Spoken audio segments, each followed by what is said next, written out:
버텨주면서 구도 잡아주면 충분히 2대2만 하거든요. 이게 자이드가 없기 때문에 사거리적에서 저 추가메가 일단 이득을 취할 수 있지만 자 이거 근데 자, 이쪽으로 매기션 마무리됐고요. 다운 되더라도 1대1이에요. 궁극기 심리전 싸움. 네. 이게 그리고 마이가 물론 데스가 나온 건 맞지만 히올로의 스케이크 타임을 벌어준 거거든요. 네, 그렇게.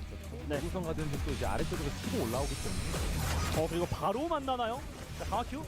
일단 거리 조절 같은 거 하기 전에 이거 데뷔 말렌이 너무 잘 그렇죠, 잘 붙었는데요. 들어갔어요. 트윈드러시. 이러면 짱이 선수가 카티아만 잡아내면 네. 할만해요. 도지 선수 다운됐고 이렇게 되면 얘기가 많이 달라집니다. 대구수성 가디언 자, 굉장히 좋아요. 문제는 이제 다시 벽 밖으로 나갈 방법이 없었다는 건데 자, 하지만 안 나가도 돼요. 나머지 네. 선수들이 이미 본대가? 네, 본대가 깔끔하게. 승리 거뒀습니다. 자, 대구수성 가디언즈. 이렇게 한 방에 이 구도 자체가 끝날 수 있거든요. 이게 주시가 찍혔는데 와, 그거 먼저 그래서 나와. 아니, 먼저 하지만 들어갔어요. 헨리 살았어요. 나딘이 살았어요. 뚜루 살아서 프리딜. 나딘이 살고 헨리의 궁극기 위치가 너무 좋았지만 네, 일단 체력이 없는 언체인드 그렇습니다. 근데 뒤에서 듀라이트 강원 와요. 듀라이트 강원 오고 원테인즈 여기에서 위클라인 먹으면 체력이 그리고 아, 이어서 이 체력으로 그냥 이어서. 교전을 이어간다고요. 와, 이거 그런데요. 롱컨이 다운됐고요.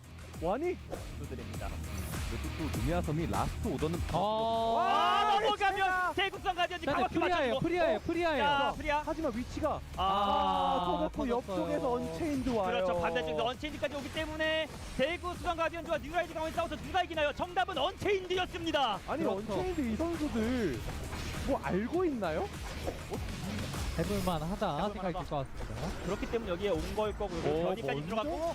들어갔고 스르슬 지금 자, 와이어가 이상한 데 걸렸거든요. 시간 근데 때문에 나딘이 와. 많은 걸 해주긴 한 것 같아요. 자, 비둘기들을 엠마 맞았고 대 엠마. 엠마 대 엠마거든요. 서로 변이, 서로 마술, 서로 카드, 서로 비둘기, 서로 서로 모자, 모자. 서로 모자. 서로 체인지. 치열업.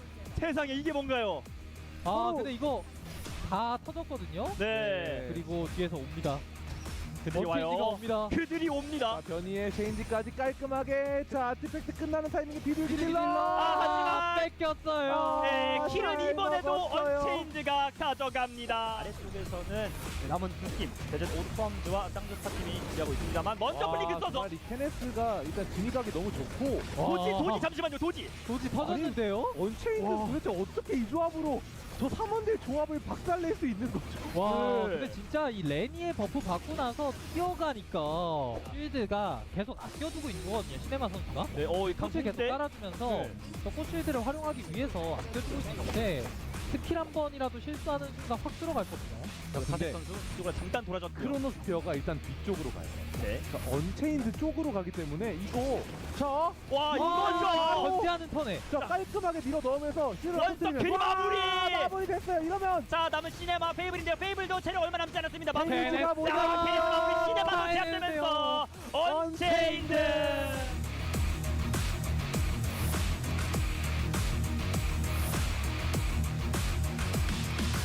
라는 생각을 하고 있는 것 같아요. 맞습니다. 또 교전이 드디어 일어났어요. 트러스트. 와, 범. 충격 성패 활용해서 잘 잡아줬고요. 이번에 네. FNC 중에 무조건 이기는 각인데요. 그렇죠. 그리고 구석에 몰려있을수록 하나 좀 잘 이렇게 가제 난전을 돌려주면서 생존을 좀 하는 그리고 킬을 좀 주워 먹을 수 있는 그렇죠. 이런 거 싸우고 봐야 바깥에서 됩니다. 이렇게 상대방이 먼 곳에서 우리끼리 싸우자. 그렇죠. 제대로 걸어야 되는 타이밍에 걸긴 했습니다만 각이 예쁘지가 않거든요. 그렇죠. 일단 게임 월드가 너무 예쁘게 깔린 건 사실인데 현재 2대2 상황. 자, 이러면 또 게임월드 끝났고요. 네. 자, 기절 타이밍에 피했습니다. 맞췄지만 와, 블링크. 파크찬. 와, 그 이하의 신축포인트에서 또 블링크 자, 그리고 오버드라이브도 슬슬 싸울 거다 하고 내려오고요. FNC도 그렇죠. 마찬가지입니다. 그렇죠. 8초 이거 무조건 뭐라도 먹어야 되는 FN 세종 먹었어요. 뒤에 글러브 나 좀 때려줘. 사망했고요. 클럽 선수 사망. 이러면 인천이 나머지는 챙겨야겠죠. 그렇죠. 너네끼리 재미 볼 거 다 봤으나 이제 우리 차례다. 아, 시간이 부족해서 결국에 몸이 앞으로 쏠릴 수밖에 없었고 자. 결국에는 터져 나가는데요. 네. Z도 금지구역 사망이 생겼고요. 네, 한 명씩, 두 명씩 금지구역 밖에서 사망하고 있는 가운데 분과 선수까지 이렇게 금지구역 밖에서 마무리되면서 노려보고 있는 세우드로 인천이고요. 그렇죠. 그리고 테오도르의 스킬도 전부 쿨타임이 돌았고요. 스파크탄 에너지 필드까지 깔아주고. 와 이거 집착 안 맞았지만 그냥 궁극기 깔고 들어가는데 어차피 아티팩트 있으니까 버틸 수 있다라는 판단인 것 같아요. 그거 좋은데 작살 다운됐어요. 루미널. 다운 시켰으면 이것도 천천히 하면 될 것 같거든요. 그렇죠. 천천히 하면 돼요. 아이템 밸류를 이걸 극복을 해내나요? 맞습니다. 한 턴 잘 빠져주면서 루미널 선수가 구도를 잘 봐줬고요. 이러면은 윈드러너 불리해졌죠. 네. 와 이거를 극복을 해내는 역시 얼웨이즈 인천 K팀은 다르다 이런 느낌일까요? 상대방은 크로노스피어 안쪽으로 들어올 엄두조차 내고 있지 못합니다. 맞습니다. 키아라의 궁극기가 빠진 선. 자 그래도 반면 선수 한번 걸어봤는데요. 불꽃 같은 이니시에이팅. 하지만 아티팩트가 있기 때문에 키아라 입장에서는 편안하게 막아낼 수 있을 것 같습니다. 네, 루미널 선수 반성까지 마무리하고 마지막 남은 현지까지 제압해주면서 체크메이트 얼웨이즈. 에서는 어쨌든 연계가 한 번씩 되기 시작하면 이렘의 매혹도 있고 아디나의 스카인 에스펙트도 있고 정말 좋은 장악이 가능하거든요. 아, 그렇죠. 이렇게 좁은 지역으로 들어가게 되면은 바로 핵건정선 쓰면서 체력 차이를 벌려내는 겁니다. 뒤에 더블 기어팀도 있고요. 자 이거 초은 선수가 아직 궁극기 안 킨 상황이긴 한데요. 일단 자리를 잘 잡으면서 상대방에게 스킬을 써주고 있기 때문에 자 자, 파고드는 들어갑니다. 타이밍. 초원 선수 공격 아, 갔는데 와. 근데- 이거 정말 신났어요. 하늘에서 내려오질 않아요. 마크를 네. 너무 잘해주긴 했는데 근데 결국 그런데 잡았어요. 초운 아니 블레어가 블레어가 이걸 해내나요? 자 이러면 승점 받고 더 들어갑니다. 마지막 한 대 마무리되지 않았고요. 범 선수 결국 이렇게 초원 선수에게 마무리되면서 혈액템플까지 도달할 수 없을 것 같습니다. 그럼 챌린저 페이지에서 많이 소문을 해야 되는 상황이 왔고요. 피했습니다. 검거. 팀 무빙 좋아요. 오히려 안쪽으로 들어가서 자 근데 결국 블레어 들각이 나와야 됩니다. 나오나요? 블레어 들어갑니다. 레니와 마이와 블레어 조합이기 때문에 블레어만 살짝 우와 잠깐만 이거 블레어만 초운. 와 블레어만 들어가면. 블레어만 와 이거는 무지개 드로잉 빠졌으니까 더 네. 이상 블레어를 막을 스킬이 없다. 이니시에이팅용으로 써야 될 수도 있고 핑퐁용으로 써야 되다 보니까 와, 혼나! 혼남.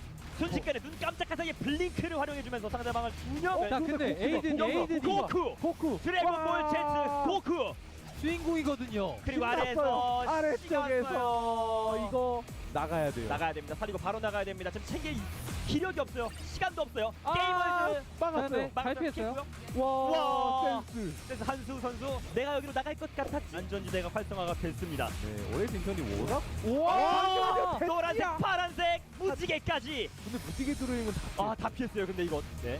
트리티 혼자 남았는데 최단 킬을 가져가기 위해서 노력하고 있지만 추가적인 킬을 기록하지 못하면서 마무리. 이제 아래쪽에서 위치하고 있는 윈드러너와 마주치게 됐고요. 자 근데 여기에서 에이든 블링크 빠진 거 너무 크거든요. 근데 윈드러너 잡아내면서 승점을 받는다면. 그렇죠. 지금 남은 시간이 얼마 없기 때문에 윈드러너 이렇게 마무리되고 시간 리필한 자 이거 승점보 늦게 들어오거든요. 네, 그것 늦게 때문에 들어와요. 체력 회복되는 거 조심해야 됩니다. 윌리엄 프레디가 열렸습니다. 루미널. 그리고 뭔가 빠져 있는 상황이다 보니까 아무래도 올해 딩턴이 좀 유리한 구도로 갈 수밖에 없겠죠. 그렇죠. 앞에서 든든하게 경쾌가 버텨주면서 블래스터와 루미널이 프리디를 어려운 선수를 노리거나 루미널 선수 노리는 것 자체가 굉장히 또 넘어야 될 산이 많은 그런 조합이기도 하고요. 자 먼저 그렇기 때문에 글로브 선수가 안쪽으로 들어가지고 있는데 자 루미널 선수 자, 오히려 과감하게 익스클루시브까지 안쪽으로 네. 자, 빠져주면서 핑퐁 됐어요. 와, 됐어요. 올해 제가 딩턴. 아무것도 못했습니다. 네 진짜 우리가 아. 왜 KL인지. 그렇죠. 길이 약간 숟가락으로 때리는 느낌이다. 네. 이런 느낌이긴 근데 하죠. 숟가락도 한 진짜 머리가 깨질 때까지 때리면 잡아요. 맞습니다. 자 과연 숟가락이 어디까지 때릴 수 있을지 일단 생명의 나무는 챙기는데 일단 성공했는데 한 명 잡아냈어요. 자 베지터 다운 이어서 고쿠까지 위험합니다. 이거 숟가락이 아니라 보카락이었나요? 아 찌르는 건가요? 찌르기까지. 네, 아직은 이 타이밍까지는 숟가락도 아파요. 다들 그렇죠. 몸이 이게 뭔가 나온 게 아니다 보니까 숟가락도 아프거든요. 자 쫓아가나요 트리니티 상대방 테오드는 도주기 없는 걸 알고 파란색 맞춰서 파란색까지. 속박까지 맞는데 자, 이거 1초 빨리 찍어야 돼요. 브레이크, 잠깐만요 알렉스. 아, 이거 터미네이트. 아, 패시 뭐? 터미네이트. 이거를 보고 있는 것 같습니다. FS에서.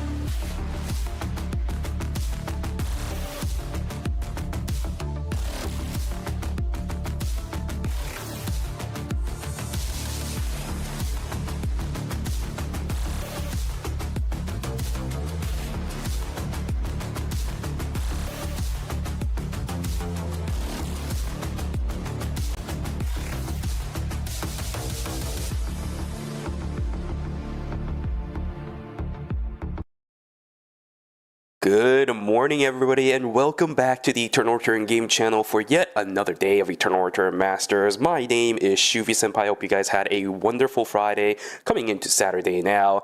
And to the right of me, I actually have a special guest today. If you guys were here yesterday, you guys will know that Superior was not going to be here today. A lot of you guys guessed Kaz. Nice try.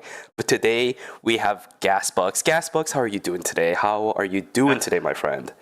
Yeah, thank you, Shuvi, for the intro. Yeah, I'm doing fine right now, but a bit nervous because this will be the first time I'll be casting with Shuvi. So yeah, should I introduce myself for short? I guess? Yeah, go ahead. Yeah, absolutely go ahead. I did cast for the Asia 3 ERM, I guess 2 weeks ago. I forgot, 3 weeks ago, around that. So yeah, I usually do that, and I also sometimes run the SEA tournament. So yeah, that's basically me. Yeah, Gasbucks does a lot of work over in the Asia side of things. He also does a little bit of the broadcast here and there for the Japanese Scrim server as well. That's how I actually knew about Gasbucks for a long time. Does some incredible work over there. So don't worry, we are in good hands when it comes to what we are going to be watching here and hearing here tonight for you guys in the chat. Gasbucks, we're going to start talking about the games for today. Let's talk about the overview really quick. We have, for today, the schedule. Group stage A and B was done yesterday, so we don't need to worry about that thing anymore. We're going to be on day 2. Group stage C and D is what is ready for us tonight. Prize pool, 10 million Korean won, same thing as usual. The point matrix, same thing as usual there. Nothing too crazy, nothing too different. And then this will be the format, I would say. We see there's a, where's in the, where are we right now? We're in the very far left. We're on that group stage thing. Here, you know what? I'll actually talk about it because it's a little bit complicated on the screen. Yep. So yesterday we finished the group stages, Group A and B. Those teams got placed into the knockout stages depending on how they placed. Now we have to finish the rest of the groups. Group C and D, we have 16 teams left that are left, which means now we have to place these teams inside of the knockout stages. So depending on your placement, you're going to be placed in whichever one. We know if you don't do well yesterday, you're going to be placed very early on into the knockout stages, so you do want to do good today, even if it's not going to be elimination after tonight. So we have gonna see the team for now because it's Group C and D. So I guess we're gonna start with Group C. We have Overpride, Kyoning Initiate, Gigi Slayer, New Era, Imsal, Gyeongnam Sparkle Esports, Hungary, and oh, that was so fast. It's fine. I have it right here. Here, let me bring it actually up for you as well. There you go. Look at this. Okay. Bam! Look at that. Okay. Hungary, big game hunter, and on Group D we have CNG Esport, Busan Vespa, Mir Gaming, Go Back Fish Roast, with the Mewman, Songnam Rocks, Crimson Bunflies, and Magic Potato. Oh, we actually have Crimson Bunflies. Okay. It's a team that you're going to be a little bit familiar with, right? Because I know that's a team that plays on the eastern side as well, but not specifically on the Korean side. I think, if I remember correctly, that's one of the Japanese teams that'll be playing here today. So it's going to be a fun one. Yep. So yeah, so basically they can actually enter the Korean side of the tournament. Yeah, absolutely. It's a team that actually does show up on the Korean side of things every now and then. We are very familiar with New News over here for people who have been watching for a little bit. It does show up every now and then over on the Eternal Return Master side of things. But I do hope that they do good today because I know you're going to be here. So, hey, listen, if you have a little bit of favoritism on your side for a team that you see every now and then from the Japanese scrims, I do not mind it. Just don't go overboard, okay? That's all I say. That's all I'll say. Okay. I'll give it to you on that one. All right. Okay. Are there any teams specifically on this list that you want to take a look at? And maybe if you want a little bit of information, I can give you a little of that. Or if you know about some of these teams outside of Crimson Bumflies that you're excited to watch, is there anyone like that today for you? I'm looking forward for Gage Slasher and CNG Esports. Gage Slasher because I just like their logo, so I just keep buying their esports. Nah, that's a fair reason. I completely agree with it. I'm fairly certain there's some people in the chat here who do that as well, where the icons are really cute, and I completely agree with you. I think CNJ Esports, that green owl, it's always that green owl, you know what I mean? The one that's like a doodling one. It looks pretty funny. Yeah, that's one. Yeah, that was a funny one. Yeah, and the Gwangju Slasher is that red. Oh, beautiful red whenever they make those icons. Oh, it is so good. Yep. I think the first one, the Red Moon one, I think that was the best one. So yeah. Yeah, that is true. A long time since that one's come out, but I completely agree. I think Gwangju Slasher and CNJ Esports 2, some of the greatest ones as well. Personally, my favorite was way back in the days when we had, oh my goodness, I think it was BNK. No, hold on. What was their name again? Oh my goodness, I'm forgetting what their name was. I think it was the white one. No, it was the yellow one. Oh my goodness, I'm forgetting their name all of a sudden. It's been a team that hasn't existed for a couple seasons now, so I see. maybe I'll remember it later down the road. I don't know. You know how it goes when you forget exactly at that moment. Yep. True. Somebody in chat said they would not be caught. They won't be caught dead cheering for that hideous thing, dude. Nah, you gotta appreciate the simplicity of the designs when it comes to these things every now and then. CNG Esports, they got it good over there. Yeah. They use the funny logos, Yeah, absolutely. Yep. All right, well, for you, this is going to be the first time that you're doing ERM on the Korean side of things. Again, I know you were doing a little bit for the Asia 3 side of things here and there. Mm-hmm. Is there anything that you're excited about today? Because for a first time that you're going to be casting the Korean side, you've probably heard about the Korean Eternal Masters, about how good of a specific scene it's going to be. And you were also here with us actually yesterday a little bit when I was casting with Super and getting a little bit of a feel for how things were being ran over here. Anything that you're excited about? Anything that you want to see today before we get started tonight? I guess I want to see how the meta been going because Asia 3 have their own meta, I would say. Mhm. Like, I guess dive kind of the meta. Like, people like to play William in Asia 3 for some reason. So yeah, I'm looking forward if the Korean side have that kind of pick too. Yeah, that would be something interesting to see whether or not we do see another William. We saw one yesterday from Luminol. If we get to see another one today, that will be very fun. But let's take a look at what the character selections are going to look like. It's the first game for Gasbucks and the first game for us tonight. Let's see what we have. Overpride, of course. Storm Chaser starting out on the Eva. Nothing too surprising over there. Gwangju Slasher are going to be starting out with the Marcus on their side, where we're going to have another Aiden today too with New Era. This is looking pretty fun already. And also there's two Priya gonna be hovering with for Sil, Dabi, and Hikasi. Yep, there's the lock-in, so we have two Priya there, and then the Chloe picks also of the Nia. Absolutely. On the Hanchi Grey? Yeah. Yep, Hunch Grey. This is a pretty interesting way to set up for a composition because Nia, now we're seeing a Yan hover, so we know exactly what their plan is, right? Let the Yan go in first, Tetragon down, let the Chloe follow up. Nia's game rolled straight into a one-shot combination. Yep. If it works, great combo. If it doesn't work, you use a lot of cooldowns and you're probably dead. Yeah, true, that is true. And there's a rare pick to see a Fiora in a tournament setup. That's really rare to see. Yeah, really rare, but it is Horrific after all, and Horrific is one of our core kind of Fiora players alongside people like JCP on the Korean side of things. But yes, it is very rare. And plus, this is going to be the two-handed sword variant of the Fiora for taking a look at the weapons, which is a pretty interesting weapon to go, especially nowadays, on the Fiora. So I'm rarely seeing Fiora in rank. So is Fiora good with two-handed, or it's still the rapier one?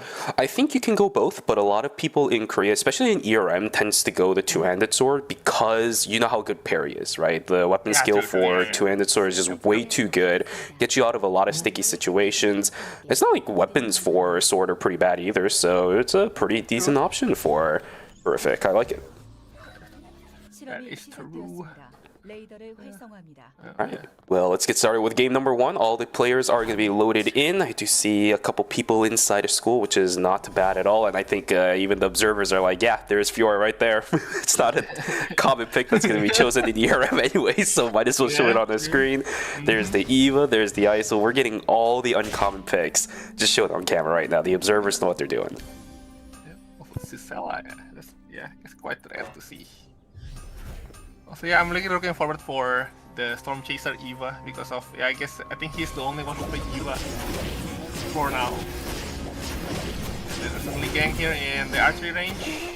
Causes game bullied a little bit. Okay. Yep, just Priya just cooking kind of, I think Hikasi is gonna run away to hotel. A little bit too early, especially for a Marcus that doesn't have a weapon. Same thing for Exploit as well, right? A little difficult for a Priya to chase a Priya in the earlier stages of the game just because you don't have the damage on that character yet. Not that big of a deal though. It's a bit of a slower start for game number 1 as nobody getting killed just yet. Ingu about to run away too. I think he's gonna be fine. It's a Mai after all, and there's a White Lily here too.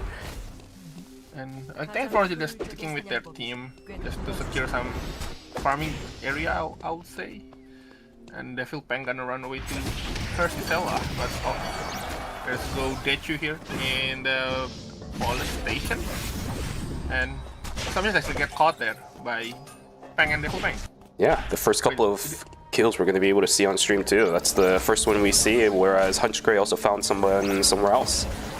Yes. Oh, the game was already activated. Oh, K5 is gonna die there. K5 gone. Now we're starting to see all the action. Let's take a look at this one. It's a full team fight as we have Kyunggi and 8 duking it out up against Kyungnam Sparkles, but down goes one already. Zero Gen taken down pretty early on into the fight. The Hisui is still going. The Kiara is still going. Ing9 just has to completely book it. It's a one team fight on the south side for Kyungnam Sparkles. In school here we see X-Boy getting chased. Oh, we changed to Cemetery right now. And Inmoon gets killed there by Peng, and Peng's not getting chased by Ghost, but I think Sisala can run away from this one. Yeah, seems to want to come back in on this because Ikasi is still staying around, and you know the value of those mutant chickens in night number 1.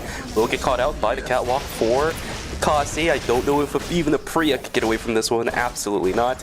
Down she goes, whereas Jinho turning it around over onto Daehu with one final auto attack that does end up getting the critical strike activation on it. A9 still getting ran down. In the end, will get taken down, and another person getting taken down up on the top side of the map. Hardabi will go down. There's another one going down too. Now it's starting to get active. Yeah, fights just everywhere here and there, and then like we haven't even finished commentate the one fight. We go to the next one. Hey, that's how Eternal Return works. You know how it is. I mean, it's early games, you know, you can still get wiped, but still play the game. So yeah, you know, you want to get as much skill as you can. There's another potential one going in on the side of Cemetery. X-Boy's trying to run away. Everybody is so split apart right now that we actually really haven't seen too many full-on team fights outside of the one from, I think it was in... it was in the Cemetery. Yeah, right? I think, yeah. Yeah. Outside of that, we still haven't seen a single full fight. Nizuka also getting caught out by Kyunggi and 8, I apologize, but he's also by himself. Now we might actually see a team fight where Team Umsar all on team. Same thing for team. Who is this? Who is this? Uera? Yep, this is a full-on team fight. Let's see how it goes. We have the Shoichi that is looking to start the fight at the beginning because of the Earth is going to go down. Shoichi not really a big part of this fight, but they are still winning the fight on the backside. Whereas the Shoichi going to have an easy time trying to duke it out up against Ikasi as he's going to go down. Peng just barely making sure he can get away for no break on his team. We here already initiate with the loop, get caught by the other, and there's already too, so we might need to be careful here. Loop goes down, you see T5 is trying to kite away. Okay, Nizuka, oh, change to Hotel now. There goes the Chiara. So, Johan, okay, never mind, changing again to Ellie right now. I just skip course off. Yeah, I know. The nice thing about the Korean side is that they'll always be on action, so expect this to happen quite often where the camera's going to swap over back and forth quite often. You're going to get used to this by the end of tonight. I think you're going to be an ERM pro after this. Don't worry about it. Okay, I mean, I have 2% by on my next to me, so yeah, to be fine. Heck yeah. Alright, well, here we go. Tehu's still looking for a little bit more, but it's just going to be this unfortunate Alonzo stuck out in the middle of nowhere. Bear is going to lose his life for that. Overpride down a single member. Nizuka will just barely be able to stay alive as the Nia not going to be able to stop him from running away. It's true, so I think it should be fine for now. Those Stormchaser might be fighting here. They don't have their Alonso in the warehouse. Okay, so I guess Overpride is gonna run away to Chapel. Sleep. Looking for a bit. Nice parry from Horrific to not get sent into the wall, but it's just not going to really result in anything. You're just buying a little bit of time for the Theo to buy up his item. You can see him in the backside. Holy Orders is going to be built up. Sapphire Protocol is going. They're all going to be fighting for the Lumi. 2 credits landing over on the side of Team Hunchgrave, but that's all they're going to take for and not push into a Theodore in a tight corridor, which is the right decision, right? You don't want to push into that character in that tight corridor, especially when you're running something like the Yan as your main initiation, because then that means everyone behind you will be playing right around the range where Theodore is going to want to play in. I think there's gonna be some just neutral poking each other right now. He's gonna try to fish out something. Get poked by the haze. Has already used the rocket now. Yeah, just gonna neutral here, poking each other, trying to fish something. I guess they're gonna go when Luke hit his Q. Hitting for now. Oh, Just goes like for a bit. oh, yeah, nice. Knock up there. No, missing the Q once again. Luke cannot get anything, and now they eat a lot of damage by Nizika right here. And I think Jinhada, yeah, Jinhada gonna poke. And there goes down Marcus right now. I think X-Boy and Luke might need to run away. So yeah, I guess the Alpha will go to Kyungying Init. Yeah, it's a little bit unfortunate, but Serdabi missing way too many clean sweeps over there. Yeah. It's forcing out Nizika to take a lot more punishment than he really wanted to, but they are going to be able to find out Sleep right on top of the Rift. Ends up falling down. It's X-Boy to fall down first. It will be a trade most likely, unless this Yan is able to stay alive. No, he can't, even though he's sitting on top of the healing plant. Only problem is the rest of his team is inside of the Rift. This is not the one that his team went inside of, but another one. As Megl goes down, it's a win in the Dimensional Rift for Team Big Game Hunter up against killing up Sparkles, the Sisui as well as the Kiara. Not there enough yet to withstand the burst damage of Horrific. I think he's still already down. Wait, no, never mind. It was Janet. It was the other side of the board. Yeah, the Hisui just not exactly being able to do too much. And plus, we caught the back end of that fight, so I'm not entirely sure what happened. Yeah. Whereas Bear, we know what's going to happen to him. Change the camera. No, no, no. No. Okay. Yep. Okay, goodbye. Goodbye, Bear. Getting bullied by 3 men there.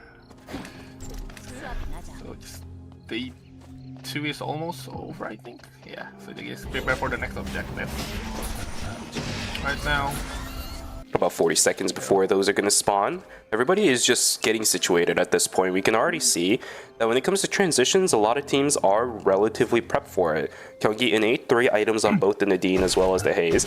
Big Game Hunter is actually prioritizing a lot more onto Horrific, and I think it is the right decision, right? You need the burst damage coming from the Fiora, so 4 transitions on that player. We'll see if that's going to matter quite a lot. Kyungi Innate getting jumped on by the Yan, but the return damage is just way too good. Never mind, Sleep's going to be able to knock down Jinho. With 0 Jin on the backside, we'll be able to get the trade, but this Chloe on the front is just doing way too much. Ing9 is going to get taken down too. Blue period just walks away into the fight so casually. It looks so easy for those players. This is already day 3 now, so yeah, the fight might be a bit more careful. There's ult for the Aiden here. Also counter ult from Priya. And I think Nadine is a bit low there by the Soichi there. Get the kill on Nadine. And I guess Cicella and Priya might need to run away. Yeah, they're gonna make the run away. And okay, they're just gonna buy back there. Paying still pretty low, but it is a Cecilia after all. Pulling back Ghost, maybe it's going to do something, I'm not entirely sure. Nah, nobody really wants to fight in that situation. It's going to be Big Game Hunter to pick up the Tree of Life while everybody is fighting right up on top of it. Really nice timing for Big Game Hunter. It's going to go into the Laurel Wreath for the Alex. Nishika is getting chased here by Hunchgrave. Okay, so that's just a short chase, but Overpride is actually going to Warehouse. Just looting. That was a fight. Swords flashing, but it's just looting. Yeah. Why does fighting Lumi count as combat anyways? Maybe we don't want to fight Lumi. We just need its donations. Yeah, true. It is true. Hey Lumi, just give me the credits. Yeah, I know, right? I don't know why that's considered combat. We might need to beat the crap out of it a little bit, but yeah, you're right. I mean, I don't know why that's called as combat. Yeah, not that big of a deal. It's completely fine. That is true. I'm with you on that one. A bit of a quiet day number 3 so far. We haven't seen too many big fights coming through. A lot of players also individually split at the beginning of it, but by now everybody is together. EMP Barrage is going to be activated pretty early. There's the Energy Blast coming through from the the Theo as well. Countered exactly by the Electrostatic Surge coming through from everybody else. Damage output looking pretty good. Everybody stacking up for the Shuichi. That's way too much, but the Shuichi just gets obliterated. It is a trade, 1 for 1. Walker's still looking a little bit confident in this fight. Horrific. Trying to do the same thing, but a third party right beneath them is going to force them away from this fight. It's a 1-for-1 trade between the two teams, but now Big Game Hunters are the one in trouble. You are just gonna buy back their switch. Yep, just going to buy their switch instantly. And I think Umsal gonna try to hunt Big Game Hunter. Oh, gonna go to upturn right now. They're still just poking. Oh, there's a 2 screen right now. He's gonna see the fight in the gas station right now. It's the continuous fight from before. See Horrific, there's down for Horrific. And I think Walker is gonna run away. This one did try to parry, but I don't think that's enough for them to save.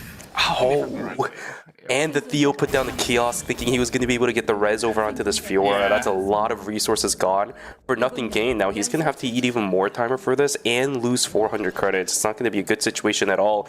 They don't even have the credits for it. Look at the Alex. Look at the Fiora. They only have 155 credits and another team right in their face. Walker has 5 seconds left on his timer. Can he get away from all of this? Because look at the timing. Look at the zones as well. 3 seconds. Alex doesn't have a way to get over the wall. I don't think it's going to be safe enough for him to just walk into the bottom side of fire station like that, but we'll have to see if that player is going to get found out by anybody else. It's quite they did use all the resource there in the fight. And there's no more credits. I think Big Game Hunter might need to lay low a little bit because of they need to find a way to find the credits. Or I guess go to the rest if they want to get the free respawn. The only problem with the Rift is that now he has to wait until night number 4. That's a lot of time this Alex is going to be doing absolutely nothing for. I can already see him hiding out inside of the research center, but yeah, he still has to wait about like 2 minutes before he even can attempt that Rift. But with the situation of their credits right now, I think you're completely correct. That is the only route this Alex is going to be able to take. Because let's be real here, it's not like Alex is farming animals that quick either. He only has a Laurel Wreath. He is just in hell for the next maybe 2 minutes or so. That he just needs to live for it.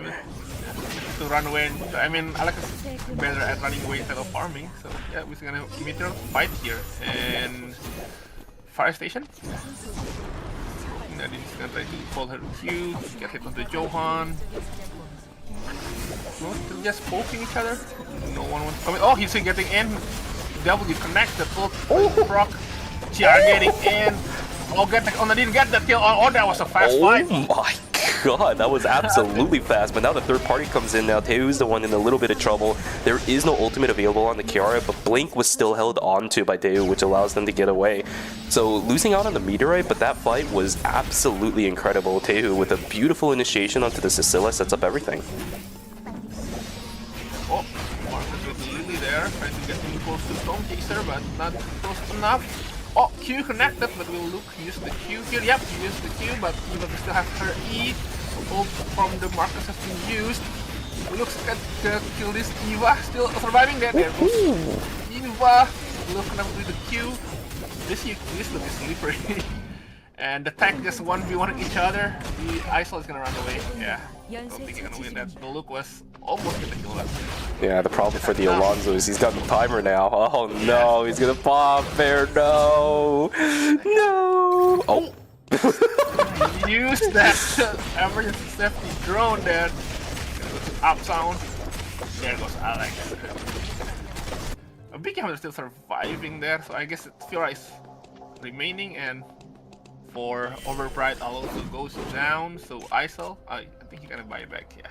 15 seconds or 5 seconds now until night number 4. So we'll see if Big Game Hunter is actually able to find that rift. By the way, same thing for Overpride, because these two teams are gonna have a bit of trouble trying to get the res. Never mind, Overpride just barely had enough credits. We'll take a look if Big Game Hunter is able to find the res anytime soon. If they do, though, they'll have to go up against Kyunggi and A. That's really not good at all for these guys. Yeah, like all the carries already have like almost full item. I think it's only one blood, I think, for Nadine. Now, oh, Overpride gonna fight again. Slayer? Yeah, it's Slayer. And in the rift, we see here Hangchi Gray versus Yongin Initiate. Oh my god, the nice kite away from the Nadine. And now Blue Credit is alone. Yep, he's alone, and I think this will be head for the Nia. For sure, that's going to be Team Hunter's Grade taken away inside of the fight. You're right. Jino just doing exactly what he does with the Nadine. Way too good at that character. Bear getting jumped on by Kwangju Slashers. It's going to be a rematch between these two teams sitting around the chapel side, but this time the initiation is good and the Eva is able to just pump out damage with the lasers alongside that rifle ISOL. Good stuff. Kwangju Slashers down the team member, and now Overpride is the one that has full control over this chapel zone. I think they're gonna may have another rematch, I would say, but that might be new era, might go into cemetery, and there will be a third party potential. One of the biggest reasons as to why Team Kwangju Slashers was able to even win out against Overpride earlier is because Herdabi on the Lug was able to get access to the Eva. In this situation for Chapel, of course not. You're not going to be able to easily just get behind an Alonzo. You're not going to be able to just easily get access to the Eva. You could tell how different the fight is going to go. That's the one thing this team needs to make sure continuously happens. In a situation like this, where now you're up against a Wick team potentially of new era, I don't know if it's going to be the safest fight in the world, especially for this Alonzo, because he's going to get burned down eventually. Oh, what is this? Okay, so Big Game Hunter did get caught, so I don't think Horrific can survive this. I think he's just gonna get some points here, but that's there. So yeah, Big Game Hunter will be in the 5th. Very unfortunate. I think JCP, if it wasn't for the fact that the bonus movement speed came through for the Kiara, there is a possibility that maybe the Fiora could have gotten away for Horrific, but too much movement speed made it possible for the Plague to actually catch up. And you saw exactly what the decision from Horrific was there too. As soon as that Plague hits him, he knows it's over. He might as well turn around and try getting a kill or two, which is completely respectable, but definitely not an option up against something like the Yohan, because you could just press one button and all of your efforts are gone. Yeah. Johan was kind of a simple character, but yeah, it's pretty hard and kind of good with the heal there. Okay, and I think Geonum Sparkle might be fighting with Geoning Innate, but the cameraman goes to Cemetery right now. Overbright gonna fight with Slasher, but New Era is already far away from Cemetery, so I think it will be a fair fight, no third party, I would say, if an initiation might be happening, but I don't think Overbright can do any initiation. But it is in Cemetery, so Luke is a bit more free to try to flank. Eva is gonna keep poking with the R and Q. Oh, moving on to Fire Station. Sparkle, Sparkle already used the ult on the Johan. This might be a bit difficult fight if they continue. Offensive ultimates are still available up on the northern side, so we'll see if that fight goes anywhere. But for now, we're back over into Cemetery. Tardavi is picking up potatoes while they are looking for the fights.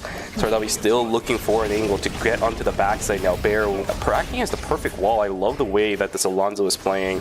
Tardavi lands another Q, but again, blocked out by a Bear. This is just a really good job from that side, but Nizika is going to take the White Lily. Unfortunately, dodged away from the ISO. It's the worst feeling in the world.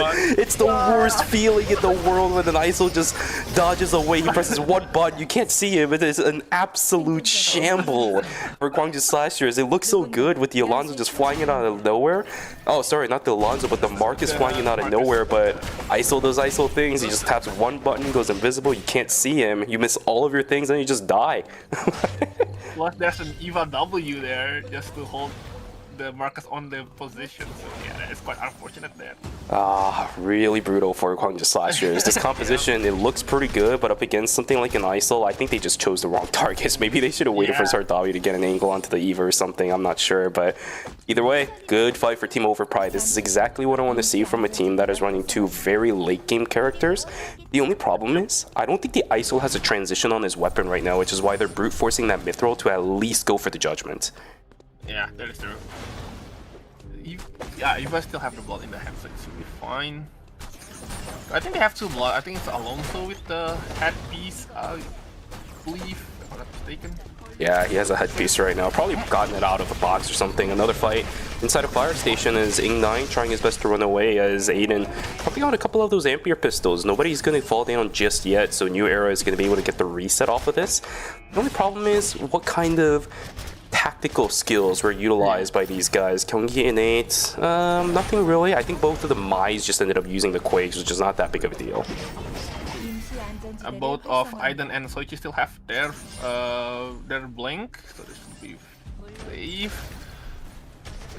There's still a chance. Though it is it's a dive comp, so even if they can dive to haste, there's quite a big chance that Nadine can shred that assassin outward, I believe. So let's see here. They're just gonna keep poking. Mine is gonna get in here to the Nadine.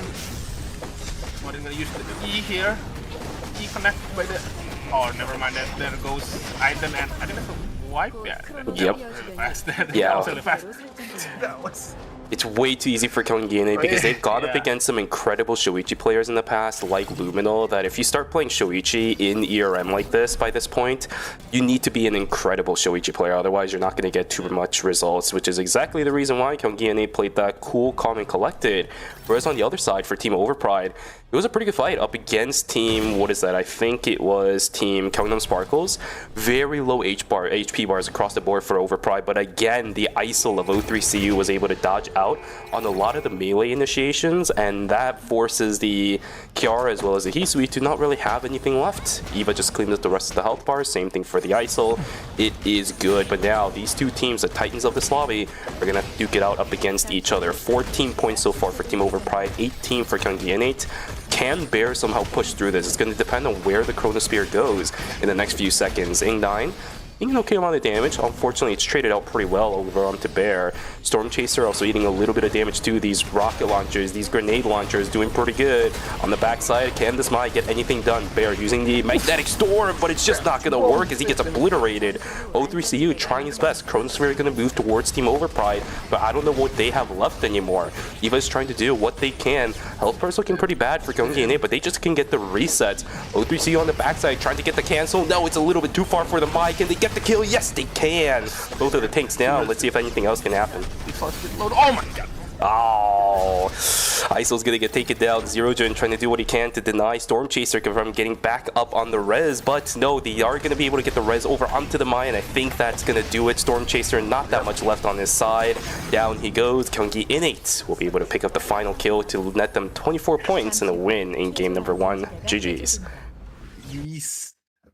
I think the Alonso died a bit too fast there. Mm-hmm. I mean, the damage from Nadine and Hayes was really big there. Yeah, even with the magnetic storms going down, he doesn't heal that much, right? It's going to be healing over time, nothing too crazy when it comes down to it. So the fact that he just kind of sat there, ate the brunt of the late game Haze grenade launcher, it was just barely enough to knock him down. Not that big of a deal for Team Kyunggi Innate. They just stormed their way on through, although the trade over onto the Mai was really nice. I think that was a really good thing from Team, Overpride. They positioned really good. The Eva also did a lot of damage over onto the backside, which actually forced away everybody, baited the Mai in, and then got the kill. So that was really nice and all, but then after that, the rest timings were a little bit cut short, so it was a bit iffy. And also I think it was the ISIL was already a bit too low, and then have the 1v1 on Haze. And I think Haze already have their all every cooldown, so yeah, it's not just gonna get burst there. ISIL can do a lot of damage, but it's over time. Whereas Haze, all she has to do is just press one button, and there goes health bar. Mm-hmm. Yeah, it's true. There. If anything, I think I think if you give ISIL and Haze maybe like 3 seconds to do damage, ISIL should be able to do more than the Haze as long as nobody dies or gets crowd controlled, but unfortunately the world is not fair. Yeah, that is true. I think also the Alonso ult only hitting on Mai, so that's why also the health regen doesn't really hit that much. I think it was the recovery health from the initial hit from the ult, so yeah. That's also why the Alonso just go down really fast. Yep, quite a lot of things going a little bit unfortunate for Team Overpride side, but it's not that bad of a game for those guys whatsoever, right? Okay amount of points. I think they got 15 by the end of the game because of the trade over onto the Mai. Definitely not a bad start to the series. We still have 3 more games for these guys. I think 15 points is pretty good considering the average amount of points along that. Maybe the top 4 places yesterday was somewhere around the mid-20s. These guys have a pretty good progress towards that line already. Yep. It's true. Wait, so if if this team that have the lowest point will they have to play in the knockout stage a bit longer? Is that how Yeah, the so points work? Yeah. basically what ends up happening is if you end up 7th and 8th place, I'll talk a little bit more about this after the break. I think it's going to be a bit of a long explanation just because of how they ended up changing this. But yeah, let's talk about the scores first, and then I'll actually go over that immediately after. So why don't you go over the score sheet for me, and then I'll get ready to yap about the knockout stages. Gyeonggi Innate with the 14 kill score and 24 points, Overbright with 15 points and 8 kill score, Sparkle with 8.5 total kill and points and total point with 12.5, New Era with 6 total kill and 11 total point, Slasher with 6 point total kill and 9 total point, Hanchi Grey with 9 point, Big Game Hunter with 5 point, and Umsal with I think it was 5.5, I believe. To round out the score sheets. All right, so not that bad of a result for game number 1. Let's talk about how the knockout stages work. So if you're in the group stages and you end 7th and 8th, then you have to start from knockout stage 1. And then if you win top 4, so the way that the knockout stages work is if you're top 4 of the knockout stages, then you go into the next one. The bottom 4 are eliminated. So let's say that you end 7th and 8th place and you have to start from knockout stage number 1. Then you have to play knockout stage number 2, assuming you get through it, then 3, then 4, then 5, and 6, and then you have to go to the finals. So yes, the lower you place in the group stages, the longer you have to play in the knockout stages. It's a pretty rough ride ahead. So tomorrow, since we're going to be watching knockout stages 1 and 2, we'll be watching the teams that play 7th and 8th, and then the 6th place team, because the 6th place team is going to go into knockout stage number 2. Okay, I see. Oh my god, so yeah, they have to play a lot of games then. Yeah, I was talking about this with Super yesterday, but if you end up placing in 5th place, right, and then you go into knockout stage number 3, you have to play 16 games in 2 days next week, because you have to do knockout stage number 3, which is 4 games, knockout stage number 4, which is another 4 games, 5 4 games, and 6 4 games, that's 16. And that's in 2 days, by the way, too. That's a lot of games. And then you have to play finals on Sunday, assuming you get through. So it just gets worse and worse the more and more games you have to play. But we have had teams in the past where they start in knockout stage 1 and they've made it all the way to the finals. Yeah, I mean, yeah, it's possible. It's possible, though. I guess the stamina and the energy that they're gonna use is really gonna be really rough. Yeah. Yeah, I know a lot of people just kind of like look at the games, and for us, you know, watching it and actually playing the game is 2 different things. I was joking about this Super with yesterday too, but 16 games is like the amount of ranked games I play in a week. I mean, yeah, that is true. That is true, yeah. But these guys are having to play it in a tournament, no less, in 2 days. So the amount of stress absolutely builds up. You really don't get a feel for it until you actually put things into number like this. So you really have to appreciate what these players are having to do. But then again, it is also Eternal Return Masters. If you're coming out into a tournament like this, you've definitely invested a lot of time into the game already. You got to know what you're doing. It's just a matter of what your performance is actually going to look like, because even if you're an amazing team, even if you have a composition set up, we can already see that some teams are struggling, right? So you have to execute correctly. You have to understand how your enemy teams are going to play. Otherwise, you will struggle already from the group stages and most likely from the knockout stages too. Okay. So basically, if you go first place in the group stage, you basically just go to the final straight away, or yes, yep. So we won't see them until next Sunday. Okay, yeah. I mean, they can stick around and then just watch the other team playing. Funny thing is, though, I think this is something that I was genuinely thinking could be a strategy. If you're a good team but you just want practice, then you start from knockout stage 1, you just keep practicing, right? It's a ton of games you're going to have to play. Maybe it'll be a little bit stressful, but it's games that you can play on the tournament. Because you also have to think about this, too. If you're playing in a scrim, it definitely is different than playing in a tournament, even if the teams that you're playing up against is going to be similar.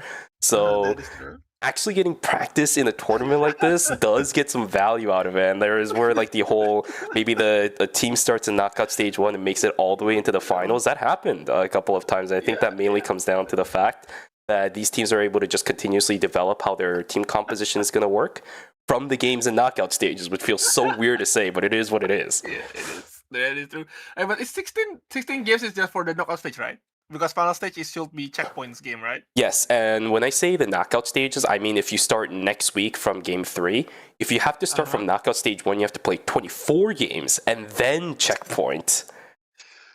Yeah. It's not fun. And checkpoint, yeah, that sounds really fun. And checkpoint, and the checkpoint you play until like everybody has checkpoint. That how many rounds that will be? I I have no idea. On average now, it has been about 7 to 8 games. I think it's been quite a while since we've gotten anything past that. But the longest that I have casted for a checkpoint system was 10 games, and that was 2 years ago. And I think Locke was the one casting here, another special guest that we had on stream alongside you. So it's been a long time since that's happened. We've gotten close. I think we had a series where we went 9 games, and then everybody was in checkpoint. But after 9 games, you can't do any more if everybody's already in there. So it's actually a running gag. I mean, for the caster and for the viewer, I think that's okay. I will say I think it will be having fun watching the game. But for the player, especially if they are from the knockout stage 1, that will be kind of stressful. I don't want to experience that. There's this one guy in chat that always talks about how I need to cast 10 games. I'm just like, dude, you're trying to get me killed out here. It is exhausting. Even casting 8 games for the knockout stages and group stages, but then these guys are like, 10 games. Yep. Yeah. It's like, that's save almost me, impossible. please. I'm innocent. We have a fun time here in the Eternal Return game channel. It's one of the reasons why I actually love bringing in guest casters like this, because now you feel my pain. Okay, and that's fair enough. Yeah, I mean, I really play casting until 8 rounds. I think the most I do is 6 rounds. I think that was the longest one I did. 8, I can't imagine that one. Yeah, I told you to lock in at the beginning of the stream. You're right. Before we started. All right, well, here we go. Game number 2, seeming to get ready. Perfectly timed for us as well, because I was running out of stuff to say. But yep, let's take a look at what we have, because we don't have a single ban going into game number 2. No characters were picked more than 3 times, which means it seems similar already, right? All of these picks are things that we saw in game number 1 already. Then we have the Stormchaser just gonna pick. I think it's almost I think everything's the same. For the first pick. Second pick might be also the same. I would say new era. We're gonna do the Aiden and Soichi, and over Pride we're gonna use the Eva Alonso, and I think Slasher will do the same with the Marcus and Luke. Yep, I don't think any comp being changed at the moment. Everyone's gonna use the same comp. Oh, wait, we do have one. Yeah, I was looking at Team Umsar, but I'm a little bit worried about this heart pick. I don't know if it's the right call, because you're really locking into the heart doing a lot of damage, but it will be locked in. Okay, so the one good thing about this composition is that it has so much safety, right? You have the exclusive ultimate on the heart, on the Mai, I'm sorry. You have the Echoes of the Earth ultimate on the Priya. You have the Peacemaker ultimate on the heart. This team can survive for such a long time. But Heart isn't exactly the DPS master she used to be a couple of seasons back, so I'm a little bit worried in terms of their damage output. I think the Priya is going to have to do a little bit more of the heavy lifting on their side. But if you could stay alive long enough, maybe you could whittle the HP down on the enemy a little bit more and more. And I think they will be having a good matchup against I think it was the Luke team and the Hisui team. I think they should have a better matchup comp-wise. But I think they will have a hard time fighting against Overpride and Yonggi Innate. Yeah, I think so as well. We'll have to see how it goes, because game number 2 is now locked and loaded. It doesn't matter what we predict, as long as the players play well, or maybe they just become gods for a single game. I have no idea. Maybe this heart is just an insane cook or something, and we just don't know the tech yet. Yeah, you just keep the secret that Heart actually still deal a lot of damage.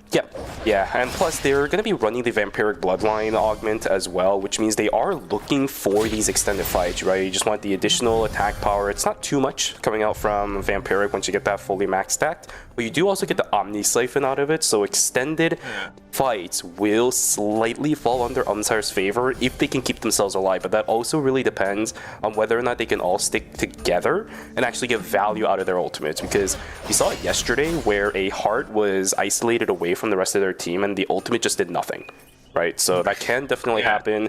You have to stick together on this roster. I'm a little bit worried still on the damage output for this thing, but we'll see whether or not that makes a difference. They're just gonna start a fight in like day 1 minute 20 second, like that's really fast. Like that's a fast build. Yeah. There's a fight here in gas station.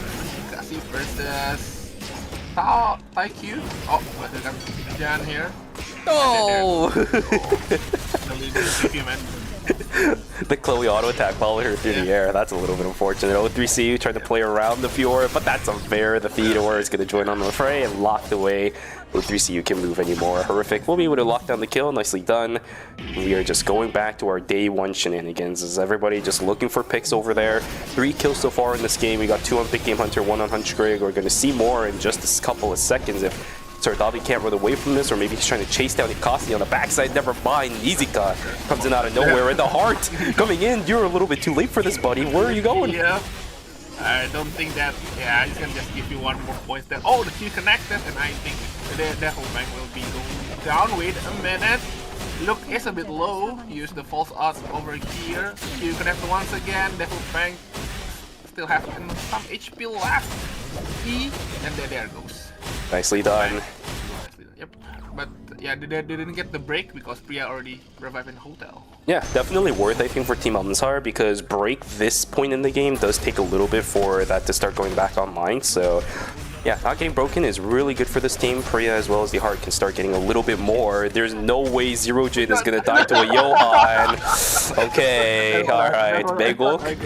Bagel was cooking a little bit, but he doesn't have enough damage just yet. Of course he doesn't. It's a Johan. Ikasi is going to fall down. JCP, though, still has the plague available on the side. Now that the body is taken care of, it's going to run out. We'll be on a very, very long cooldown. Maybe that's the go for Ikasi to start looking for a little bit more, or sorry, Neizika to look for a little bit more on that Marcus. Yep. And then Pang is getting chased out. Oh, Marcus getting back in. His Chia doesn't have any ult. 9 seconds left. Everybody's coming. He survived too, yep, but he's got the team is Hisui coming in. He's gonna pop the ult here. Tiara still have no ult yet. Partner up, like being up yet. And Opria gonna use the ult just to counter initiate the one. And yeah, using him run away, specialist run away. He did connect though, will go back. And yep, he goes back and Hisui are run out of the ult right now. Oh, he got the third party here from the Ini. Oh! They also get the history here. Okay, the history actually get the look there, so.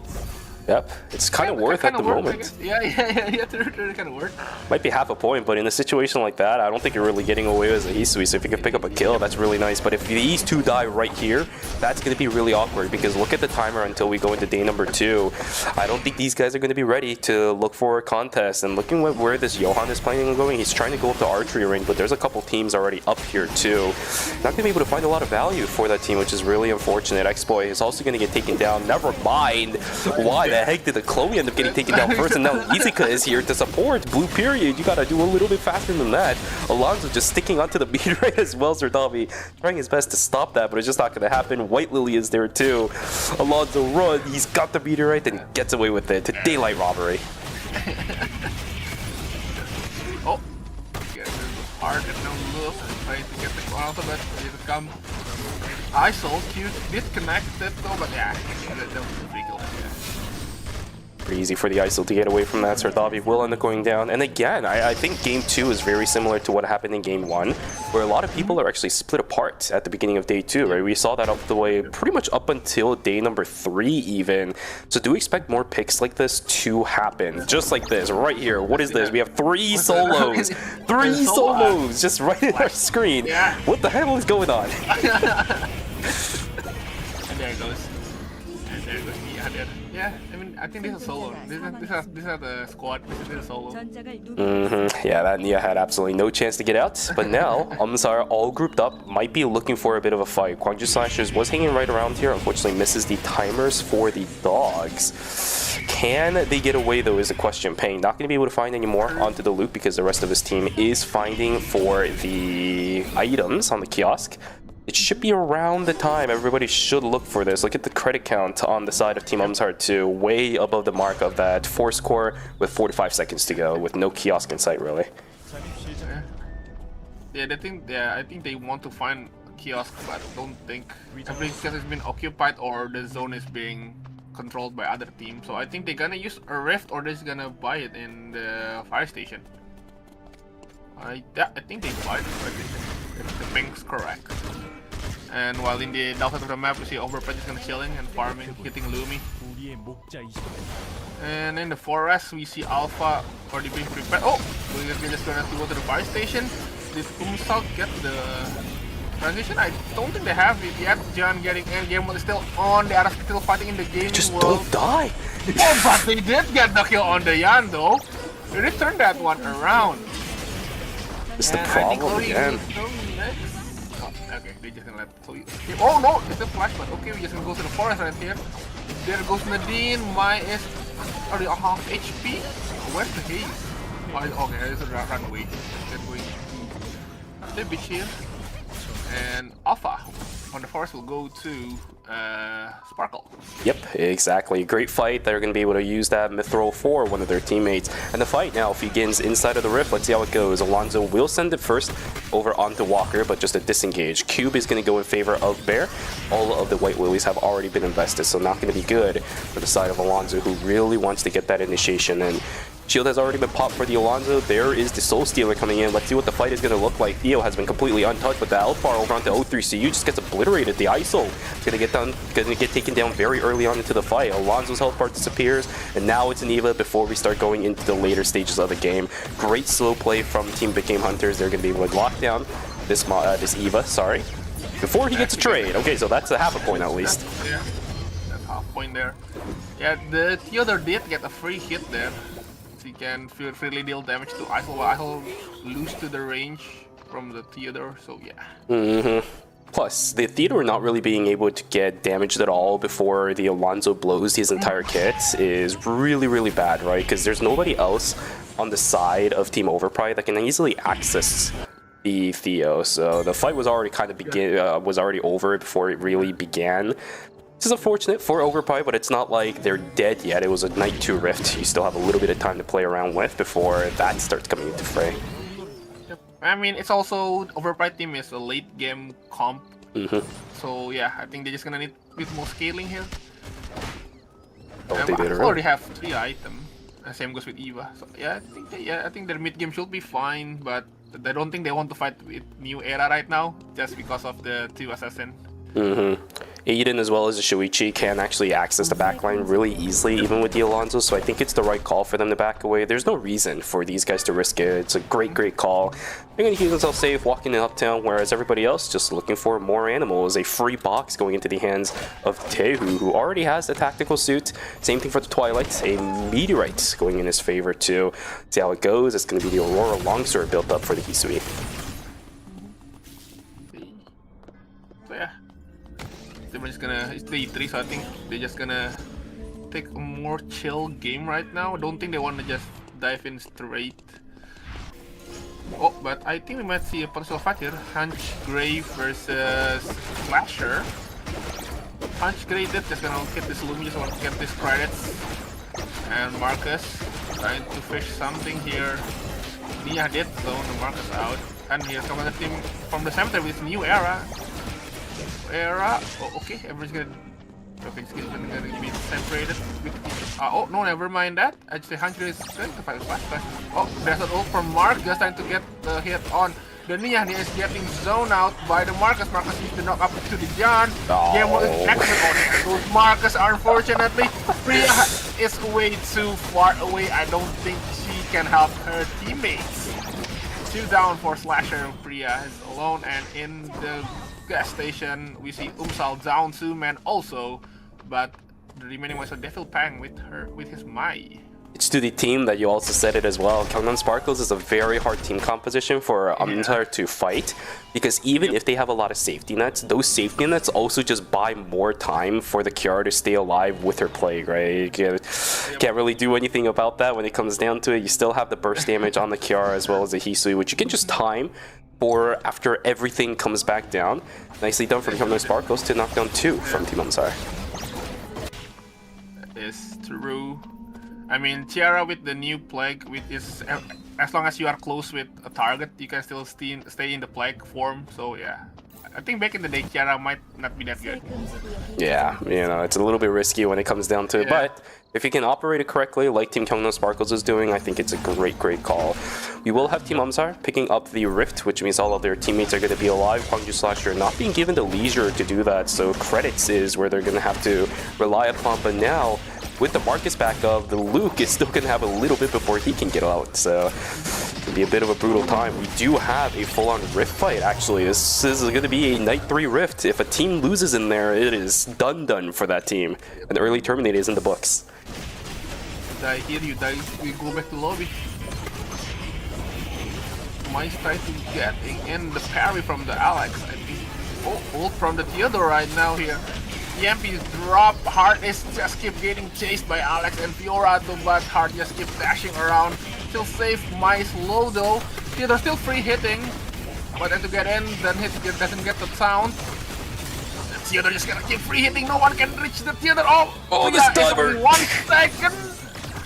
7 seconds for the... Oh my god, that's a lot of safety drones! That's a lot of safety drones these guys are looking for a little bit, but the timers are starting to run out. 4 seconds, 3 seconds for everybody. These melee characters need to go back inside of the zone, but down goes the Alex. Key 5's gonna go down, and that's gonna be it. Big Game Hunter Horrific will find one, but look at the health bars on the side of Team Amsar.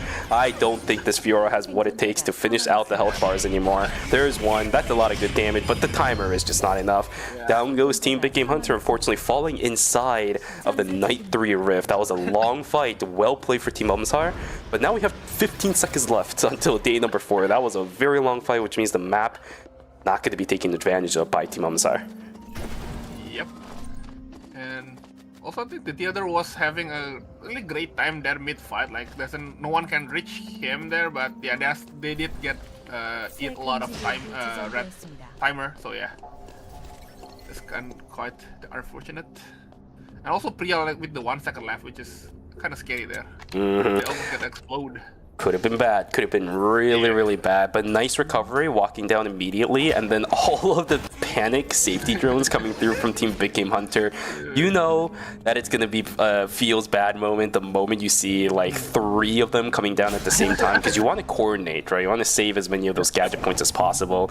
But as soon as you saw 2 going down, you know those guys were panicked. It was a nice attempt, but when the Alex is half HP, when the Fiora is half HP, and the Theo really isn't in a position to walk into the zone either, it's just a bad time. Yep. It is correct. I mean, it's kind of, you know, like a really short time there. They cannot short time decision making, so yeah. Find the safety drone instantly. Oh, what is this? What are you in the corner there? I also put the ult. Eva is a bit far away, but they might get this Chloe up. There goes Chloe. What are they doing there actually? Oh, I don't know, but at least it's just the Chloe that falls down, because it could have been even worse for these guys. But now they're walking into another set of teams. Sleep just needs to immediately run away. Beautiful disengage from the Nia. A lot of time are having to be invested by team, what is that, Hunchgray? But still, it's just the Chloe that is gone for now. Slasher might be meeting with Umsal, and Umsal might be meeting with... Oh my god, it's over. It's so cooked. It's so cooked. Down goes to instantly the worst team for these guys to fight up against. The Kiara actually isn't going to keep up with it because the rest of their team is getting chased down, but yeah, I mean, what an unfortunate situation for Team Upside. That is just the worst situation possible. Hikazi's gonna get found out. Pang's already taken down too. That is just unlucky as hell. Yeah, like I mean, yeah, even if they push to the, I think it was Slasher. I think they're also gonna have a difficult time there. So yeah, it's gonna lose the situation there. Oh no! Oh no! No, you spawned in the middle. Yeah, I mean. I saw what he was trying to do because there was a rift in chapel, but the problem is he spawned inside of the chapel building, and I think you know where the rift spawns inside of chapel. You can't jump that wall as a Mai. It's too big with anything in your kit. So really unfortunate for Team Omnisire. They will get taken down in 7th place. But a really great attempt, I think, from the Mai. It's just they are so unlucky with these teams just hanging around everywhere. I mean, Wickline was there in the cemetery there, so yeah, I think it won't be a bit of a surprise there if there's team still staying there. Yeah, new era. Going to the there's a lot of team here and fire station. Kyunggi and 8 already has picked the Wick line, so these guys are pretty heavy and these guys are pretty strong when it comes down to it. I'm honestly surprised that Team New Era is even contemplating staying in the stone. Usually, when you see a team like Kyunggi and 8 or a team like this, especially this late game, also have the Wick line buff, you are not even gonna attempt fighting those guys. New Era, feeling a little confident. I don't know what it is, but they do have really good items. I think it's a bit scary though for Slasher. They might get sandwiched really easy because this bridge is really narrow spot. They cannot get sandwiched really easy. But so far no one's get to the stream. I mean, yeah, is it porn stream? I think it was stream, right? Yep. Porn? I forgot. Anyway, gas station right now. He's gonna keep poking this Chloe. Chloe's on a half HP. This is not what they wanted. Oh, and jeez. Hunchgrave in a bad position right now. Jan with the low timer. I don't. Can he? Ah, he hesitated a little bit too much. Now he gets found out by the monkey wire too. Look at Team Kyunggi and 8 immediately turning tail. The Chloe also gets found out, and that's gonna be a lot of trouble that this team has to deal with. Nina just gets obliterated. Ing9 can't chase any further over onto the Chloe, but somehow, by some miracle, Hunchgrave is able to get out of a terrible situation. Oh, what is this? Another VLS coming in exactly now. The same deja vu for a different team. Now they're gonna walk up into another different team. VLS is gonna get started, but I don't think that's what you want to do. And ultimates being sent from everybody so far. The fight has begun. This Kiara with Plague activated very, very easily. It's a tight corridor. I don't know what is happening now for Team New Era. That is just way too much damage coming in. Tehu, can he get a kill over onto the Shuichi? Yes, he can. They full on terminate for Team New Era as they find 0 kills in game number 2. All of these VLSs. Yep. There's VLS. Somebody chatted New Era.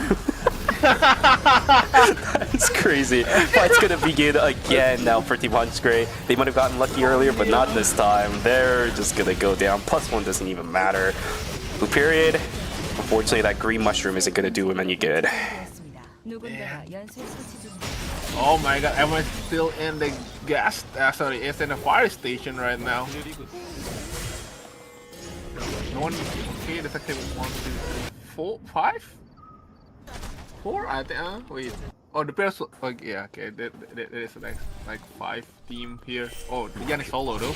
Oh. He got found out, and I think Sleep might be get caught. And I don't think Slasher want to keep chasing this one. If they overchase, this might be a bad news.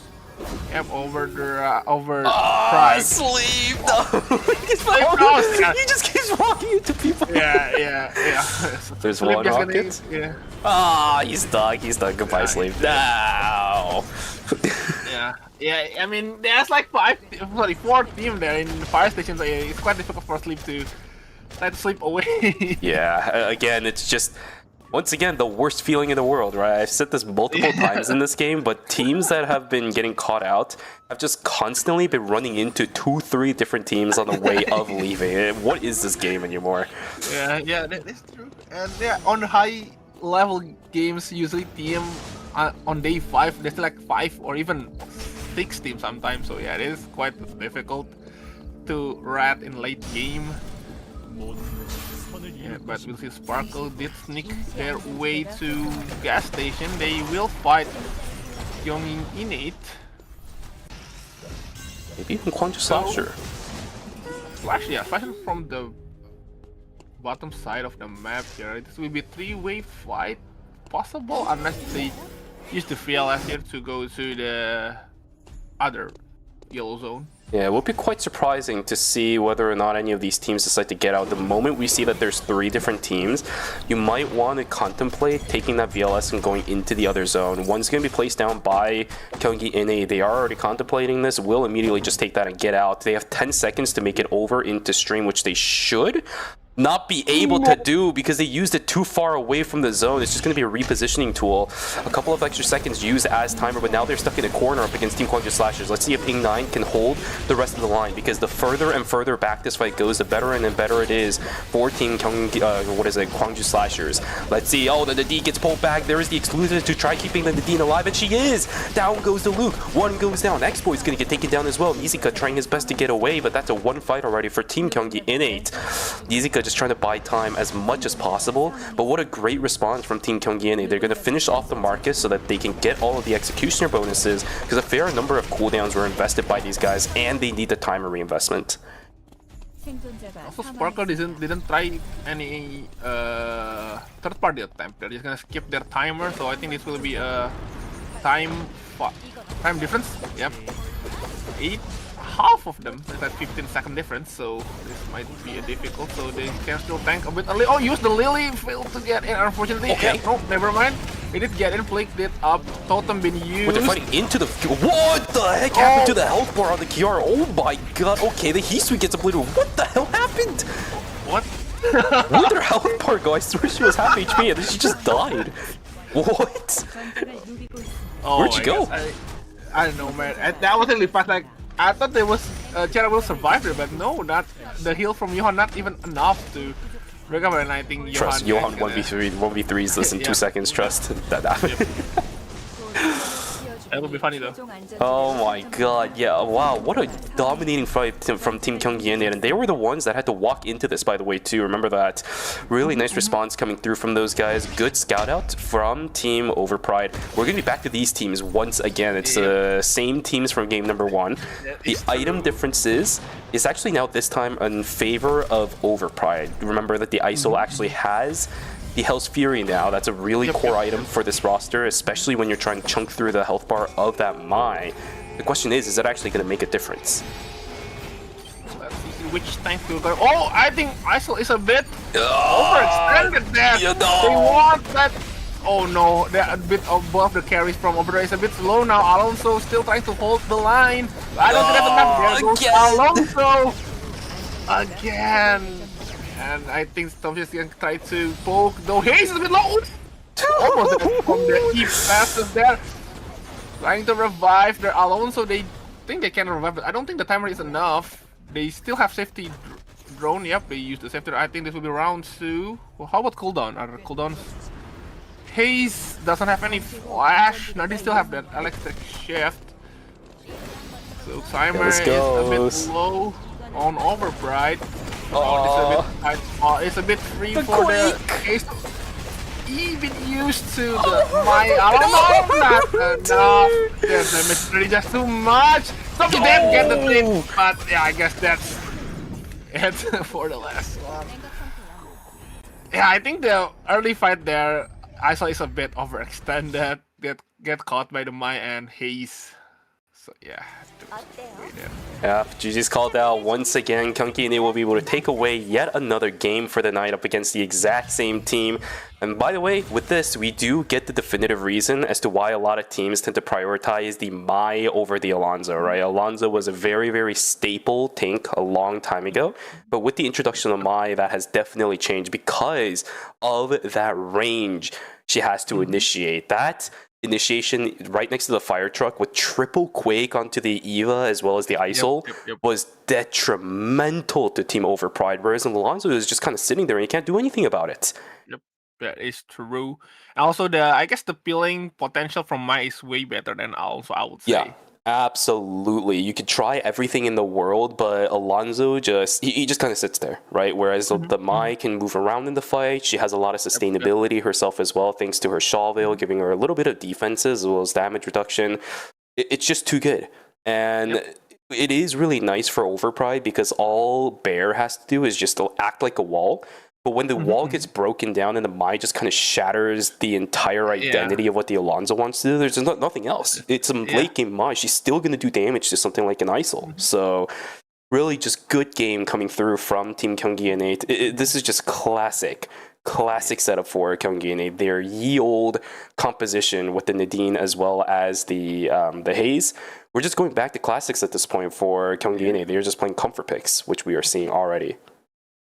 Like I guess one front, I guess one tank, two backline, which is pretty clean there by them. And These guys love this comp. Yep. I mean, just gonna pick that. I think, but still there's no ban, so I think they might be gonna use the same comp for after round 3. That I think we might see the same comp. Yeah, if Overpride is okay with it, there is a possibility they might pick out the Mai, because I know in the first 2 games there were 2 Mais, right? But there hasn't been the third one, so it hasn't been banned out yet. So if Overpride is comfortable with it, I know Bear also does play the Mai. They could pick it out and actually force Gyeonggi and 8 to swap off of that character in game number 4. It's not the best idea in the world, because that means you're kind of diverting away from the comp that you practiced yourself, right? If the Alonso is something that Team Overpride has practiced a lot more than something like the Mai, it could be a bit annoying to swap into it. But in a situation like this where you're dealing with the same team and you lose because of the same character, you might want to get rid of that immediately. So this is the results after game number 2. Because of that, Gyeonggi and 8, it's not even close. It's not even close. A 15.5 point difference between them and second place, with Gyeongnan Sparkle 28.5. Right underneath them is going to be Overpride, and then everybody else is sub 20 before that. But this is already really telling of a story of what has been happening so far in Group B. Yep, I think Gyeonggi and 8 might be... Even if they fumble the next round, I think they still have a good position. Yeah. So they still have like some, you can just chill for one round and you need to lock in the last round. So but we'll see. Exactly. Guys, that was game number 2, and for those of you guys who've been watching ERM for a while, you know exactly what that means. It's time for us to take a break. I also need to cool up my throat a little bit too after yapping for a while. I'm pretty sure Gasbox needs to do the same. So we'll be back with you guys right after the break for games 3 and 4. So grab some water, go grab a snack, and take a stretch. We'll be right back.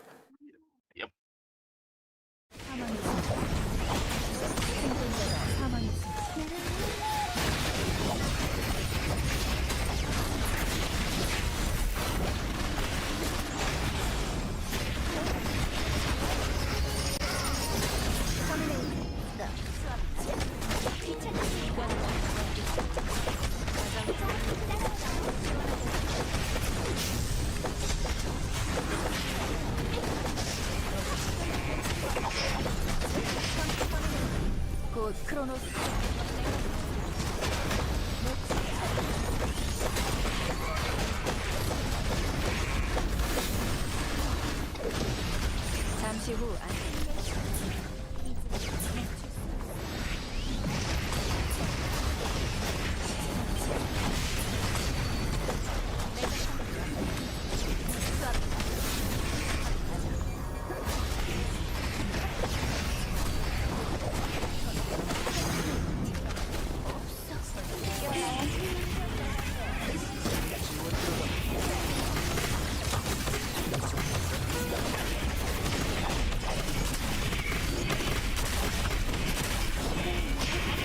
사망했습니다.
ready to get in the game now.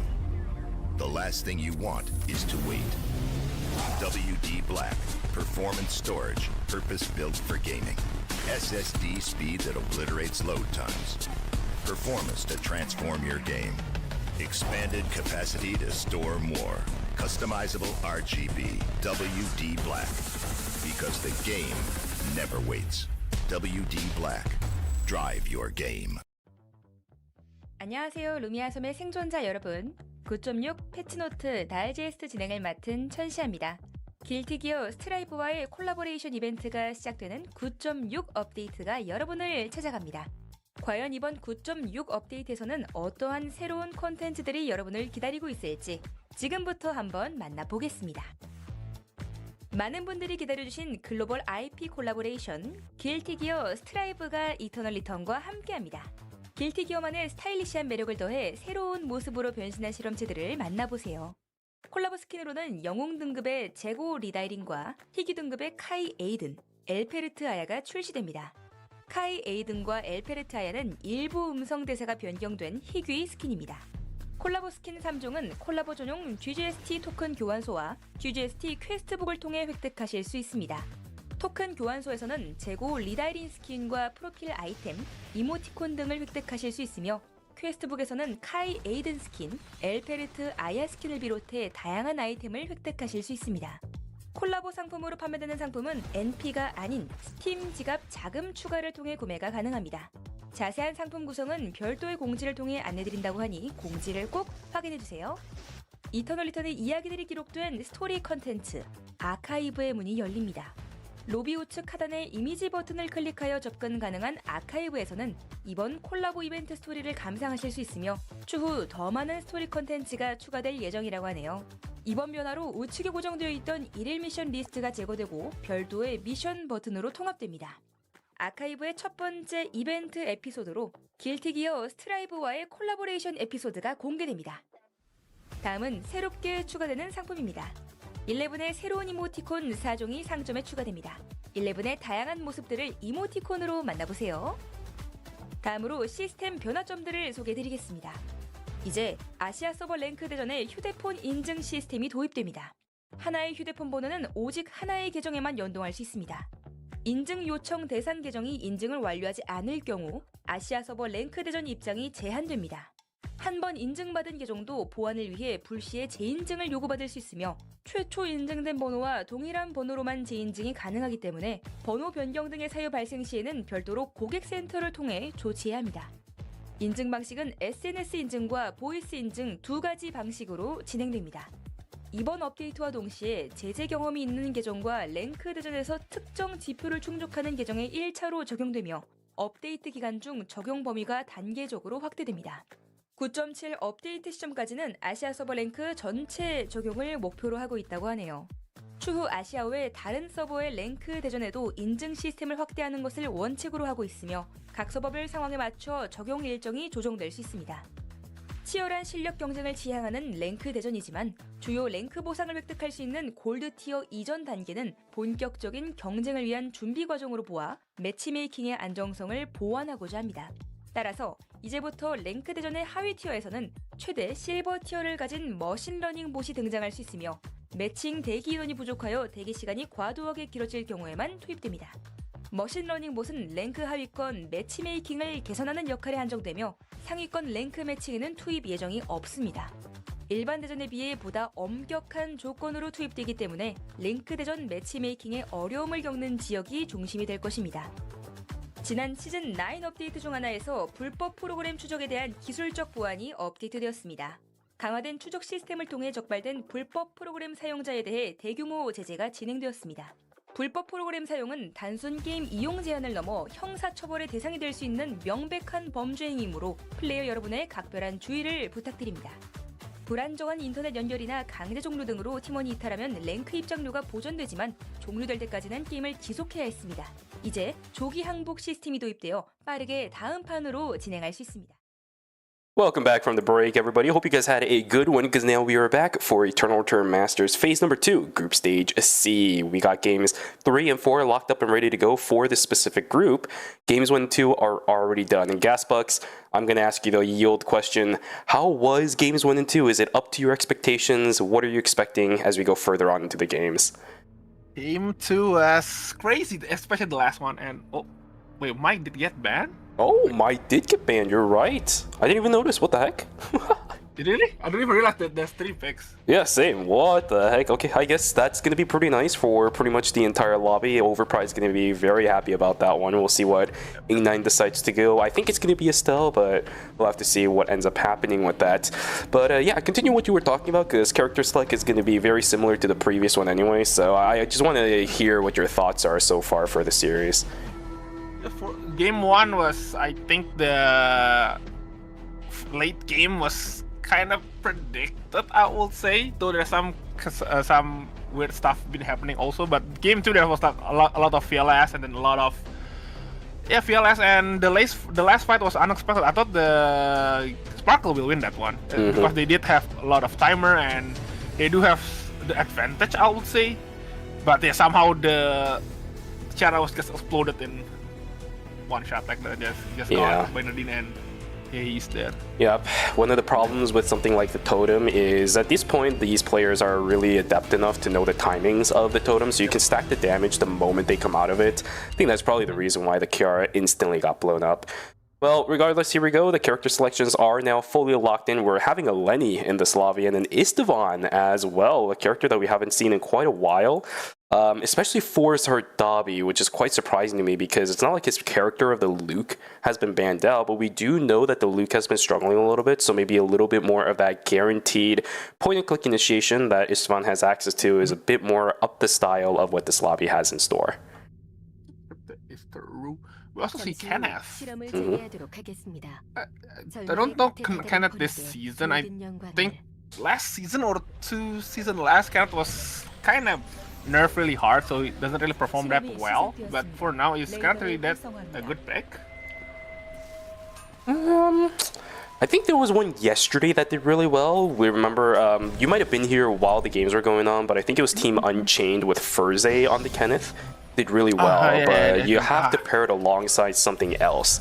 And that was the thing that I was talking about yesterday with something like the Kenneth, because the big part about running something like the Kenneth is you can set up, but that's really all you can do. You're not bursting anybody down, so as soon as your crowd rotation is done, crowd control rotation is done, you're just kind of sitting there being a bit more annoying, more so than anything else. So I think it really falls down to the rest of Team Hunchgrey, where you have a Chloe, right? It is going to be a very easy way to initiate as long as the Blink Flame Crushers are good from the Kenneth. So we'll see how Team Hunchgrey decides to do this. They need the points after all, because they are in 7th. England here, right here, just keep getting bullet in archery. I think this was the second time we see him getting bullet. Yeah. And there's 3v2 and the cemetery. There goes Nia, and there goes Dabi. They're actually fast. It's not even 1 minute yet.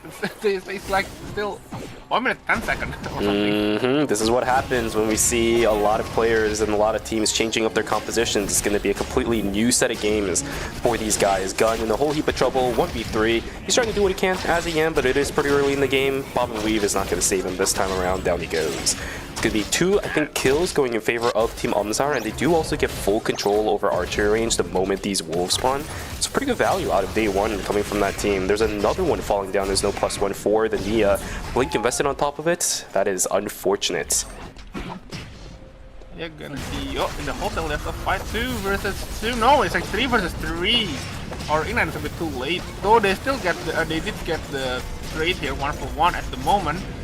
So GCP with the flag out, I think will run out anytime soon. Yep, I think they managed to run away to the beach, I believe. But unfortunate that it's just a 1-for-1 trade, but at this point, you don't want to take too many unnecessary losses. You're going to have a 2v2 versus Team Big Game Hunter as well as Team Hatchgrey. Kenneth is looking pretty solid. He's already got access to the Theodore. He will get taken down. Alex on the backside trying to do what he can, but at this point, I don't think an Alex is going to be able to kill a Kenneth when he's fully stacked up. He's just pumping out the auto attacks. All he can do is just try his best to run away. It's just not going to be enough.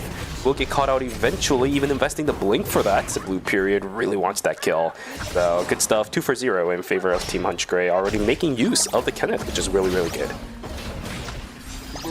Sound only top on the 8th one, unfortunately. 11 will sacrifice herself, or he escape. Oh, nice Lily there. Denied the Lily for the jump. And we see here England getting chased by GCP, and okay, no, never mind, they stop the chase. You get the what do you call it? The rat dog, I would say. Mutant. Dogs. Yes, there you go. Perfect. Oh, okay. I was wondering what you were trying to say because I heard rat for some reason. I'm like, what? Good parry coming out from Walker. Can this Alex get away once again? Nia's game wrote down as well. The Shoichi actually dodging out a lot of the skills, but he gets executed, unfortunately, with one single tap from X-Boy. Aiden trying to do what he can. Can he at least pick up a trade? No, he can't because the Executioner bonus comes in and heals. The darn is fun. Nice try coming in from Team New Era, but they're not going to get any trade out of that. And now we have ourselves a game, right? Every team has a point before we go into day number 2. This is more like it. And I think Overbright, even with the late game comp, they still have one. They did get one kill there. And yeah, I don't think I expect that Overbright will be gonna play a bit more slow. Oh, cannot respond in the middle of the enemy team. Let's get this. I think Alex, no, never mind. There goes. What's it, Chloe? I'll put Nina. Chloe, and they're gonna see a fight in the 3 in the hotel. I think it was Sparkle versus Gyeongin teammate. She'll be oh, Chiara gets to the totem, but I think there's the timing there. Nice weapon skill from Nadine. They do get the oh my god, no. he's so. It's Johan though, can they chase? I don't, I mean, they're gonna stop the chase there. That's... Man, that's unfortunate, right? Because I saw what the Hisui was trying to do, but going for the body in order to chain it is not exactly going to be enough, especially when your health bar is that low up against something like the, what is it? I'm going up against something like the Haze. So they go getting ran down a little bit. At least the Kiara is back up, but it is actually pretty easy to run away as a Johan. He's doing it already. The Dean is gonna slow down the Johan. Does he have chains? Yes, he does. Bullseye, I don't think it's going to be enough either. JCP trying his best to run away. Megok is out. This Johan is ratty as heck. JCP, run, my friend. Does he have enough? Yes, he does. With the little marbles that fly out. Good stuff. Okay. And then they finally get the Johan here in the uptown. But he is already. I don't know where he spawned, but I think he'll be fine. Yep. We're hereby gonna spend their credits. Hunch Grey though haven't spent their credits yet. Sparkle did die, so they definitely took some time here to buy their items. Yeah, what's lucky is that, especially for Gangnam and Sparkles, considering they've been split apart for a while, none of them have fully been taken down, but again, we're just in a really awkward situation. The Johan is going to join on in. He does have the faith in wavering, but Tehu a little bit too far away from the fight. Trumpet looking pretty good, but the AoE coming in from the Tsubame guy, she is good! They turned this? How did they do that? Oh my goodness. Teo just has to completely run away as this Chloe is without a Nina. Oh my god, they actually turned that. That is insane. Another fight up on the northern side. EMP Barrage is going to go down towards the backside now. Umzar, the whole heap of trouble will just have to get themselves out as the Cecilia just pulls herself across the wall. They're gonna keep poking here from the Theodore. They still need to find a way to get into the Theodore here, or after he's gonna get poked. Well, from the Cicella being used, get the parry from Alex. Yep, still kind of just looking at each other. Okay, 5 with it, a bit low. Oh my god, the damage to the Carla. Oh, half HP. Same goes to the, oh, the Q connected. Oh, okay. There goes the Theodore. And Walker is gonna walk away. And yeah, same goes with the Fiora. That's what you want to see because they were fighting over the Alpha as well, right? Really, really good value coming out of that team. Umzar with the triple DPS, making sure to lock down a crucial member of Big Game Hunter. With Lily getting into the Eva. And oh, missed the W though if I use flash away, and but no, I will already get initiated by the Chiara. Stormchaser is a bit free hitting here, so I don't think the damage is enough. And they have to get one kill. There goes Alonso. Ava 1v3 the Dream. Oh, they did connect though, but yeah, it is a bit enforced. Okay, so one more hit there. At least the trade is there. Let's trade though. Can get another one. Dominate is Eva. Will you connect? Okay, no, never mind. Almost dead. Nice try coming on in. Yeah, that's really unfortunate, you know, for what it is. Stormchaser is playing insane right now. Even predicting the fact that Tehu was gonna jump in on towards the 11 and then immediately gun it straight for the Eva. He preemptively backed away, but the problem is you can do that all you want as an Eva. It's just too early in the game for her to really do anything with that. So very unfortunate for Team Overpride. Still trying their best, still scaling at the same pace we've seen in the previous games, because 6 transitions already by night number 2 is good pace still, regardless of what's been happening in the game so far. I mean, I think it was supposed to be expected, I will say, because of the late game character. Basically, mid game was their damage is pretty much so-so. And oh, but there is a fight here in the cemetery right now. All from the Theodore. Once again, there is a bit free hitting. Totem did get pulled up. Oh, did get into the Theodore right now. Can use that flag damage. Q connect. Oh, there goes Theodore. Oh, this is bad for Big Game Hunter though. The wind gadget been used. I don't know the name. What they call that one? It's fine. Wind gadget is basically the. That's what we call it, anyways. Who needs to know the actual name? That's all you need. That is fun getting in. To the Eva. Oh my God! There. Oh, it's actually a trade. 1-for-1 at the moment. It's gonna buy it back instantly. Round 2.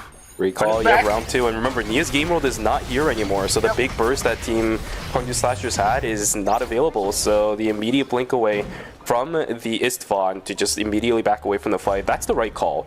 I think great decision from Team Overpride to get the res back over towards the Eva instead of brute forcing a res, because in the end you're still dealing with a bruiser. If the ISO plays it a little bit weird, then Alonso is never getting away from that.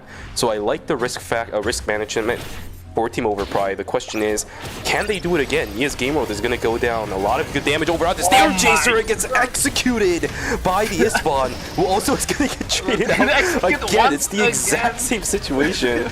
But now Bear is the one in a whole heap of trouble. Isol is trying to loop around to make sure he can support, but Istvan, no, the Alonso just gets obliterated. That is a minus 600 to Team Overpride unless they can look for a rift. Might be in trouble. Johan is already far away, so he's gonna sacrifice himself here, or they might get a kill. No, the parry! Nice parry there from Fiora. Played pretty well there. That hurts. Yeah, that is hurt. And also, Slasher with the Istvan doing really well for them compared to the Luke, because of, yeah, I guess yes, like you said, the point and click initiation was really benefit them for them. The really beneficial thing too here is that the combo with Nia is really good, because Nia pulls people in and then slows them for that tiny second of a time, which allows the Istvan to get that triple tag with his ultimate, right? Because the big damage dealing factor for Istvan's ultimate is if you hit somebody in that epicenter. If you time it correctly, then they can't dodge away from it. So it's absolutely massive what Team Overpride, not Overpride, sorry, Team, what is that? Team Slasher has been able to do. Absolutely. The combo has been working correctly. I think the Istvan is doing really good and making sure that he's the one also following through on the aggression instead of the Yan. Nia is doing good with the Game World, with the Nia's Game World timings. Everything's been going right so far for Kwangju Slasher, but you can tell that it's still a little bit iffy because Istvan is still in danger. He is dying after the initial kill or the trade that they get. That is true. And also, oh, that's a fight in the police station right now. Pulled from the, nice weapon skill there from the Kara there, but the red box too. Yeah. Matter that was trying to fight it in the message center. There with Nia, and Nia has a bit loaded. There goes Nia, and so Dabi is low HP. Use the wind gadget right now. Round V1. Oh, no! Where's Yan though? Where's Yan? I don't see Yan there. I don't. think he's a bit separated there. Yeah, I think he's already completely booked it out. A little unfortunate, but oh well. Umzar, did they end up picking up the red box still regardless? Because I see them having something. And Team Gangnam Sparkles doesn't have a red box for themselves. That is really weird. So they ended up giving up the red box over to Team Umzar despite having the trade and actually getting the advantage on player count. That's surprising. Yeah. I think the red box was still taking time. I don't think they want to stay for too long in police station. I think. Not really sure though. Oh, kind of initiate this one. 11 just try to jump in. Yep, jump. She does. The count misses. Okay, he's gonna go back once again, but I think Lenny gonna try to actually see Aiden. Oh, wait a minute. Chloe actually getting jump in by the. Oh my god, the Soichi finally getting it. Oh, right. In school run. Can it run? Oh no! The W and the massive did connected there. And New Era did manage to escape. That sucks for Hunch Gray. We have about a minute until the rifts are going to come up, so this Lenny's going to have to rat unless they actually do get the res over onto the Chloe. The fight's going to begin once again. The Tomahawk Roundhouse is good. The exposure shot is also good, but it's not going to be enough to keep the members of Umzar alive. Triple DPS taken down in the blink of an eye. Nicely done from Team Kwangju Slasher, again making use of this comp very well despite the momentary freak out that I had there with the exposure shot, because Carlisle almost saved the fight. It's just their damage isn't good enough.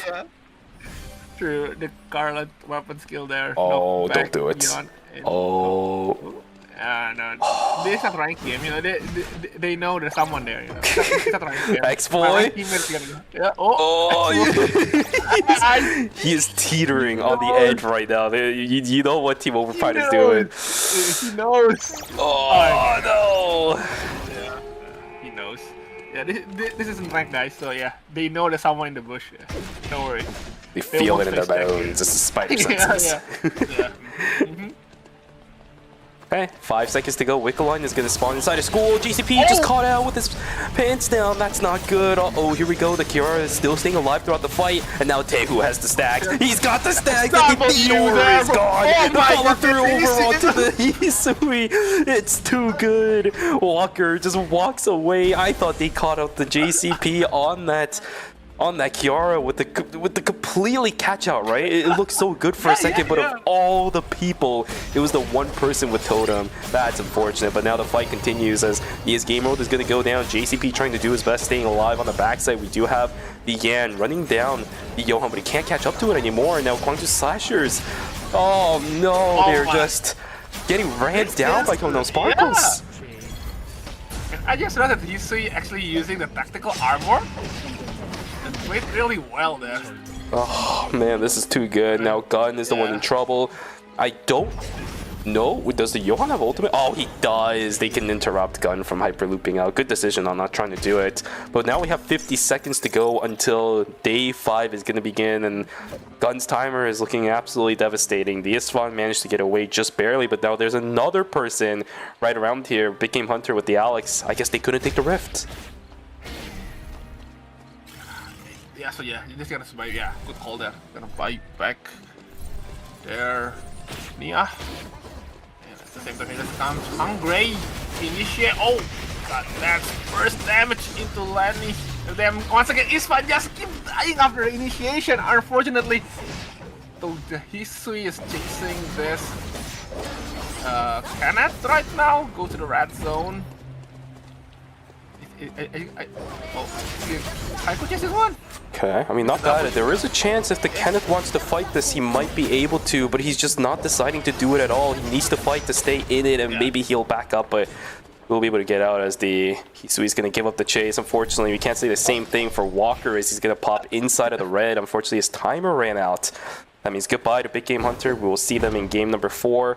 2 seconds left for the Kenneth, but he will walk out just barely as well. Oh man, Kenneth has no credits. Hunch Curry is doomed. Yeah, they are doomed. But can you escape in ERM? I don't know how the. You can. You can. Okay. Yeah, it's just the. Yeah, you still need no, you don't get any points for it, but you still need 100 credits to escape. I don't think this Kenneth is getting. That is true. He's in shambles right now, man. Yeah, yeah. Yeah, homeless is it? This guy's homeless. Actually, Really homeless. yep. All right. Well, we'll see if Hunch Gray can rummage a couple of extra points because they only have 1 kill score, so you just kind of need to rummage as many placement points as possible. Yeah, but no, no. it's not gonna happen. The caster curse coming in clutch. I think we jinxed it, man. I think we should stop doing that. We just jinxed No. It's part of the job description. That's the thing, right? Like, welcome to the club. That is true. Welcome to the club. You have finally been exposed to the good old contractual obligation. Again, it's part of the job description. You have to do it. Yeah, true, that is true. And 11 is gonna initiate. Oh, never mind. Gonna jump in there. Gaming will activate that sound just to stop the Isfan to getting in. But 11 now getting punched by the other member. I didn't use the ult to get in. Isfan finally. Oh my god, 11 just gone instantly. They do get the Soichi. Aiden did manage to run away. And I think, oh yeah, Isfan, yeah, once again, Isfan just get 1 kill and then he also traded himself up, which is kind of unfortunate. This really sucks. This really sucks Yeah. for Team Kwangju Slasher. I know Lumi, they should be able to catch out Lumi maybe one more time because I saw Lumi earlier inside of, I think it was police station, but I don't know what the timer looks like because we got 45 seconds. Lumi is making its way back up towards the north side of the map. The Aiden's going to catch it out first, but he can only get the res back over onto the 11, even assuming that he can get access to this Lumi to begin with. 10 seconds to go. It's going to be the safety gadget and then the hyperloop immediately. Look at the problem for Team Kwangju Slasher though, because Kyunggi and 8 is getting ready to go on in. Do they not have a safety drone? They don't have a safety drone. Why did you even go for it? That's a -1.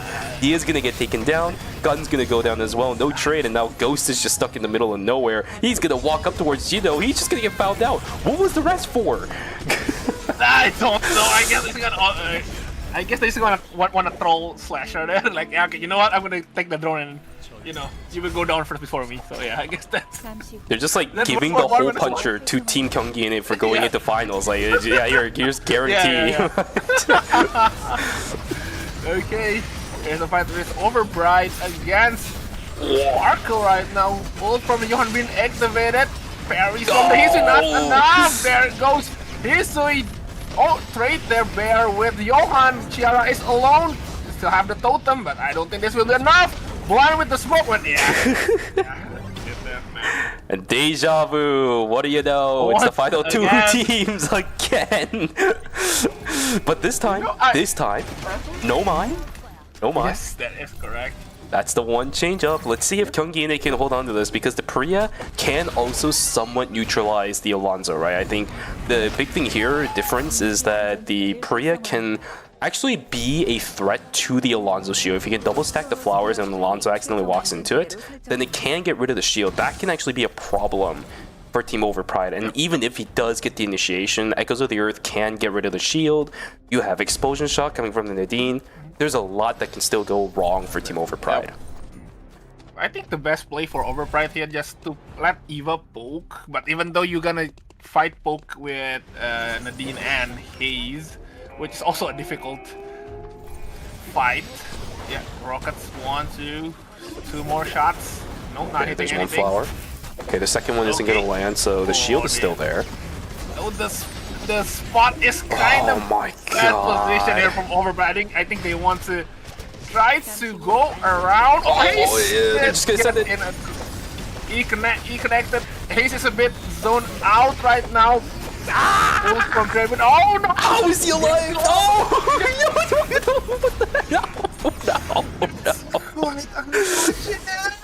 No! It's again. They can't do anything. It's such a shame. Kyunggi and 8, once again, 3 for 0 up against Team Overpride as they still cannot break Team Kyunggi and 8 despite not having the Mai. There it is. What a surprise. 3 games in a row. Kyunggi and 8 will be able to take it tonight. And this should officially punch their tickets into the finals. I don't think there's another team that can catch up to them anymore. Yeah, but honestly, that is quite unfortunate. The final zone was kind of in the Kyungjin position there because Yeah. of the there was too narrow space there. Eva and Isol cannot get in. He's gonna keep getting poked by the haze there. Quite unfortunate there, but yeah. It sucks as the Alonso because what are you supposed to do? Right? You need to act as the wall. And I think the magnetic field was fantastic from Bear. The only problem is all the Nadine has to do is just press 2 buttons, E and then E again. And if you do that, you don't have any more initiations left on your roster. And plus, the problem for Overpride's team composition is that outside of the Alonso, any sources of crowd control take time before it ramps up, right? Like you think about ISIL, you need the Semtex, but in order to pop the Semtex, you need to either auto attack them a few times, which I haven't really seen O3CU being able to do, even if the Alonso gets the initiation in. And then the Eva has the phase vortex. But that also takes time because that has a duration before it pops. Like, there's no follow-through on any crowd control that Bear is able to do. And by the time people even have a chance to attack the people Bear gets access to, he's like a quarter HP. He's dead. It's quite difficult there. I mean, the best situation was front to back, just kill the Priya first. But, I mean, you can just let your Haze and Nadine poke the Bear. So, yeah, it is kind of hard there. I like the idea from them trying to just over push into the haze, but it took too long. It took too much to kill the haze, which is not going to be good. Yeah, haze was a bit overextended. That they did try to punish it, but the flash, the blink that make haze run away there and almost died with slight of HP to recover. I feel bad for Overpride at this point, man. They're just trying. Yep. The definition of insanity is expecting a different outcome after you try the same thing over and over again. But for Team Overpride at this point, what do you really have left anymore? You can see, even through all of that, they're not even second. This is the most annoying part for this team. Overpride is third right now, despite being second every game so far in the evening, because Gangnam Sparkle, with their roster, has been able to overtake them sheerly based on the number of kill score they've had. 47 points for Gangnam Sparkle, holding strong in second place. They've done that pretty much the entire night, except for game number 1. So Kyungi and 8 and Overpride have been rolling over the lobby, but Gangnam Sparkle is doing the same thing in a different perspective. Yep. So yeah, I think for Kyungi and 8 for the next round, I think they can just honestly just play a bit more relaxed, I guess, just gonna chill, and then I think they should be fine. While Overpride, I want to say that they need to pick up the pace with the kills, but looking at the comp, I don't think they might be getting any early kills or even mid-game kills. So but for third place, are they gonna go to the knockout stage or they just gonna go to the final? First place just goes straight to the finals, so we'll actually end up seeing them next Sunday. Yeah, so that's one of the reasons why being first is actually really good, because you're at that point guaranteed top 8 right in the entire tournament. So your performance in group stages, as I said before, doesn't really matter too much because it's not elimination, but it does factor a lot, especially when you start going into the bottom of the scoreboard, the 7th and 8th, and then also first. Okay, so basically if you even get second place, you still need to play in the knockout stage. Yep.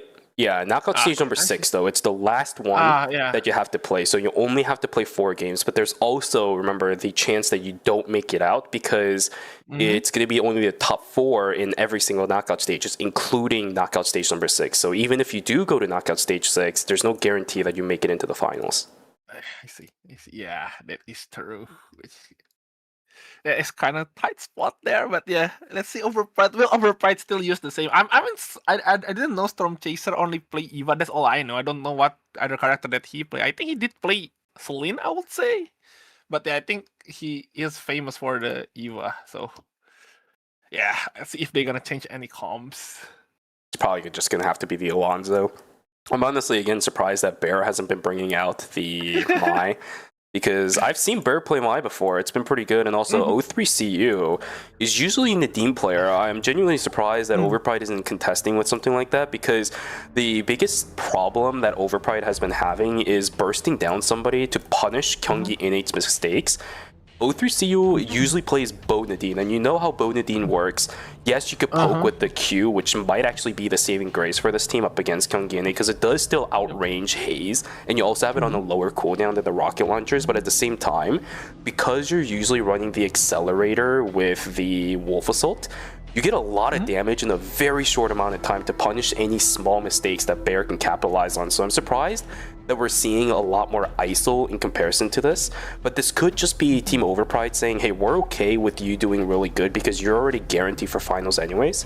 We'll just fight for that second place spot and try to make sure that our composition by then is solidified through either, you know, this week's scrims that they could play in, or maybe even next week's scrims before we go into the finals. That's true. So yeah, then what are the changes? Oh, we see Bianca in Slasher. Okay. I was actually talking about this with Superior yesterday, and I'm liking this decision from Gwangju Slasher. So I was talking about this with him because Gun is a player that came in from a different team called Modern at the beginning of the season. This guy is insane on Felix. He can really do a lot of good on this character, especially I think in a lobby like this, because there's a lot of auto attackers in this lobby as well, and quite a lot of bruisers that Felix can do really well against. So I like this decision. And X-Boy, if you know who X-Boy is, this Bianca pick is not too surprising. This guy used to be #1 on the leaderboard for KR ranked for like seasons with Bianca, and it wasn't even close. Okay, so yeah, we're going to expect some changes here from Slasher. Might be ever to I mean, they're already second place right now, so yeah. Let's see if they can actually somehow manage to get to the first place, but I don't think that might be happening. But yeah, we'll see. Kyungnom's is just way too confirmed at this point. You like 30 to 40 points, and that's even assuming Kyunggi goes out in 8th with nothing. So yeah, that's but not I don't think that's my thing. Yeah, exactly. Especially with the Mai is back in play right now, so yeah. It's gonna be a hard time here. I'd honestly be willing to go bald at this point if Kyunggi just goes out in 8th place with 0 points. Like that's how confident I am that they're confident enough. You need 21.5 points as Kyungnam Sparkle over Team Kyunggi in 8. So this is... If you get first place, 10 points, so you need 11 points and a first place. So yeah. 11 kill point and 10 points and a 0 point on Kyunggi. Exactly. It's just, if the stars align and the miracles happen, maybe there's a world in which that happens, but I don't really see it that much. So yeah, it's going to be a little bit annoying. Unfortunately for everybody else in this lobby, it's just going to be a battle for that second place spot. But the problem is, if you take a look at the leaderboard right now as well, before we really do anything crazy, it's a split even between the top half and the bottom half. So pretty much everybody in the top half is looking for the second place fight, whereas everybody on the bottom side is looking for that 5th place at the very best. Yeah, we use that CC immune there on the developer, but we see gonna continue a fight. It is from Hunch Grey versus Slasher. No, actually, big game Hunter. I don't know which Slasher going to target. They did a bit spread there. Let's see here. Okay, Falcon is going to keep auto attacking everyone. I don't know which team they are aiming at actually. He's going to hit everyone in front of them. Okay. Yeah, they're aiming at everybody. There's no decision that they have to make. All they have to do is just sit there. X-Boy will be able to heal up quite a heavy amount. Do they have the kill yet? No, the follow through and the White Lily over. Gwangju Slasher playing this multi-pronged attack perfectly. None of them die. Yeah, that is quite interesting to see that they're just gonna hit anyone in front of them. They don't care about the team. They're gonna, I guess, 1v17, I guess. Oh no, the penalty increased. 1v21 right now. Alright, well, O3CU trying to fight it out up against Ing9. It might be early game for the Mai, but that healing drone is a little bit of a cheapskate tool. There's the Drape, down goes the ISO. It's too early game for the ISO to deal with the Mai by themselves. How strong is Mai? Like, I thought she getting nerfed every patch, but everyone's still gonna pick her. And you can see now, you can see why she's getting nerfed like every patch now, right? This character is just so unfair sometimes. It is true. Being stabbed straight in the heart. And then save the heart there, unfortunately, and yep, Eva goes down. Also, what did I tell you? Isn't Gun good in Felix? Look at this guy. Yeah, you told that. I mean, it's already 3 points there from... They won 3 kill points, so this is 6 kill. Yep. I will say for them, yeah, bro, there. Yeah. They Guys are are doing actually good. crazy stuff. Yeah, they're doing really great right now, and I think. Oh, it's gonna get. Yep, there goes. Dude, the Mai is horrific. broken. Mai. This character's How strong is a stupid. Mai? Yep. How strong is a Mai? I think every season I have to see Mai on ERM. I never seen a 0-picks Mai. Yeah, every season, if there is no Mai, then I feel like at that point we can genuinely say that Eternal Return has become a different game, because this character, I said it before and I'll say it again, unless her numbers are completely put into the dirt or her kit changes, she will never be a bad pick, especially in pro play, because the fact that you're able to initiate with so much range in comparison to a lot of the other tanks that are in the game right now, with a lot more versatility on which direction you want to take it, is just good enough. But saving your teammates is also good. Just like this one, Ghost is buying so much time. Look at how much focus they're taking away from everybody on Overpride, to the point where the Alonzo dies first.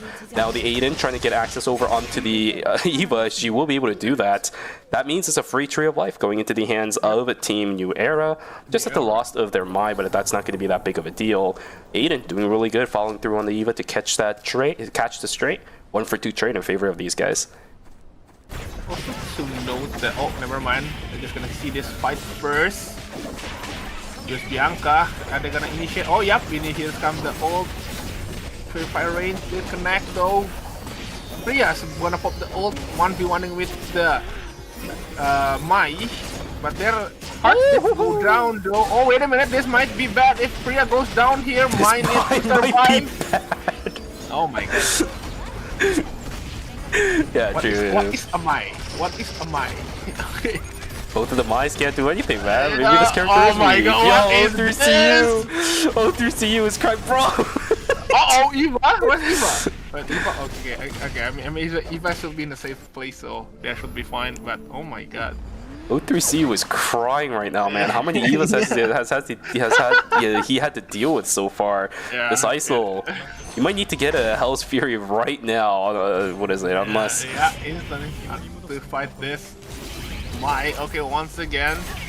Priya is still a bit far away from the fight. Mai trying away.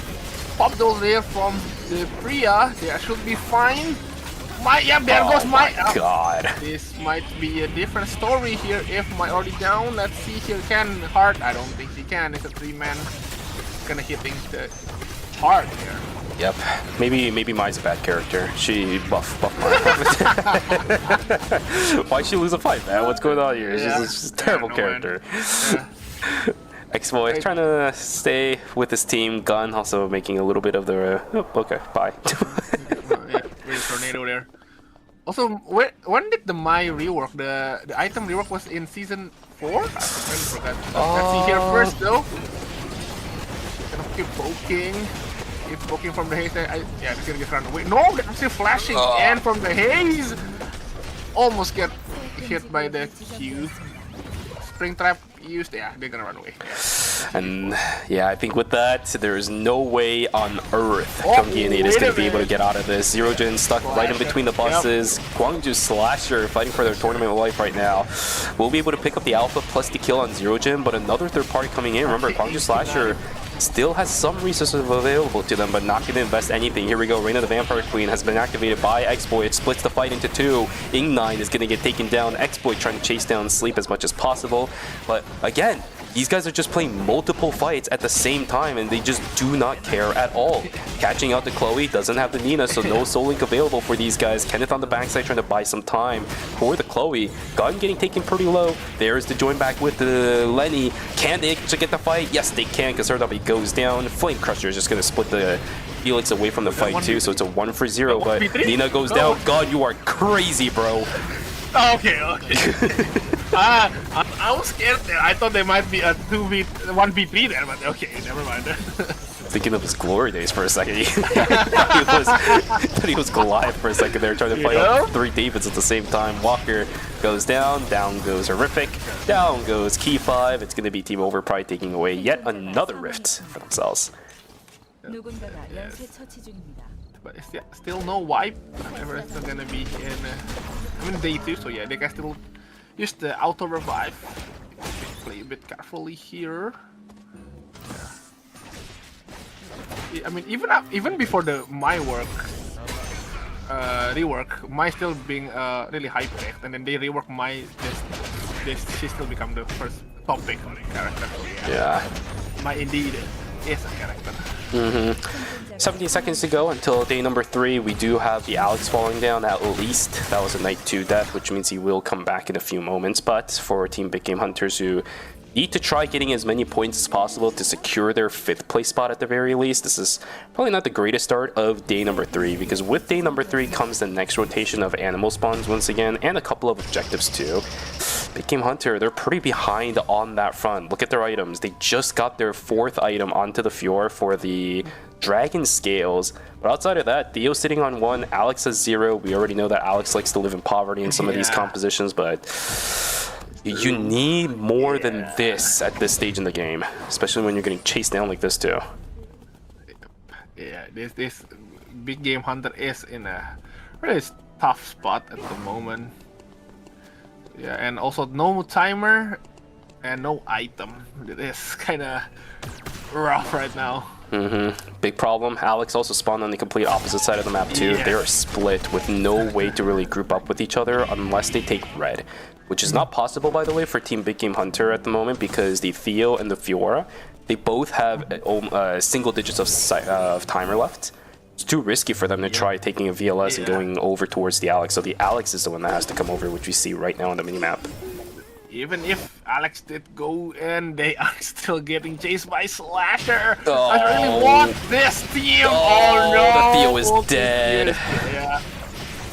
Fiora is dead, so can Theodore get catch? There's no way he can run away from this. Oh no. Big Game Hunter. 전장을 지배하고 있습니다. It's really tough to see. And Hunter and Ali gonna fight with Young Innate. Just, I think one good spring trap from the Lenny might be. Oh, never mind. Actually, one good ult from the Kenneth might be enough, but no, Chloe is really low there. What happened to her? What happened to the Chloe? Oh no, just they did have a good ult from the Kenneth though, but the My ult prevent the case to be burst down, unfortunately. And in the archery, we see Umsal here fighting with Slasher. Slasher with the 9 kill point. Get Mai getting in, same goes with the Bianca. Oh, Lily been used, Bianca not getting in far enough. There goes Bianca. Gun getting chased by Felix, so he should be fine. Oh no, X boy felt that. Yeah, he definitely did. The biggest problem there was the White Lily actually carrying the Mai away, so they didn't even have the frontliner, while all the combo from the Felix as well as the Bianca was already invested. So no real safety net whatsoever. We have ourselves a night number 3 Rift fight once again, but the problem is Teo is already dead. Alex does get traded out, and now it's a Kenneth 1v2 for the ages. We've seen him do this time and time again. Fiora, can she land enough skills? It's horrific. Blue period. The stacks. Oh, okay. I was just about to say the touche stacks were maxed out, so any next skill that landed within the duration would have been enough. Kenneth should have just backed away from the fight, but now it's going to be enough for the Fiora to get the kill and save their team. Unfortunately, Hunchgrey, that's all they're going to get. I don't really think it's going to be enough for them to get out of that 8th place spot, so we'll see them on Sunday, or actually tomorrow, I should say, for knockout stage number 1.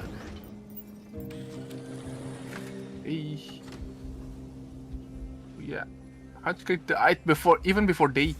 Wait, no, it's actually day 3. Never mind. It was day 3 Rift there. My bad.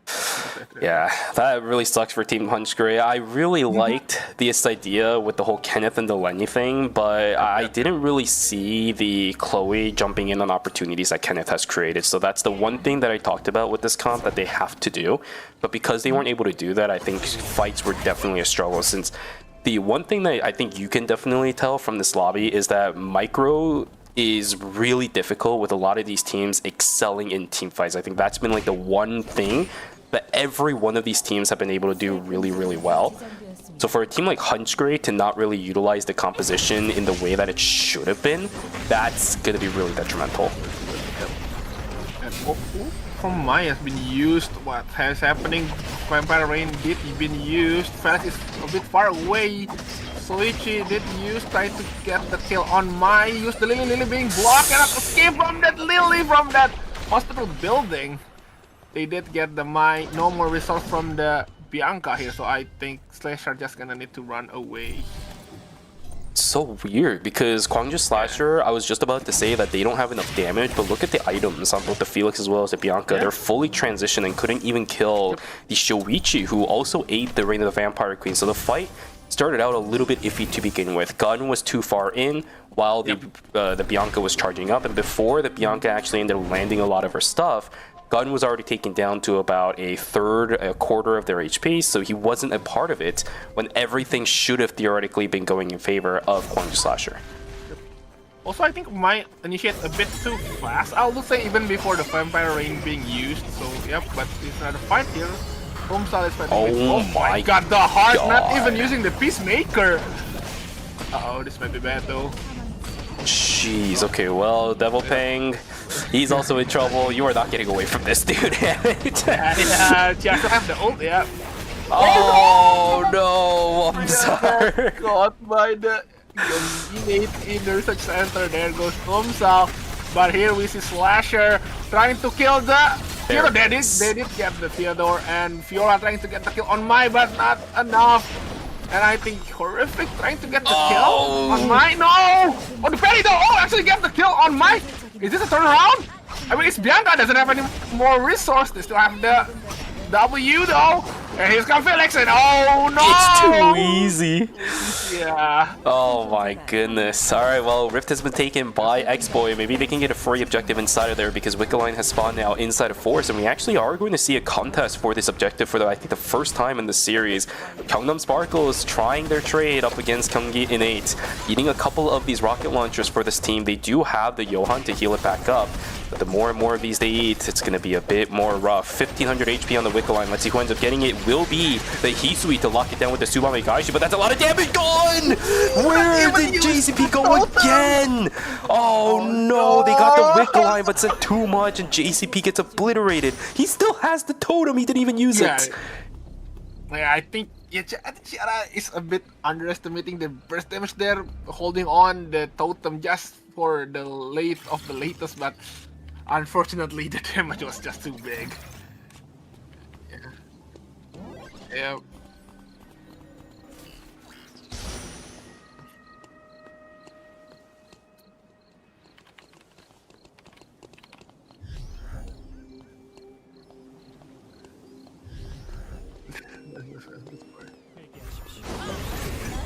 Oh my god.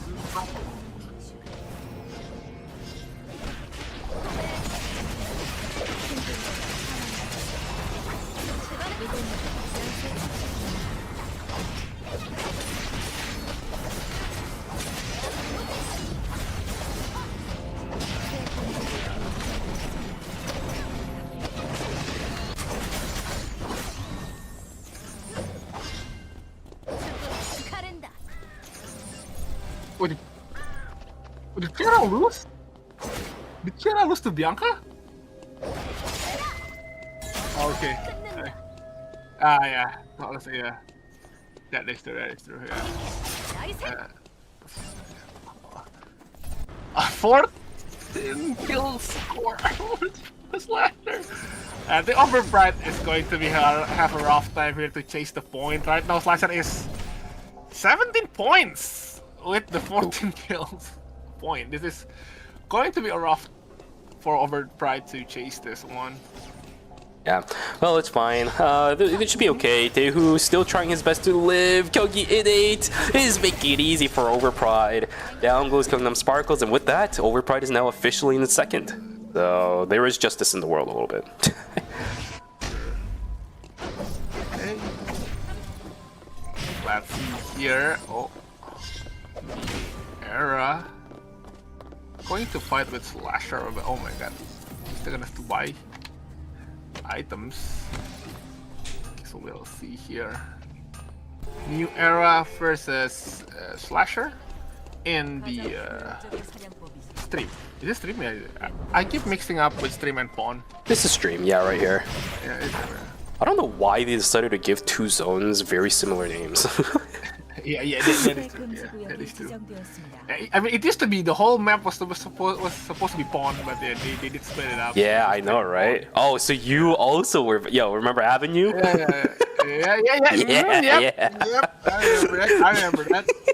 Yeah, I remember that. Funny thing is, I think up until about a year or so ago, I still kept saying Avenue every now and then, and I kept catching myself, so it's like the weirdest thing in the world for me. Alright, here we go. Gun, Max Stacks is only going to be able to find the Mai when it comes to the knockup. Raiden the Vampire Queen, not that bad, but Gun on the backside once again. He has 2 seconds left! What? They fought into the red when Gun had 2 seconds left. What are we doing?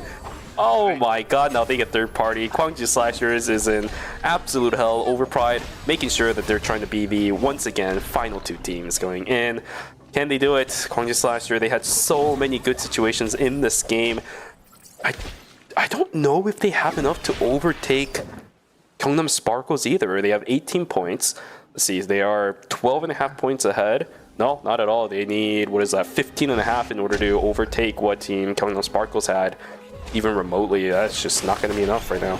Yeah, I think if somehow Overpride can kill everyone in the lobby right now, is it even enough? 8 point plus 10.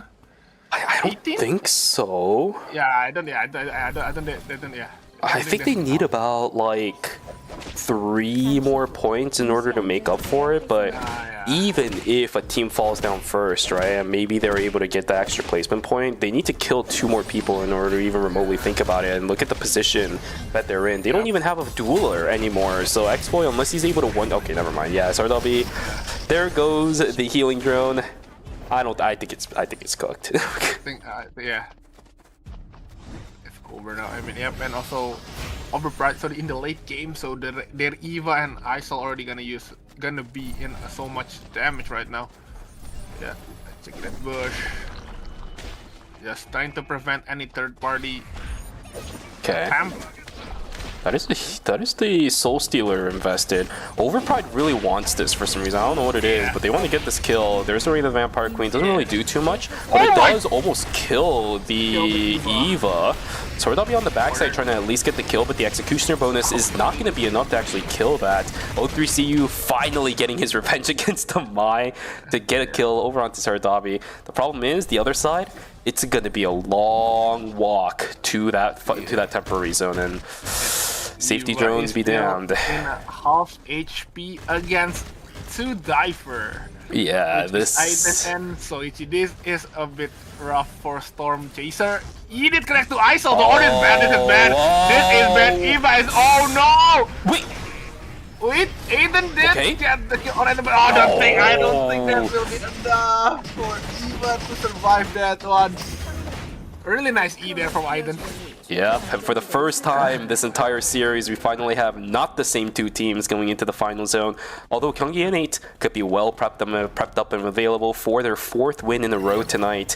In the group stage is going undefeated as long as they're able to knock down New Era, which they have done a couple of times already. And looking at the items for this team too, pretty filthy. 5 blood sample transitions for Gyeonggi N8, and for Team New Era just 1. 2 actually on the Shoichi as well as the Mai. Is it going to be enough to overtake the kings of Group C? Let's see. I think if as long as they can dive into one of the battle, I think they should be fine, I would say, but who knows. Even if maybe try to jump into the haze and then Nadine somehow 1v3 it. But let's see. No, 1 rocket's going to land. Each of these rockets are going to hurt a lot more than what we saw on Team Overpride, because the problem with Team New Era is that they don't really have the range to initiate too easily other than the Mai. I'm a little bit worried about this, because the closer and closer they walk in, the better and better it gets for Team Gyeonggi N8, but they are playing it really well. Mai goes in a little bit prematurely, but this does open up the space given to Team New Era. The only problem now is that no Quake available for the Mai. Right, Aiden also ends up using his parry as well. That's a long cooldown that's going to have to be waited out for Team New Era if they want to fight at their max capacity. Gyeonggi N8, nothing really invested for those guys. Maybe just a Quake, but that comes up pretty quick. Chronosphere is working in favor for Gyeonggi NA2. Here we go. Ghost is going to look for an initiation on the backside, but where's the rest of the team? Where is the rest of the team? Exclusive going to be invested. Electrostatic Surge comes out, but there's just nothing gained from this team. Gyeonggi NA is just playing this so well. Let's Shoichi can do something. No! SMG burst! The SMG burst! Gyeonggi NA has dealt with that too much up against Lumino with zero support from the rest of the team. New Era is only going to be able to get 1 kill onto Gyeonggi NA. Unfortunately, will not be able to win it out, and that should be Gyeonggi NA with an undefeated run in group stage for phase number 2. Congratulations to these guys for 3-2. Doesn't even need to wait the time. Checkmate and a GG called out. 20.5 points to finish out the night for this team. GG's. GG's.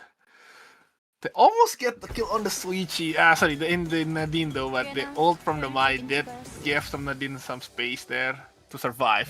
Oh yeah. For a little bit. This is one of the problems of playing this kind of composition where you have to be the ones that initiate onto the other team, because you make a mistake or the other team deals with it well, you're gonna get punished. Right?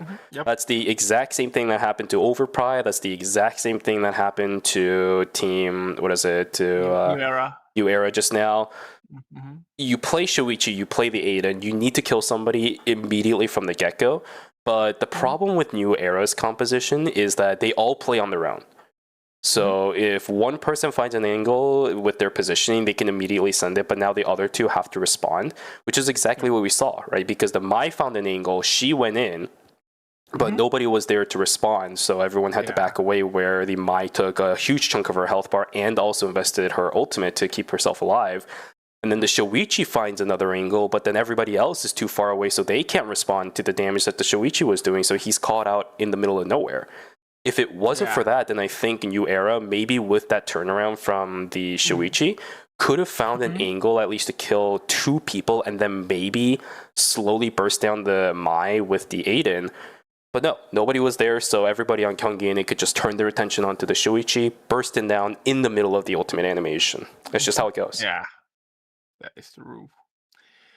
I mean, it's also, I think only the Mai can jump in pretty deep, and the Soichi and Aiden is pretty hard to get in deep there, even with the Aiden ult. So yeah.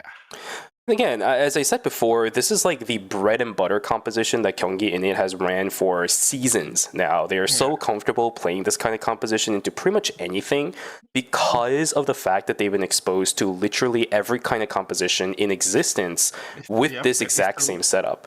So you saw the responses for them dealing with a very long-range poke. Just deal with it better on their end, land more rockets, land more auto attacks, and then peel away the moment the Alonzo comes in. And up against a hard dive composition like New Era, the split immediately from both the Haze as well as the Nadine instead of grouping up is exactly what allows them to at least mitigate some of the damage the moment somebody tries to initiate. Yep. So I think we're gonna see the score. Yep. Score here. So okay, so in the first place we're gonna see Gyeonggi NA with 89 points, and yeah, I think they did win all the games for today. And then second place, Overpride did manage to get to the second place with 57.5 points, and the third place we have Gyeongnam Sparkle with 52.5. Gage Slasher in the fourth place with 50.5 points, and New Era in fifth with 34.5 points. Big Game Hunter with 27.5 in the sixth, and then in the seventh we have Umsal with 19.5, and then in the last place we have Head Hunter. Punch Gray with 19 points. 19 points. Unfortunately, half a point difference between 7th and 8th, but of course, when it comes to the logistics, it doesn't matter because 7th and 8th are both going to get sent into knockout stage number 1. But man, oh man, what a commandeering Group C from Team Gyeonggi NA. This team is one that we always talk about when it comes down to kind of like the cool, calm and collected kind of gameplay style with this front to back. But even upgraded that, I think, today with the amount of pressure they were able to push out with this kind of composition. I think Zerojin as well as Jinho played a lot more aggressive today than they usually do, but it still wasn't easily punished by anybody going up against them at pretty much any point in the game for all 4 of them. That is true. Especially with the Mai. I mean, also I guess the Mai did really buy some time for the other team to kill the Mai, while the other, while Hayes and Nadine also deal with the other team, which also time to time they deal more. They took down the enemy team faster compared to the Mai getting down. So yeah, I think that's Yeah. also pretty well there. One of the biggest things about Mai that is really annoying to deal with is that exclusive on herself. If her teammates are never in danger, you can use that to at least discourage the enemy from attacking you. Well, I say discourage, but disables the enemy from attacking you. While it did get nerfed a lot, where using it on yourself isn't going to heal you as much anymore, it's still going to be annoying for a lot of these teams to deal with. I think that's been one of the biggest things that Kyunggi has been able to utilize, because while people are so focused on dealing with the Mai, you see the damage window for the Haze as well as the Nadine being used optimally. I think that's the really big thing here for these guys. They can use the front to back exceptionally well compared to a lot of the other teams that we see in Eternal Return Masters, even as a whole. So very top tier team, showing exactly the reason why they are one of these top tier teams. Yep. Rightfully deserved for the first place straight ticket into the finals. Yes. Yep. Congratulations there for Kyunggi. Yeah. All right, well, so that was the first series, and we're going to have to wait a little while because the Korean side likes to do interviews with the first place team in each of the group stages. We'll have to do that later too, but I like to go to sleep a little early, so I'm probably not going to wait for the interview later, so we can at least curb that. But for right now, we have to wait a little bit. So let me do a little bit of interview about you, because a lot of people aren't too familiar with your work, so I want to dive a little bit more deep into what you do over for at least the Let's Do the JP scrims side of stuff, because that's also where I found out about you too. Okay. So basically for the JP scrims, I think it was starting this year actually, because of so basically the Japanese scrim did ask for more people to they need more staff to help. So I did try to reach out to them like, hey, do you guys need some kind of, I guess, anything I can help you guys. So they did ask me to stream with English. So I did do that, but way before the Japanese scrim, I did do some tournament for the ACA. Well, at first it was for Indonesia, and then the SEA did watch the Indonesia, and then they asked like, "Hey, can you try to start tournament for the SEA?" So we did try to open for the SEA, and I guess to an extent, some people did help, like Mirai Bell and Nero. If you guys know them, we definitely know them. Yep, they did help us a lot on that one. So yeah, some of the tournament happened because of them also, and I guess to a point, Asia 3 did open back because of them also. So yeah. Yeah, you do a lot of really good work. I see, because I'm also in the JP Scrim server as well. So whenever I get pinged, because they ping all the time for some reason, whenever they're sending out the schedule, I always take a look at the message and I see your name popping up every now and then for where the streams are going to be. And I know a lot of people in chat will probably also know, because we do it every now and then for NA, but streaming scrims really feels nice because it gives exposure to the teams that are playing in your specific region. Maybe if there's a tournament going on, you can at least get some predictions on how these teams are doing, what kind of compositions they're going to be playing. And even for a lot of these players who just want to learn the game, they can figure out maybe what these teams are doing better than what I'm doing in my solo queue games and try to implement some of that stuff going in. So really good work on all of the stuff you do for the scrims. So the next thing that and so the next thing that I wanted to ask is, you said, I actually didn't know about this. So for those of you guys in chat, apparently Gasbox also did a little bit of work for the Asia 3 ERM you were talking about, right? Yeah, I want to hear a little bit more about that, because I know that the Japanese server does their Japan Cup, but that's also based in Asia 1, if I remember correctly. So hearing about the Asia 3 ERM, because I do remember hearing about it a long time ago, I want to hear a little bit more about how that ended up happening and what actually came to fruition with this Asia 3 ERM. Give us the deets. So basically, I think the Asia 3 was open last season, and we didn't really expect that we will have any ERM because of the servers just being open. And I think it was 3 or 2 weeks after the rank started for Asia 3, they do announce the ERM, which is caught off guard. And then actually it is kind of difficult because of many people already play in Asia 1. So the first game, the first season is kind of mixed up with Asia 1 player in the ERM. So yeah, but there's still some Asia 3 player that is actually play there. So, and for the commentary, I did get called by one of the ER staff to, "Okay, do you want to commentate on this?" And I think the first one is me and Mirai. Okay. Mirai Bell for the first one. I remember seeing that, yeah. Yeah.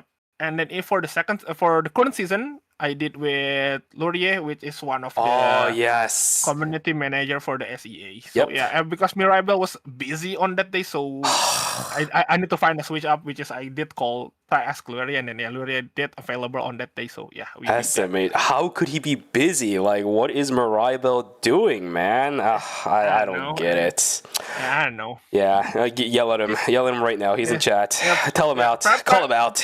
Probably Mirabel is touching grass, you know. I mean, he's touching grass. Maybe he's touching grass for once, you know.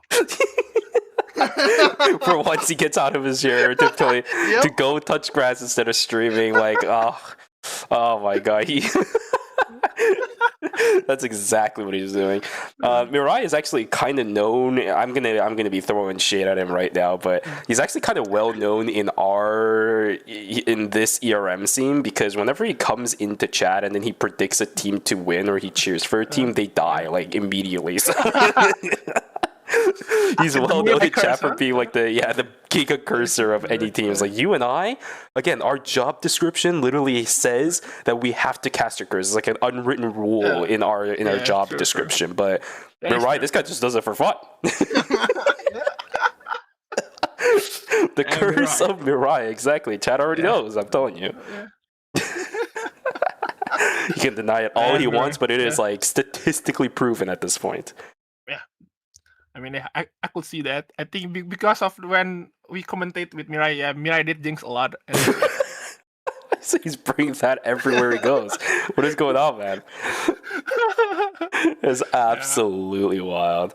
But yeah, it's nice to see you. I was really glad that Munyan actually decided to put you here today as well, because I know usually Cast Cross is the one that comes in, which is why a lot of people predicted it yesterday. But I hope everybody in chat has been having fun listening to Gasbugs. He got definitely a lot more comfortable after game number 1. I was talking about this with him during the break. So I think with this, we should be well prepared to go into Group D. How are you feeling at this point? Feeling good? I'm feeling good, but you know, it did took a lot of energy to do this, because usually our games is really short. Yep. And I think it's already like going to the 5th game. I believe so. Yeah, I think. Yeah, I need to be more locked in, or It's all right. At least we have a longer break this time around. Ladies and gentlemen, once again, that was game number 4, an even number of amount of games, so you know exactly what that means. We're going to be taking a bit of a longer break this time to make sure that Group D is all ready to go. So until then, we'll see you guys in a bit. Games 1 and 2 for Group D is now going to be prepped up and ready to go, so grab some water, go grab a snack, and go take a stretch. We'll see you guys back here for the next 2 games.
You're ready to get in the game now. The last thing you want is to wait. WD Black. Performance storage. Purpose-built for gaming. SSD speed that obliterates load times. Performance to transform your game. Expanded capacity to store more. Customizable RGB. WD Black. Because the game never waits. WD Black. Drive your game. 안녕하세요. 루미아 섬의 생존자 여러분. 9.6 패치노트 다이제스트 진행을 맡은 천시아입니다. 길티기어 스트라이브와의 콜라보레이션 이벤트가 시작되는 9.6 업데이트가 여러분을 찾아갑니다. 과연 이번 9.6 업데이트에서는 어떠한 새로운 콘텐츠들이 여러분을 기다리고 있을지 지금부터 한번 만나보겠습니다. 많은 분들이 기다려주신 글로벌 IP 콜라보레이션 길티기어 스트라이브가 이터널 리턴과 함께합니다. 길티기어만의 스타일리시한 매력을 더해 새로운 모습으로 변신한 실험체들을 만나보세요. 콜라보 스킨으로는 영웅 등급의 제고 리다이린과 희귀 등급의 카이 에이든, 엘페르트 아야가 출시됩니다. 카이 에이든과 엘페르트 아야는 일부 음성 대사가 변경된 희귀 스킨입니다. 콜라보 스킨 3종은 콜라보 전용 GGST 토큰 교환소와 GGST 퀘스트북을 통해 획득하실 수 있습니다. 토큰 교환소에서는 재고 리다이린 스킨과 프로필 아이템, 이모티콘 등을 획득하실 수 있으며 퀘스트북에서는 카이 에이든 스킨, 엘페르트 아야 스킨을 비롯해 다양한 아이템을 획득하실 수 있습니다. 콜라보 상품으로 판매되는 상품은 NP가 아닌 스팀 지갑 자금 추가를 통해 구매가 가능합니다. 자세한 상품 구성은 별도의 공지를 통해 안내드린다고 하니 공지를 꼭 확인해주세요. 이터널 리턴의 이야기들이 기록된 스토리 컨텐츠, 아카이브의 문이 열립니다. 로비 우측 하단의 이미지 버튼을 클릭하여 접근 가능한 아카이브에서는 이번 콜라보 이벤트 스토리를 감상하실 수 있으며 추후 더 많은 스토리 컨텐츠가 추가될 예정이라고 하네요. 이번 변화로 우측에 고정되어 있던 1일 미션 리스트가 제거되고 별도의 미션 버튼으로 통합됩니다. 아카이브의 첫 번째 이벤트 에피소드로 길티기어 스트라이브와의 콜라보레이션 에피소드가 공개됩니다. 다음은 새롭게 추가되는 상품입니다. 11의 새로운 이모티콘 4종이 상점에 추가됩니다.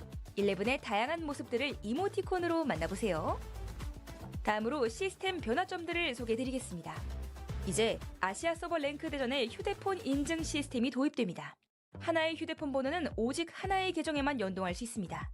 인증 요청 대상 계정이 인증을 완료하지 않을 경우 아시아 서버 랭크 대전 입장이 제한됩니다. 한 번 인증받은 계정도 보안을 위해 불시에 재인증을 요구받을 수 있으며 최초 인증된 번호와 동일한 번호로만 재인증이 가능하기 때문에 번호 변경 등의 사유 발생 시에는 별도로 고객센터를 통해 조치해야 합니다. 인증 방식은 SNS 인증과 보이스 인증 두 가지 방식으로 진행됩니다.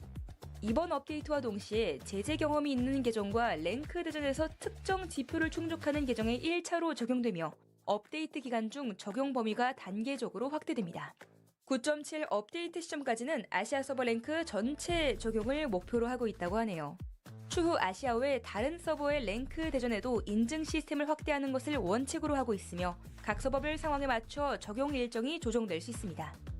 치열한 실력 경쟁을 지향하는 랭크 대전이지만 주요 랭크 보상을 획득할 수 있는 골드 티어 이전 단계는 본격적인 경쟁을 위한 준비 과정으로 보아 매치메이킹의 안정성을 보완하고자 합니다. 따라서 이제부터 랭크 대전의 하위 티어에서는 최대 실버 티어를 가진 머신러닝 봇이 등장할 수 있으며 매칭 대기 인원이 부족하여 대기 시간이 과도하게 길어질 경우에만 투입됩니다. 머신러닝 봇은 랭크 하위권 매치메이킹을 개선하는 역할에 한정되며 상위권 랭크 매칭에는 투입 예정이 없습니다. 일반 대전에 비해 보다 엄격한 조건으로 투입되기 때문에 랭크 대전 매치메이킹에 어려움을 겪는 지역이 중심이 될 것입니다. 지난 시즌 9 업데이트 중 하나에서 불법 프로그램 추적에 대한 기술적 보완이 업데이트되었습니다. 강화된 추적 시스템을 통해 적발된 불법 프로그램 사용자에 대해 대규모 제재가 진행되었습니다. 불법 프로그램 사용은 단순 게임 이용 제한을 넘어 형사처벌의 대상이 될 수 있는 명백한 범죄 행위이므로 플레이어 여러분의 각별한 주의를 부탁드립니다. 불안정한 인터넷 연결이나 강제 종료 등으로 팀원이 이탈하면 랭크 입장료가 보전되지만 종료될 때까지는 게임을 지속해야 했습니다. 이제 조기 항복 시스템이 도입되어 빠르게 다음 판으로 진행할 수 있습니다. 하이퍼루프 사용 시 이제 키보드 단축키로 즉시 아군에게 합류할 수 있게 됩니다. 하이퍼루프를 조작하는 중 기존의 아군 카메라로 시점을 이동시켜주는 단축키인 F2 그리고 F3를 사용하면 바로 아군에게 합류할 수 있습니다. 로비 화면에 고정되어 노출되던 일일 미션 리스트 영역이 제거되고 별도의 메뉴 버튼으로 통합됩니다. 이제 새롭게 추가된 미션 버튼을 클릭하여 미션 목록 패널을 열거나 닫을 수 있습니다. 다음으로 게임 플레이 변화점들을 소개드리겠습니다. 휴대용 키오스크는 어디서든 사용 가능하기 때문에 부활에 대한 리스크는 조금 더 강화될 필요가 있습니다.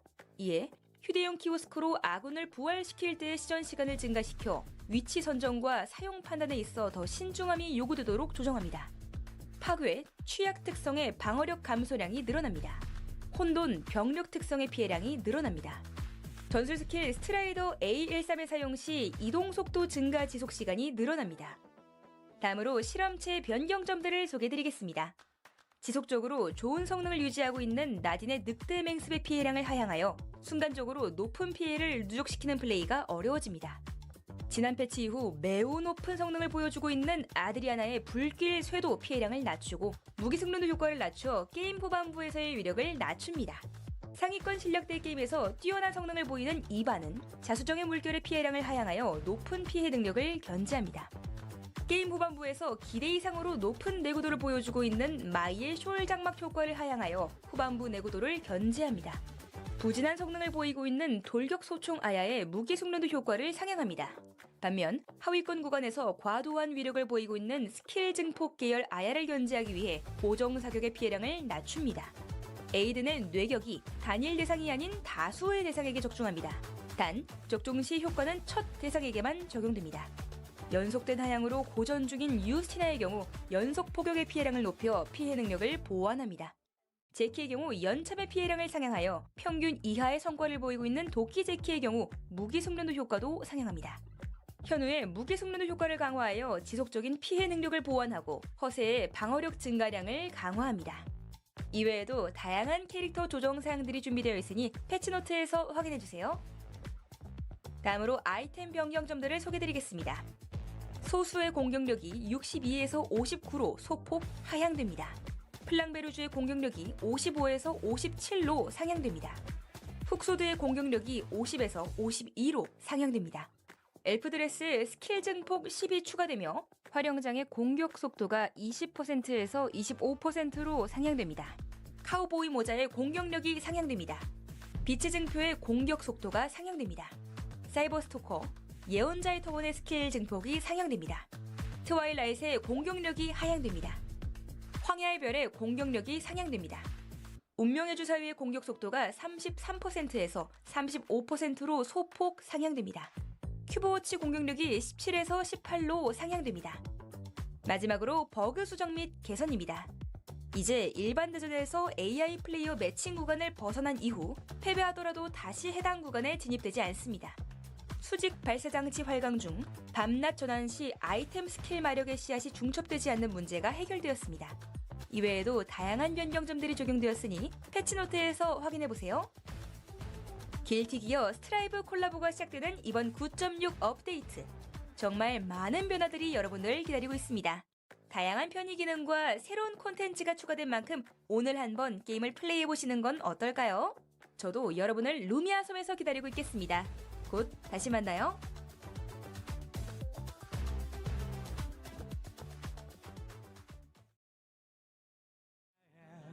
이제 진지하게 가보도록 하지. 온 힘을 다해 덤비도록. 탐색전은 이쯤 해둘까? 뻔한 기술은 안 통해. 카이키스크, 훌륭한 사였지.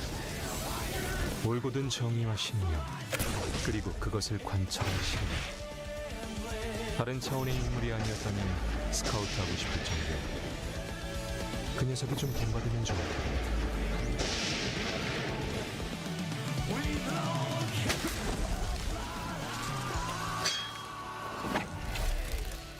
신뢰란 게 뭔지 보여주도록 하지.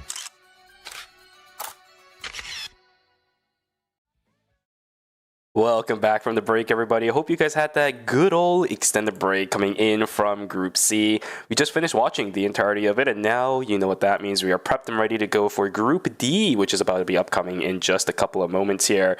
Gasbox, I want your thoughts so far. How has it been, and what are you looking forward to for the group that is upcoming now?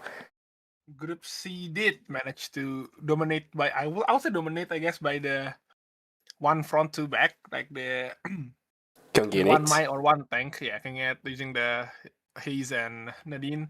I was hoping like more dive comp, like more Soichi or more Hisui maybe, or other that stuff, like, or maybe William. Yeah, I'm hoping to see that kind of stuff. Okay. Definitely something we could be looking out for in this series, is with a new set of teams coming in for our final group of phase number 2. Yeah, we definitely have a bit more to expect. Now, Superior did call this group the little more stacked one in comparison to Group C yesterday, which from the looks of it, it is definitely right, because one team just completely dominated Group C, but there's a lot of really good ones for Group D. Pretty sure the KR side will bring up the roster of the teams in just a second, but I'm actually going to do that for us before we get started, just so you and I have a bit more things to talk about. So for Group D, if you guys were watching during the break, you should have seen it on the right, but here it is. Again, the roster is going to be filled with CNJ Esports, Busan Bespa, Burr Gaming, Go Back Fish Roast, Wadam Yamit, Songnam Rocks, Crimson Bumflies, and Team Magic Potato are 8 teams to play in the final group of phase number 2.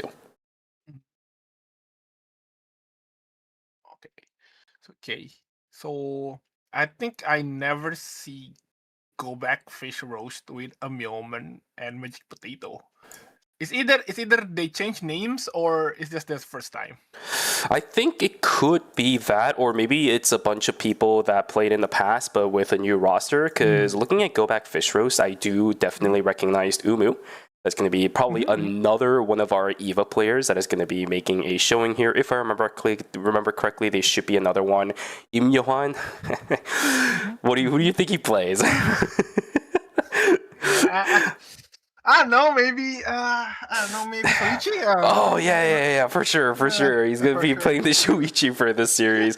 No, we should be seeing another Johan coming through. And then for Team Magic Potato, I think this is definitely the first time I'm gonna be looking at a team roster like this. So that's gonna be a bit of a fun one, just to kind of see what ends up happening. But why do we have to predict when we can just see what ends up happening? Because character select is now underway for game number 1. We're already seeing the first round of characters locked in. I'm already seeing Bintum on the Felix, and I am happy.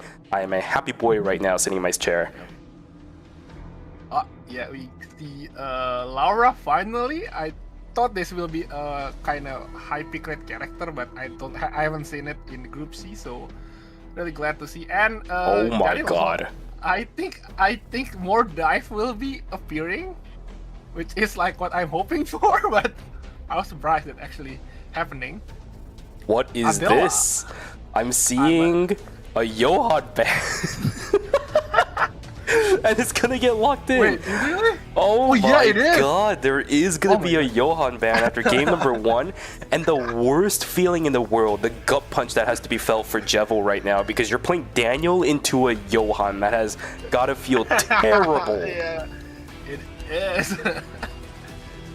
I mean, yeah, seeing this one, I mean, like, yeah, everything did is, dive comp kind of big, kind of a lot. So yeah, I guess Johan is kind of reasonable to be picked. Johan is going to have a lot of impact in this one, so definitely a character that is rightfully going to be banned out. Just looking at the dynamics of this entire lobby, and it really sets up in a serious way, I think, for Im Johan, because the problem with Go Back Fish Roast is that they need this Johan player. He is a Johan one trick. I haven't really seen him play anything else outside of the Johan whenever he's played, because in all of the ERMs he's played so far, Johan hasn't been banned. Now, that's not to say that Johan hasn't been banned in ERM in the past, but it wasn't when this guy was playing. So now game 2 is already something that I'm going to be worried about. But for now, let's get started. Game 1 now is underway for Group Stage D, the last group stage available for phase number 2, as I've said a couple of times already. This is going to be a fun one. With all of these Johans, we should see some very, very clustered fights going through for this entire series. I'm excited. And also quite interesting that they prefer to pick Johan instead of Lenny or Charlotte. I think Charlotte is pretty not popular for the recent patch. Yeah, I think the biggest reason as to why is what we saw earlier inside of Beach from the Johan there. He is really good at being able to lock people down. I think the sensor not being able to get killed anymore with the changes in Season 9 is one of the biggest things for that character, because the fact that you aren't able to actually do anything to that sensor kind of removes a lot of the counterplay you have against the Johan. Remember before, all you had to do was just hit the sensor a couple of times and then the Johan, it goes on an extended cooldown, so during that time maybe you can deal with the Johan a little bit better. There's no slows there. The healing is going to be nerfed down a little bit alongside the damage. You can't do that anymore against the Johan, so that's the reason, in my opinion, as to why he's so good. Plus, his E gives the bonus movement speed to a teammate of his choosing, so he has a lot of utility on his side, a lot of crowd control, surprisingly. And also, Johan is actually one of those guys, I think we'll see this during night number 1, maybe even day number 2. He goes off on his own and split farms as a Johan actually gets value out of it, so that's something that we should be looking at in a few moments. Unfortunately, go back Fistros will get broken pretty early on. Archery range is not exactly the best spot in the world to be stuck out as a couple of characters that don't have mobility skills. See here. Teamwork. Adela, Rosie, and Alonso. Papa on the Nia will get taken down. The +1 is there, but eventually there should be enough damage with the Priya plus the 11. There we go. And a bunch of split farmers. Once again, Johan doesn't have his headpiece. He is still in hell. Will get chased down by the Daniel. Probably the one time in this game where Daniel is going to be able to freely kill a Johan. That's another break for Team Go Back Fish Roast, as all three of them got found out around the map. So the second break of the night already for Team Go Back Fish Roast. They're not going to be able to utilize the beginning of night number 1 that well. I should get the on Adela there. I think, and also need to escape, or maybe Romantic want to get one kill, but I don't think it's going to be. Okay, dodge the Q, almost get the Q. Oh, it's just 1 pixel. Just 1 pixel of HP there. Did the Nikki die to boars? I think they died to a boar. Oh yeah. Oh my god. Okay, well, luckily it's not going to be the -1 because they didn't blow up or anything like that. It would have been a really awkward start for CNJ Esports, but CNJ Esports running a composition that Superior and I have been talking about for quite a while now. We've had a lot of situations in the past with the Nikki Adela comp, but now it has transformed a little bit more modernized for the Nia Nikki composition. CNJ Esports will be running that one. If this composition doesn't go well for the first few games, I wouldn't be surprised if they start diverting back onto their Season 7 composition, just because it has been doing them so good at this point in the series. But we'll take a look. Satan about to get taken down. Never mind. It's just going to be a Wilson straight into the face of the Chloe. A little bit of buffering there, a little bit of lag there. What the heck is going on with the clean feed? Nikki is going to go on in. There's the Nia's game roll coming out. Can they knock down somebody? Yes, they can. Priya just gets obliterated right into the face of the retro world. Nikki still trying to stay alive, not gonna have that. The Razi now getting free shots over on towards Bubba. 11's gonna go in, but Nunu's a little bit too far away from the rest of his team. Masuhana trying to do what he can as the Razi pumping out the auto attacks, but it's too early in the game for this to work out through. +1 gonna come in. No, it's a break over on the Team Crimson Bump-wise. And in Cemetery, we see another fight here. It's Vespa versus Mir Gaming. No, Rosie already down, so it's 2 versus 3 right now. Dio trying to run away, and Alonso cannot escape, so he just gonna try to sacrifice himself to let Dio escape. And the 3 goes to Mir Gaming. Classic situation for Mir Gaming, where they're just going to take a fight with pretty much anybody. You take a composition like this and you think, hey, the Tazia is going to need a bit of time to set up. You think the Felix is also going to need a bit of time to set up, but nah, they just all decide to fight at the beginning. And what did I say? Kim Yoan, this guy is split farming. See what I tell ya. yeah, he is split farming. Is it even worth it to do that? Yeah. Johan actually surprisingly does a lot more damage to these animal camps than you think, because you have your WQ, because sensor going through the sensor increases the damage, and then your E also, when the duration ends and it pops, that also deals damage. So a lot of these bigger camps that you can just knock down in the jiffy does go in favor of the Johan, and he knows the routes, he knows which camps are pretty good. He does this all the time. It's a classic for this player. Okay, Yeah, this might be a fight in hospital with Esmir Gaming, though not a full. I mean, it's full member, but Tazia is still a bit far away to catch up to her team.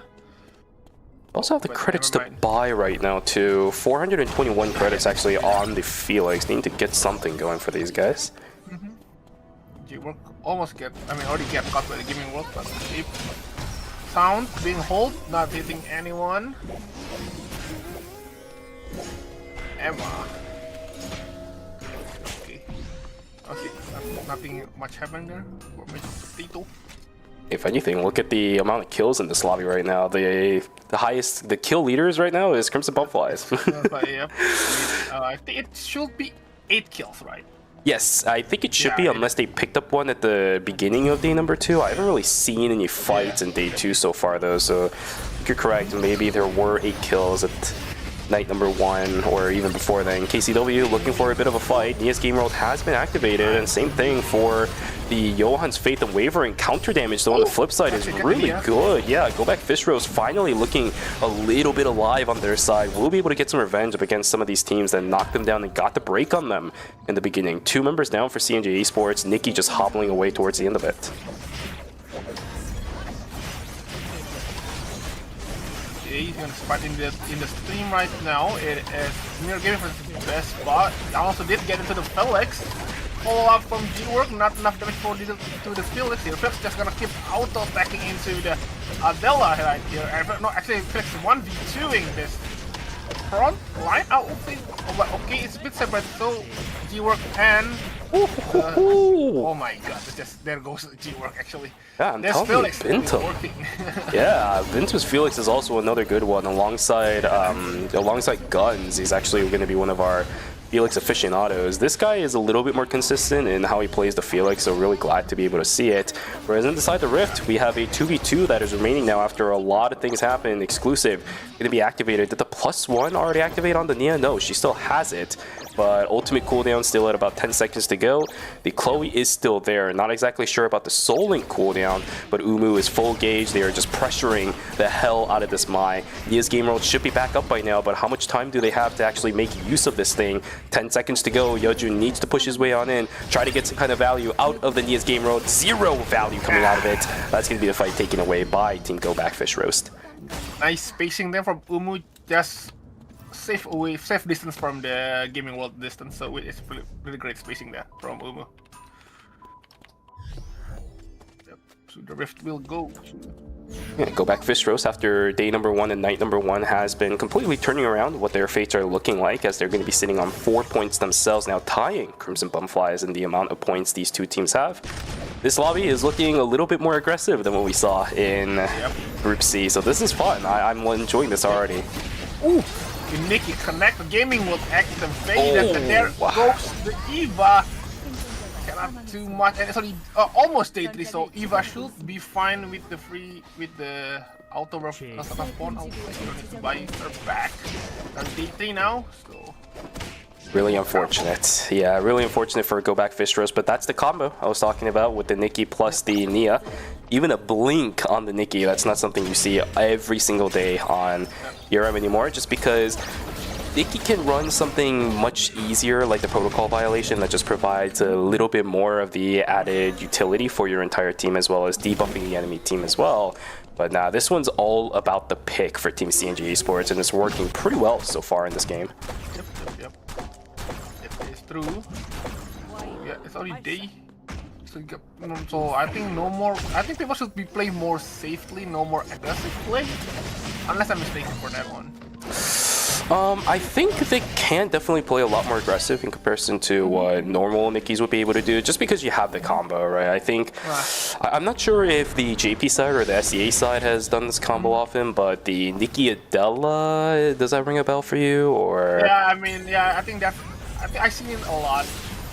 Yeah, oh, third party. Fight actually, third party here. And esports, gaming, what is gaming, this? Both of them Johan caught in the middle there. Both of them too. What on earth is going on here? And in the in this chapel right here. Nunu's getting in with the Hisui. Trying to kill the Rosie. Rosie just right away pops the ult here for the Hisui. Now, will you connect it? I think Rosie tried to run away, but I don't think that will be enough. Really has to use the Nunu's while living.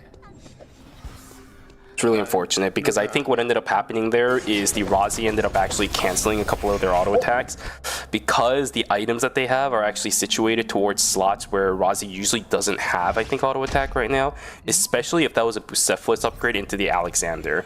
A lot of Razis like the raw attack power coming from those items because she doesn't need to auto attack as often, but it actually did put a bit of a strain onto the DPS output for Crimson Bumflies.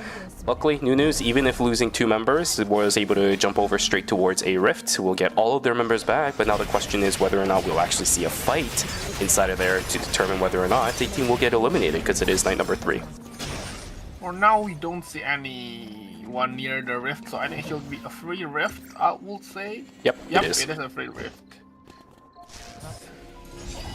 It's gonna be really convenient for Team Crimson Bumflies, not getting punished at all, even despite losing a fight before the rift actually opened. And they can spend their credits.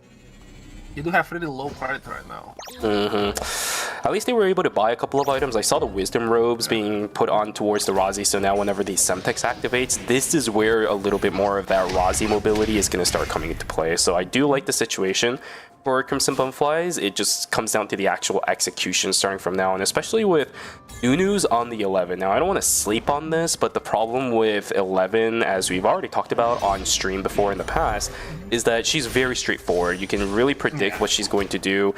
When she goes in, she's staying in there. You know what the charm is going to look like. The taunt's going to come immediately after. So if you play around that, it's not that bad. We do have a fight inside of Pawn from the looks of it. Yejun already using the +1, trying to keep himself alive. The problem is Daniel is just not there to support the Emma at all. Execution damage already coming through, and the Hisui decides to go in. That is absolutely suicidal. She's going to get taken down. Machina, don't know about that decision there. Jevel is the last one to stay alive, but this team, even with all the credits they have, that's going to be a heavy investment to bring everybody back. Eva used the... Oh no, it's Nia. Nia used the flash to run away, so TNG doesn't have any flash on the Nia. This might be an advantage for go back flash, but oh, never mind. They're actually gonna use the Fearless here. At the same time, Bunsan best spot is actually from behind.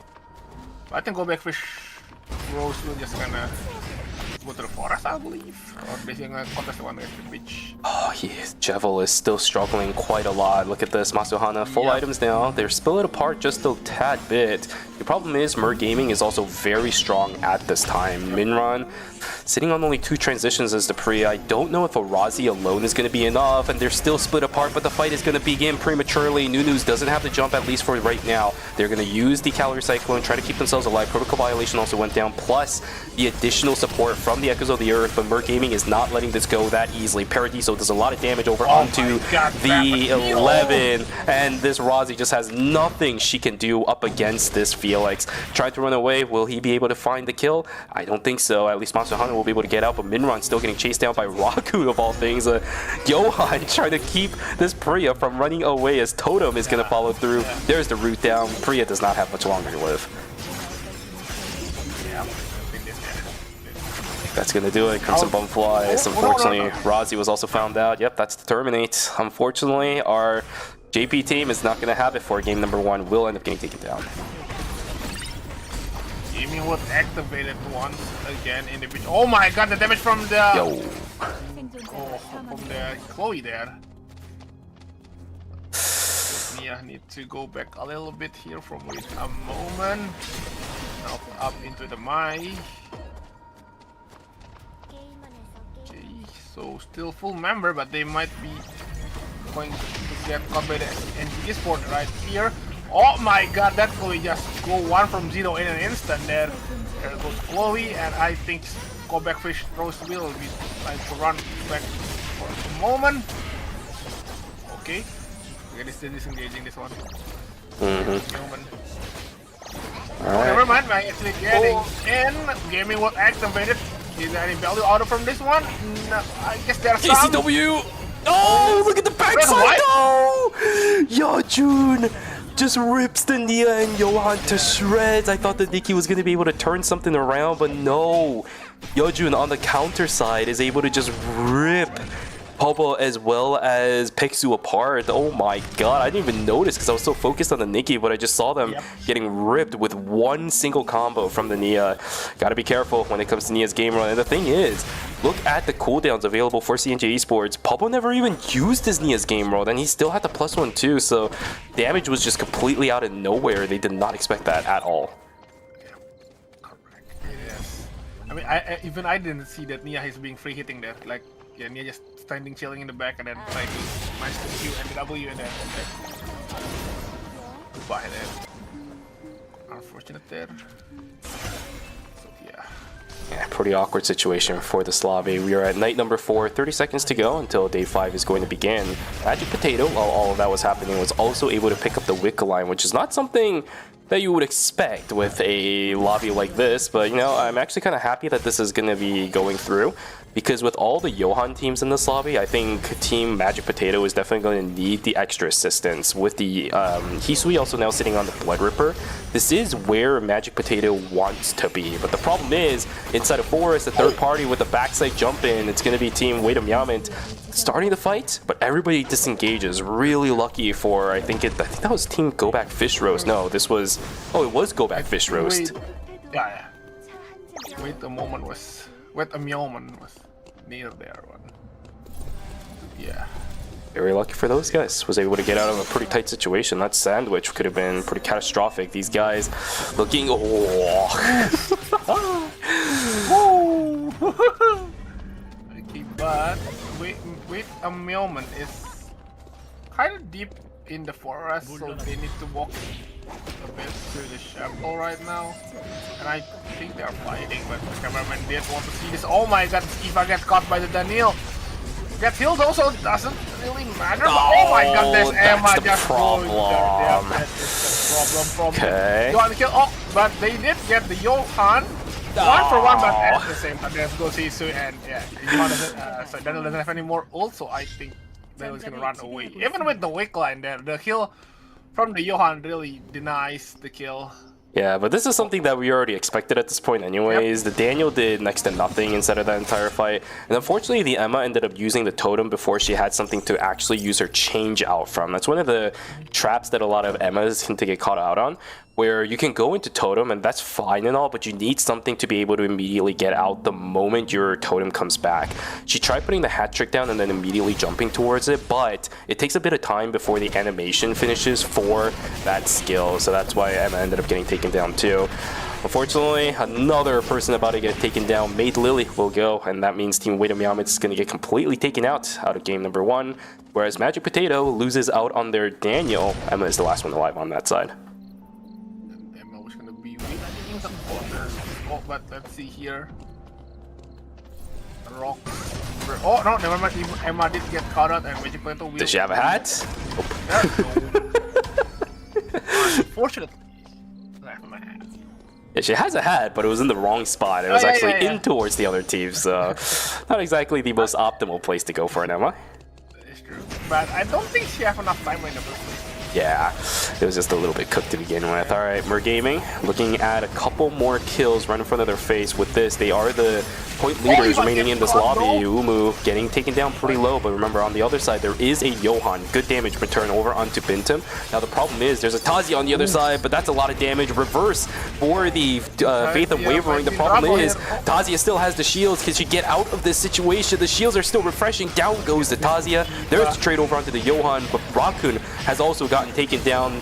Can Bintum somehow turn this fight around? He's trying his best. Down goes to Chloe, but he can't block these skills. Bintum, I've seen you do things in the past, but up against it, Eva, he's just running circles around the laser. No! Doesn't get the laser. Doesn't get the executioner bonus. I saw what he was trying to go for, but it's just not going to happen. Oh, and the Lumi res right before it disappears too.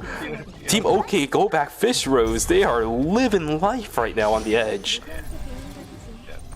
Eva, even though he's get caught by the Tazia wall there, but they didn't. Oh, but oh Jesus! No, no. 3-man ult from the Alonso. Yeah, I think that will be it for Go Back Face Rose. there goes Eva, and I don't think Chloe can finish this one with 3-2. Yeah, Ow. there goes Glow back. But that was a nice run for them. I mean, 9 kills, which is pretty good. Yeah, definitely solid, especially considering how their day one and night one went, right? Because this team got broken twice in that phase, which it might not seem like much, but it is a lot of time being wasted for a team that needs to scale into late game. You also have to remember that this team actually doesn't have all transitions, especially on their Chloe as well as the Eva, purple weapons for both of them. So the fact that they were able to even rummage around 9 kills, I think is impressive in and of itself with a composition like this. So good work for these guys. We'll see what ends up happening to them with Johan getting banned out in game number 2. But final 2 teams, Busan Vespa versus Team Songnam Rocks, are 2 KEL teams alongside CNJ Esports inside of this lobby, are going to try to duke it out and see what ends up happening. The problem is with Songnam Rocks, they are playing that triple DPS, whereas on the flip side, Jinhawar has the Alonzo. There's also G-Work on the flip side too, so if one person makes a mistake in Songnam Rocks, they're going to get ripped to shreds in a blink. I think you can use also the Alonso E and follow up by the Adela combo.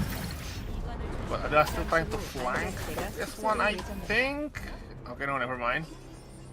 Putting pressure on multiple sides of Team Songnam Rocks, trying to force them out. We don't know where the Chronosphere is going to go just yet. If it starts moving towards the east and maybe go a little bit further into the building, it's definitely going to work out on the side of Team Busan Vespa. Just means Songnam Rocks will have to push into them. But Jinhao are trying to play a little bit aggressive. He's taking a lot of punishment just for this. The pole is gone now for the side of Team... Oh, okay, never mind. Yeah, that's... That's a good one. Classic Adela situation. There's another Queen landing, down goes Curry. It's G-Work just doing G-Work things, but a beautiful setup from Jinhawar. Nicely done. Very easy final fight for Team Busan Vespa. Will take away first place for game number 1 with 18.5 points. GG's. GG's. I don't know, that felt anticlimactic. I knew it was coming. Yeah. Yeah. But just to see that Cecilia. It's Adela, you know. Like, Yeah. Oh, okay, I guess it's by the Queen and then GG's, goodbye. Triple squishy is up against something like an Alonzo that's eventually just going to walk at you, and the Adela that's just presses one button and you're dead. Yeah. Unfortunate then for that team, but yeah. It is difficult to fight with that kind of comp versus an Adela and Alonso. A little unfortunate. It's just a matchup in that kind of situation, especially with the Chronosphere that was about to go in towards the building anyways. It wasn't really going to work out in favor of Team Busan Vespa. Was it Busan Vespa? Oh, it's not Busan Vespa. No. Wait, Adela was Busan Vespa. Yeah, I forget what the other team is all of a sudden. The other team was... Oh, it's another KL team. What is it? I think... it's not... Wait, no, the Meow team was... I know that was the one with the Laura. Never mind. What was? Yeah, I don't know. We'll figure it out when we get to the score sheet. But regardless, yeah, the matchup is just not good. I talk about this quite a lot, but it's the team composition rock, paper, scissors, where 90% of the time, probably the paper is going to be able to beat rock, right? And the paper in this case was going to be Team Busan Vespa, and the rock was the other side. You just kill one person, and it's not like I don't think the composition on the flip side was able to even knock down the Alonzo in any easy fashion, because yes, the Alonzo got taken down to half HP, but he also hadn't used his shield at that point, so he can damage mitigate quite a lot of the retaliation, and even before that happened, the one shot onto the Scylla occurred. Yeah. It is a bad matchup there. So yeah. So just kind of still waiting for the score, I believe. Yep. What did you think of what happened in Group D? Because we've already gotten exposed to what Group C is going to be bringing to the table. You got a little taste of what Group B was going to look like because you're around in our call for games 1 and 2. What is the difference here for Group D that kind of lets it stand out in comparison to the others before we go to the scores? I think Group D did have the dive comp that I was kind of wishing to see. So yeah, to be expected. There's a lot of dive comp, even Johan getting banned.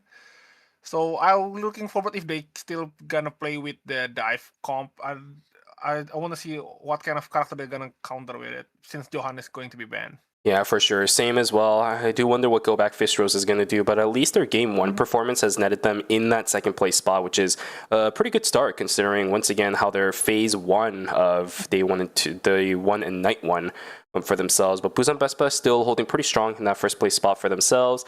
We're gaming in third place with 13.5. Wait a moment, 13 for them in fourth. Songnam Rocks in fifth place, and then everybody else is sub 10. But this is a little bit of a closer leaderboard than what we saw in Group C, which obviously makes sense because it's not like a single team has dominated the entire lobby so far. True, that is true. I mean, yeah. But let's see if can Busan Vespa going to be the Group D. What was the name again? Busan Vespa, yeah, 경기 in 8. There we go. Yeah. It's a bit of a hard name to say, so I don't doubt you for that, because 경기 is really not an easy name to say for people who aren't familiar with Korean geography. I'm Korean myself, that's why I know a little bit more about these teams and the backgrounds of it than a few other people that are around here. But yeah, regardless, we should have a game 2 locked up and ready to go. It's all going to come down to that Johan ban, which should, in theory, also, by the way, make it a little bit easier for Team Magic Potato to do what they want, right? Because we saw what happened inside of Chapel. Daniel did nothing. Daniel did absolutely nothing inside of that fight, even with the Wicked Line buff, all the items that they had. It's just how Daniel plays into the Johan. But now that he's gone, maybe it'll be able to do a little bit more unless we start subbing things out for something like a Charlotte, which also is a bit of a thorn on the side for Daniel. Yep. But if they are gonna switch with Charlotte, then I don't think they will have a lot of CC compared to Johan. Yeah, exactly. I completely agree with you, which is where I'm a little bit scared. It's gonna have to be a give and take for a lot of these teams. If they do decide to run something similar, I have a feeling that Merg Gaming might, because Merg Gaming's composition is one that they can actually substitute the Johan out with something like a Charlotte, because you have Tazia and you have the Felix. You just want the healing, you just want the support on that side. That's a composition that can probably reliably change over to the Charlotte and not really care too much. But for other compositions, you start subbing out something like the Johan for a Charlotte. Well, let's take a look. Go Back Fish Roast, they have a Chloe as well as a Eva. You need crowd control. You need more crowd control on that team roster to keep everybody away. Charlotte is not going to do it, even with Faith and Divine Intervention. You probably won't be able to live long enough if an Eva is already jumped on by that point and you don't have hard crowd control to lock that invader down. Yep. True. I guess they can swap with Priya or maybe Amai. Yep, could be the case. Alonso, yeah. Let's see here. Or Dylan? Is that the Dylan? I think so. You're looking at my screen, so you're living the 10 seconds into the future. It's all good. Yeah, let's take a look now. He did spoil it over. Gasbucks, how could you? SMH. But yes, you're right. Pixu is hovering the dial-in, and it's okay. I forgive you. It's the first time you're around these parts anyway, so it's all good. Pixu is hovering the dial-in, and it will be locked in. Unfortunately, once again, we are not playing on the current patch, so no Guilty Gear Jacko dial-in skin is going to be available this time around, but this is a classic for Pexu if you've been around ERM long enough that we've kind of gone past the whole Pexu Mai or even the Pexu Yan plus the Jackie phase of C&J Esports. This is the character that Pexu has been most well known for pretty much his entire career up until that point, so it's nothing too crazy if you've been familiar around with this. Oh, we might see William here. There's probably no ban, I would say, and no Charlotte actually. There's no Charlotte being picked. See Charlotte either. We do have the two Priyas, so your prediction was right on that one. Songnam Rocks. I think Songnam Rocks has also swapped over onto the Priya over the Johan. I think those were the three. No, it was Go Back Fish Roast that had the Johan. So that means Im Johan is going to be on the Shukai. A little bit of a change up, of course, on what their identity is going to be, but Shukai is also another character that can heal your teammates. So, a bit of a different way. Yeah. Forgot about that one. Yeah. Let's see here. Yeah, so no, I think there will be no ban for this one. Oh, I don't think so either. I see two Nias, two Priyas. No, Mai getting banned is definitely surprising for a lobby that has 3 KEL teams, but a lot of these KEL teams are ones that just kind of play their own thing too. So it's a pretty interesting mix-up where it's a perfect scenario of teams that just like to play their own things being matched against each other, which opens up a lot more of these Mai gameplays to come through. Yep, we'll take a look at how that goes because game number 2 is now underway. We'll see if this Johan ban really changes things up and if it makes it possible for Magic Potato to do what their composition actually wants to do.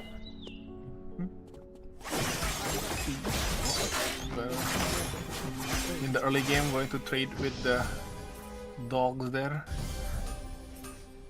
Oh. Okay. Gaming likes to group up a dog. Yeah.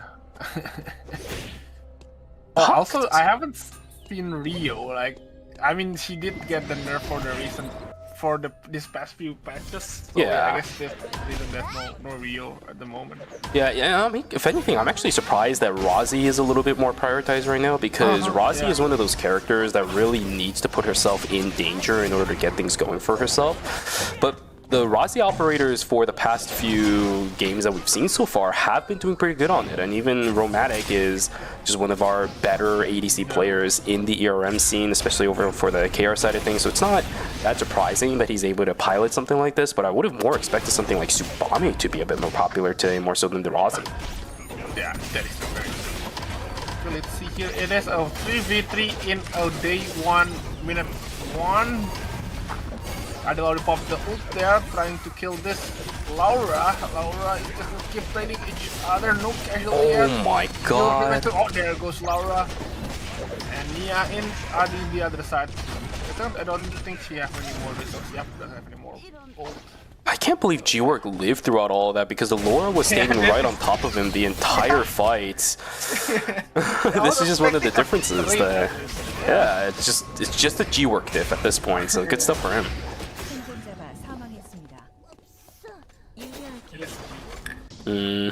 Is G-Work well known over on the eastern side of I mean, some people did call G-Work like the faker of the ER scene.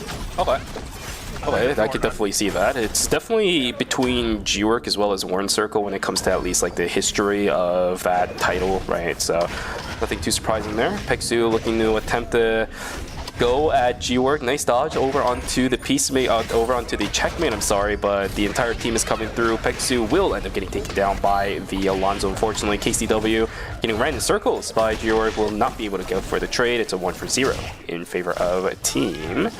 Who's on Best Buy? Wait, the name was 100 right? What do you keep calling T? So 100 in Korean is pronounced Pek. Yeah, and his IGN in game is like Tusuku Peksu or something like that. So I just call it Peksu because of it. Even in the previous series as well, by the way, you know Ing9, right? The guy that was playing. Yeah. His actual pronunciation is Ingu because 9 is pronounced Gu in Korean, but I just kind of got used to calling him Ing9. I did change it up for a little bit, but I know a couple people got confused by it. I call Peksu for quite a bit, so I think people just got used to that. I don't know. I see. Okay. Alright. I guess numbers. Yeah, that's just Korean stuff. Don't worry about it. Don't worry about it too much. Okay, so you can use number actually. Okay, I thought that I know that you cannot use kanji and the Japanese letters, but you can still use numbers. I see. I think it's just the standard that they came up with because a long time ago people used to have Korean in their names, and I know global casters had a lot of trouble with that. So, all right, well, let's see. G-Work trying to find an angle against KCW, but guard reverse is good. Romantic will not be able to follow through with the chase. There is a queen for G-Work. He doesn't have the Peacemaker. No, never mind. He does have the Checkmate right now. KCW is still playing with fire a little bit. Peksu is pretty healthy at this point. Unfortunately, Nia's game mode is not going to land on anybody, but you know we're in trouble. We'll have to force their blink to get out of that fight. So CNG Esports neutralizing the initiation, although Buzan Vespa is still looking for a little bit more.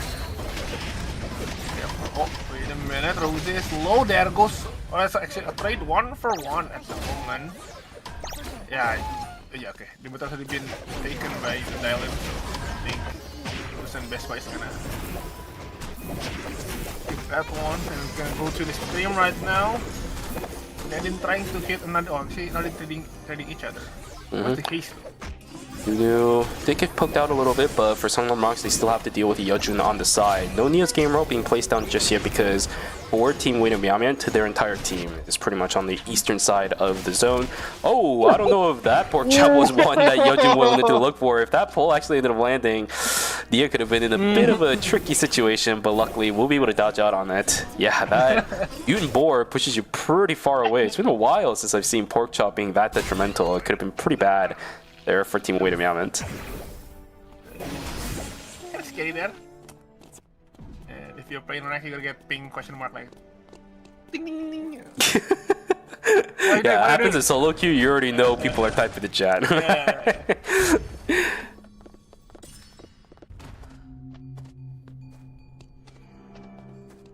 Okay. So yeah, I guess a bit. It's still day 2, but I guess less more chaotic than last round. So we're gonna keep this going here, and we're gonna see Magic Potato trying to kill this Lumi. Are they confident enough to start any fights right now, though? That's the question. They have a couple of items on themselves. The force cores haven't built up, but up against Merc Gaming, they're just not confident enough to start anything just yet. Oh my goodness, Masahana. Yep, easy combination. So team comes in, Bubflies, third party comes in. You're correct. Bubba is a little bit on the backside, and again, it's the counter side Nia coming in, so can't do anything about this. Songnam Rocks is going to be able to freely pick up a kill against KCW, but there's another third party coming in this time around. Now up against Satan. A good amount of damage down over on towards the Sicilla. The thing is, they're fighting over the Dimensional Rift. Can Saki get it? Yes, he can. Chloe just barely makes it in. Good stuff for them. 3-man inside of the Rift. Good stuff, good stuff. Bintum trying to run away from, I think that was the Laura, but 2 members down for Team Mer Gaming out of nowhere. No. It's a bit too late there, so it's a 2v3. And in the other side of the rift, we see, oh, they're already down. Potato versus, okay, Daniel's down. Might be in a trouble. It's 3 versus 2 at the moment. There goes the Hisui. Oh, no, still having the parry. Oh, no. There goes the Hisui. And I think Emma will go down next, and there goes the Emma. Even without the Johan, it's still really difficult for Team Magic Potato to find an in on towards some of these players, especially considering the fact that the only viable target, realistically speaking, is going to be the Eva, right? Because Chloe can still proc the Soul Link unless they kill the Nina as well at the same time with the Daniel inside of Masterpiece. It's going to be still difficult for these guys to find anything against the likes of Team Go Back Fishros, which is the reason why I'm still a little bit worried for Team Magic Potato. These guys don't really seem confident enough in what their team is capable of at this point in the game, considering they do have their force core buy-ins, and the further and further this game goes without this team being proactive, the worse it's gonna get. But here we go, the combo once again over onto Ubu, and that's how you kill an Eva. Nicely done for CNJ Esports. They're looking for a little bit more over onto Sakin instead, whereas Pixu, dial in trying to kill Chloe is not exactly going to be the greatest idea in the world, but it does open up an opportunity, a window for Sakin to get out. KCW really confident on that R, just Q and then R instantly. I like the confidence on that one. Yeah, managed to actually save his... Wait, is that Blink or is that Totem on KCW now that I think about it? I thought it was Blink for the longest of times, but it actually looks like Totem. It's a Totem. Yeah, right? It's a Totem. Yeah. Huh, okay, so a little bit more of the confidence play coming in, because now that he doesn't have the safety net of Blink, he's going to have to always get in closer to the fight before he uses his Q in to find that optimal target. And the fact that he was able to find one onto an Eva, of all things, ooh, that was good. And then, CNG Esport might be once again go mad with the go back fish roast. Eva is a bit hitting. No, never mind. Actually, Nikki keeps zoning that. Eva is gonna use the flash, but the R is still connected. Oh, wait a minute. ECW trying to juke that one. Oh, no. And here comes Shukai trying to help his Eva. KCW gonna run away with the Q. And I think he should run away with the Lily. Oh! Was a nice play there from Eva. Using the Lily, and it's a day 3 on top of that. So by her back. Minus 200 going towards the hands of Team CNG Esports. Another fight on the south side as Team Merc Gaming once again duking it out up against Team 9ㅅPhase. We saw this earlier in the game already. I think that was at the beginning of night number 2. You're going to look for the fight once again. Bintum fully stacked up is going to end up using it just to get a little bit of the reset on his cooldown. Serlo going in, but this is not that great of a spot to fight. Nia's game world is down, but where is the value? There is just none of it. If Serlo goes down and if this Mai goes down, the Nia can't get away anymore. I think this is going to be a terminate coming in a split moment here. Yejun has the +1, but it's not going to matter as down it goes. The easiest kill in the world for Totem. 9ㅅPhase, what happened? You guys won the fight earlier, but this time around it just completely goes on the other side of the end. We're gaming 4 points strong with 3 kills all obtained inside of that zone. But just gonna keep poking this one. Oh, the dogs actually gonna aggro into Eva. 11 sound cap cancelled. 11 took a lot of damage. Need to pop the ult. Oh, wait a minute.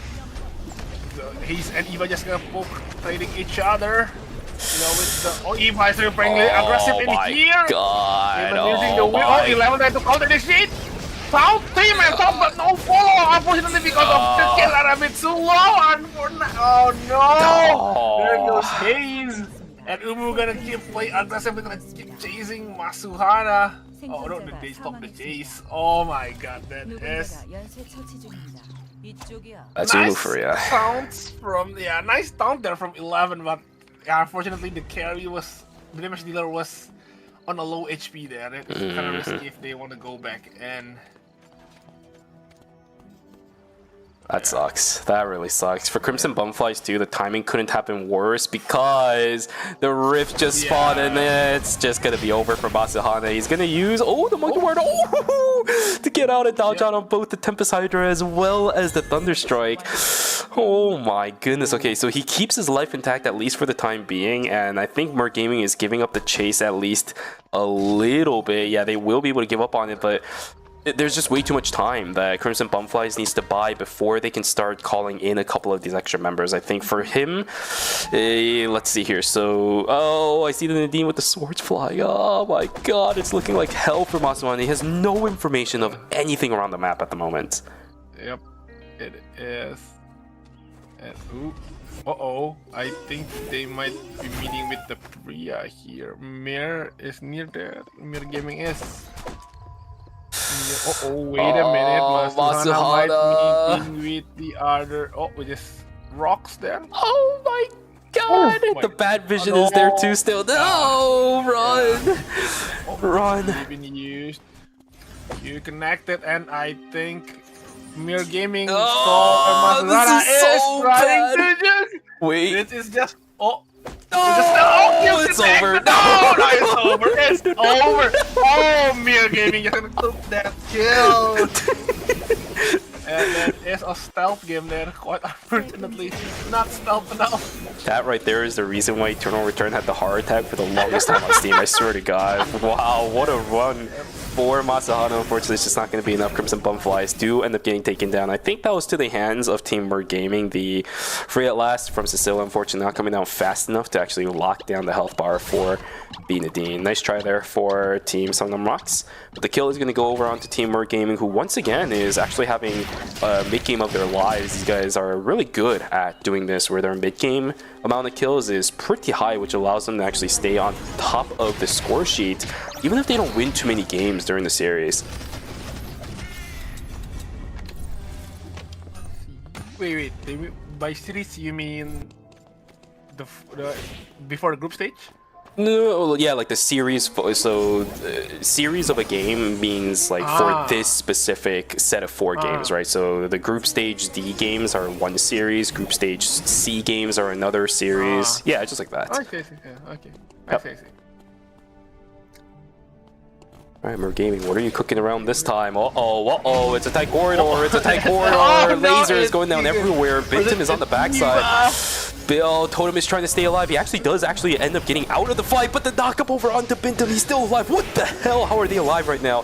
Sakin still looking for a little bit more, but damage output over onto the Chloe might be a little bit too much. How is Bintum still alive? How is this happening?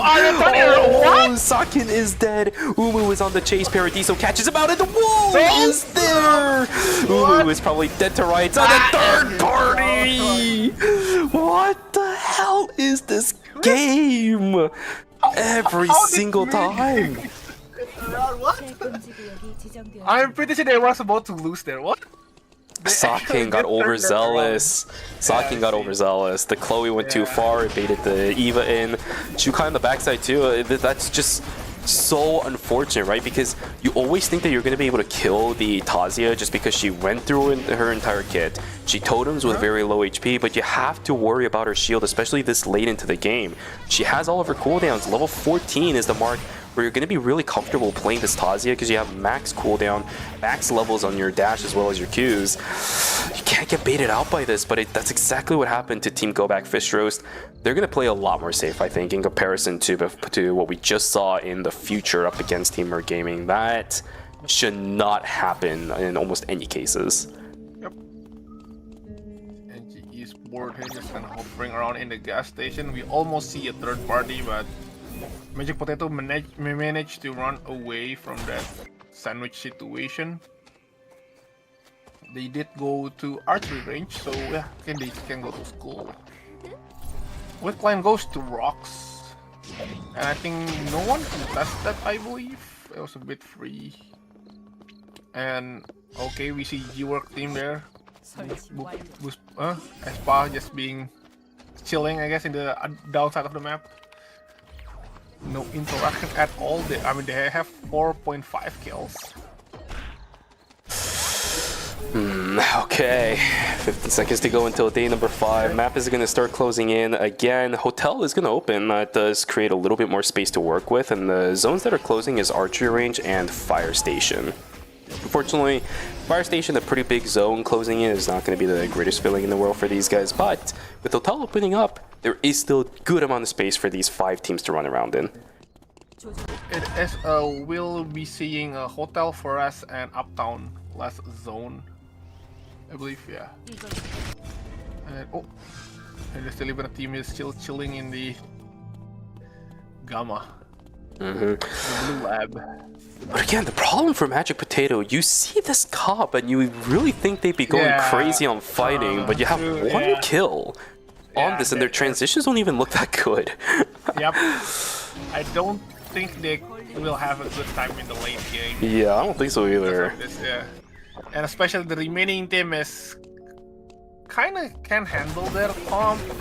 Like Mir Gaming with the Freya, same goes with Rocks. And then there's Busan Vespa with the Alonso, NZ Esport with the Nia.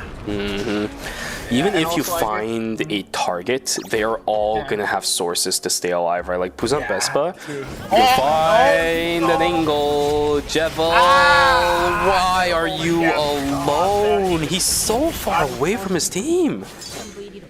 Wait, why the team goes to the gas station while he go to the school? I have no idea. I have no idea what happened here, but Jevel should have definitely not been in that kind of situation himself, and now it just becomes worse for Team Magic Potato as their main source of assassinating anybody is now gone. It all comes down to Hisui, but again, the same problem for Hisui where all the other teams have sources to stop this Hisui from doing what she wants. Like the Alonso can just point his fingers at her and just make her stop moving for a couple of seconds. We got the Priya with Echoes of the Earth, SNG Sports. If you fight as a Hisui, you're going to be fighting inside of the Nia's game row. That's not going to be fun. It's just bad.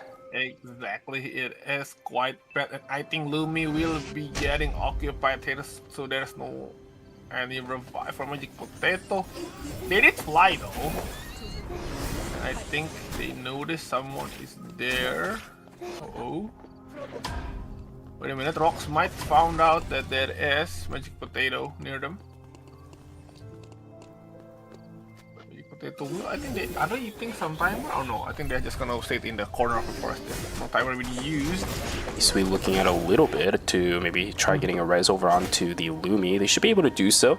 Yep, Makin is going to get the res back. Does have enough credits for this, but a lot of timer invested, plus the safety gadget being invested for that too. Not exactly sure what Jevel ended up buying off of the Lumi just now, but as much timer being saved as possible for these guys doesn't change the fact that this team is still in trouble. Yep, they are still in trouble. Yeah, this is quite big. Magic Potato is really in a bad spot right now. Stuck inside of Forest. I think the only... Oh, no, they're actually going to tank even more Red Timer to start going into... Ah, they're split. I don't know, the communication just feels off for these guys. Yep. And that they get found out. The Ethernet. Oh my god, what is that damage from the Stella? Okay, alright, well... That's a good Supame Gaeshi, but and then now SDPX is in hell too. Goodbye! Goodbye! Totem, just don't go too far because Hyungi is hanging around. The totem is going to come down. This actually opens up a kill for Songnam Rocks unless SDVX uses that change to get out of here. But even if you try going into Hotel, there is yet another team in that zone. Emma is cooked. Yep. Oh. Oh wait, Emir Gaming gonna commit to fly to Hotel and they might be meeting with CNG Esports. Can they deal with this though? Still, the one-shot potential is there for Team CNG Esports, right? Mer Gaming biding their time a little bit because they don't know if there's multiple teams around. But with this, they should have an idea that it's going to be a free, it's just going to be a clean 3v3 fight between these two guys. Yep. Timer as much as possible being sent from Mer Gaming over onto CNG Esports, but timer advantage goes in favor of CNG Esports still. Nikki is still up in the front side. It's going to be activated straight towards the backside, and down goes the Felix, but it's traded out. Oh, unfortunately, the Tazia is still alive. Peksu has to completely run away. Good damage output from Bubba. Nice timing on the pieces as well. Down goes the Tazia. That will be most likely the zone going in favor of CNG Esports. Mer Gaming on the left side. Wait, no, it's CNG Esports. Bubba has to invest a +1. Wait a second. Raccoon gets the kill over onto Pablo. That is a little bit weird. Rez is going to come through on the left side, so the Mai should be back. But yeah, it's a little bit awkward as Raccoon will end up getting terminated. The head pop will go through. Nicely done for CNG Esports. We're going to have Songnam Rocks and CNG Esports again. 2 KEL League teams going into our final zone.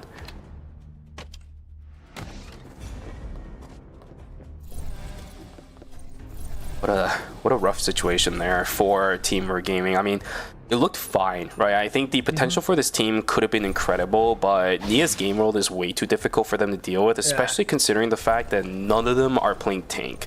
Quite frankly, even if you are playing tank, you're still going to get bursted down by that Nia. And the fact that it was the Felix that got taken down from the beginning, you just don't have the mobility to deal with. Really unfortunate for those guys. The Tazia also getting taken down. Perfectly done from Bubba coming out of the totem for the Tazia. And now they just have to do one more fight. Can they turn around what they ended up doing in game number 1 and maybe win out on the game instead of falling down in second place for Team Songnam Rocks? They are a bit difficult here because of the 3, I guess, zoner, I would say. Like, they have range cap that can zone out of them.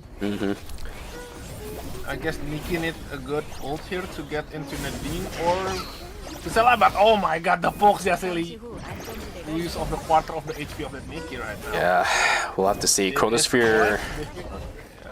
Chronosphere is going to be good for Team Songnam Rocks too. This is a bit annoying for CNG Esports. Yep. Okay, but I guess 100 soul will gonna be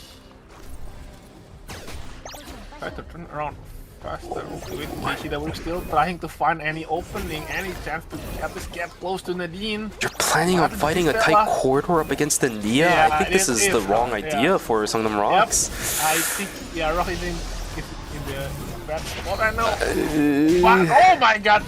Nia is a little low, 50% HP. JCW trying to find an opportunity. Gaming will activate 3 men stuck in the corner. They're gonna get it. Okay. It's a trade. It's a trade. But oh my god. Okay. Alright, well, I think that might be game over because Peksu got a little bit too overzealous. Curry is standing right around. He's not going to be able to get taken down by Bubba. There's the Resurrect. Unfortunately, it's going to be a 1-4-3 trade in favor of Team Songnam Rocks, so they do end up turning their fates around and compared to what we saw in a game in number 1. Will be able to walk out with the first place. Bubba, he has a little bit more time than a couple of players inside of Songnam Rocks, but I don't think it's going to do him any good. There's a Chronosphere still there. It's going to disappear. He doesn't have enough timer to outlast any of them. GG's and checkmate over to Team Songnam Rocks. And walk away with game number 2, 21.5 points. GG's. Yep. 제 노래가 모두에게 전해졌나 봐요. It's a little unfortunate. The position was really in GNG Sports' favor, but unfortunately, yeah, they did get caught there. I see what the angle was for Bubba to blink in, but if he was just a little bit more patient with using his E, then he probably could have actually ended up knocking down all three at once, right? Because all three squishy characters just piled on top of each other, but he unfortunately placed that E down in the place where they used to be, or at least where he thought they were going to go to. The Nikki baited his own teammate, if anything, by him getting taken down so low. And from there, the damage just doesn't exist for the rest of the team, unfortunately. Yes, true. Yeah, but we see another at least new champion for this round, so maybe the score might be a little bit different. And I also saw that Pupan Vespa, was it the team name? Yes. Was in the uptown. I think that it was in the 4th or 3rd place. So let's see how will the score be gone now. Yeah, the middle of the pack, I'm sorry, is definitely gonna climb up a little bit more. I think after this game, we should see a definitive split between the top half of the scoreboard and the bottom half, because we do know that the ones that were struggling in game number 1 did struggle once again in game number 2.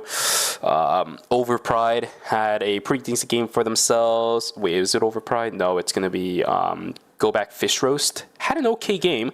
Despite not having the Johan, they might actually be keeping themselves in the top half of the scoreboard. But yes, with Busan Vespa falling down in 4th place, they didn't manage to rack up as many points as we would hope they would have had in comparison to something like Gyeonggi Innate we saw in Group C.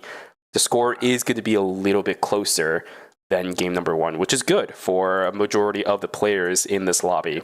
Let's actually take a look at what the statistic looks like, and yeah, this is very close. Yeah, it's super close, yeah. Rocks did manage to come out on top. And yeah, Mirror Gaming, Busan Vespa, Go Back Fish Roast, and CNC Esport are really super duper close. So I guess for this next 2 rounds, they probably still anyone's game. And I think first place is still anyone's game, I would say.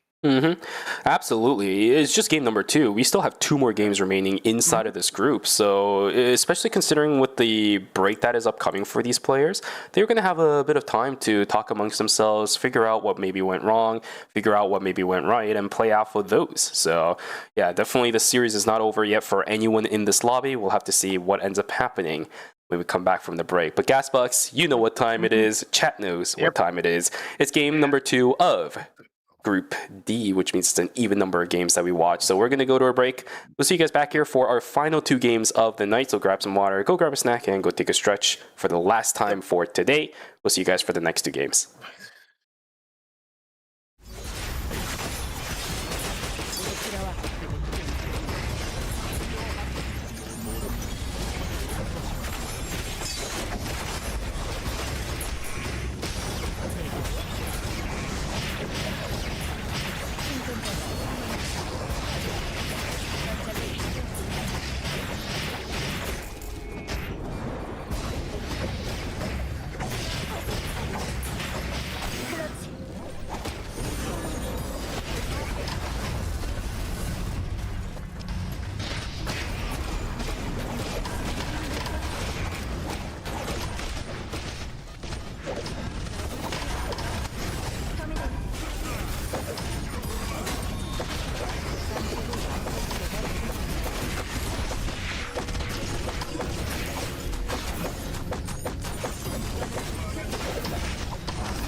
잠시 후 최종 업데이트가 해제됩니다.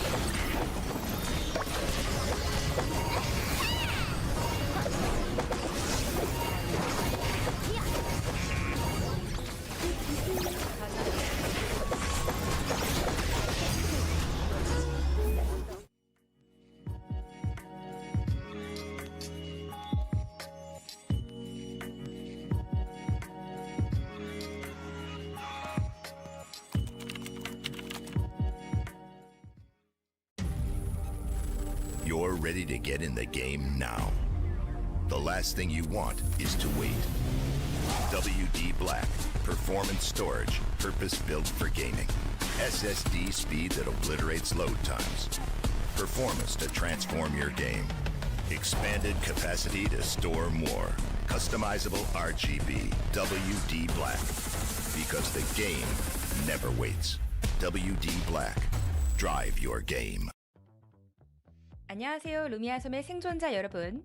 9.6 패치노트 다이제스트 진행을 맡은 천시아입니다. 길티기어 스트라이브와의 콜라보레이션 이벤트가 시작되는 9.6 업데이트가 여러분을 찾아갑니다. 과연 이번 9.6 업데이트에서는 어떠한 새로운 콘텐츠들이 여러분을 기다리고 있을지 지금부터 한번 만나보겠습니다. 많은 분들이 기다려주신 글로벌 IP 콜라보레이션 길티기어 스트라이브가 이터널 리턴과 함께합니다. 길티기어만의 스타일리시한 매력을 더해 새로운 모습으로 변신한 실험체들을 만나보세요. 콜라보 스킨으로는 영웅 등급의 제고 리다이린과 희귀 등급의 카이 에이든, 엘페르트 아야가 출시됩니다. 카이 에이든과 엘페르트 아야는 일부 음성 대사가 변경된 희귀 스킨입니다. 콜라보 스킨 3종은 콜라보 전용 GGST 토큰 교환소와 GGST 퀘스트북을 통해 획득하실 수 있습니다. 토큰 교환소에서는 재고 리다이린 스킨과 프로필 아이템, 이모티콘 등을 획득하실 수 있으며 퀘스트북에서는 카이 에이든 스킨, 엘페르트 아야 스킨을 비롯해 다양한 아이템을 획득하실 수 있습니다.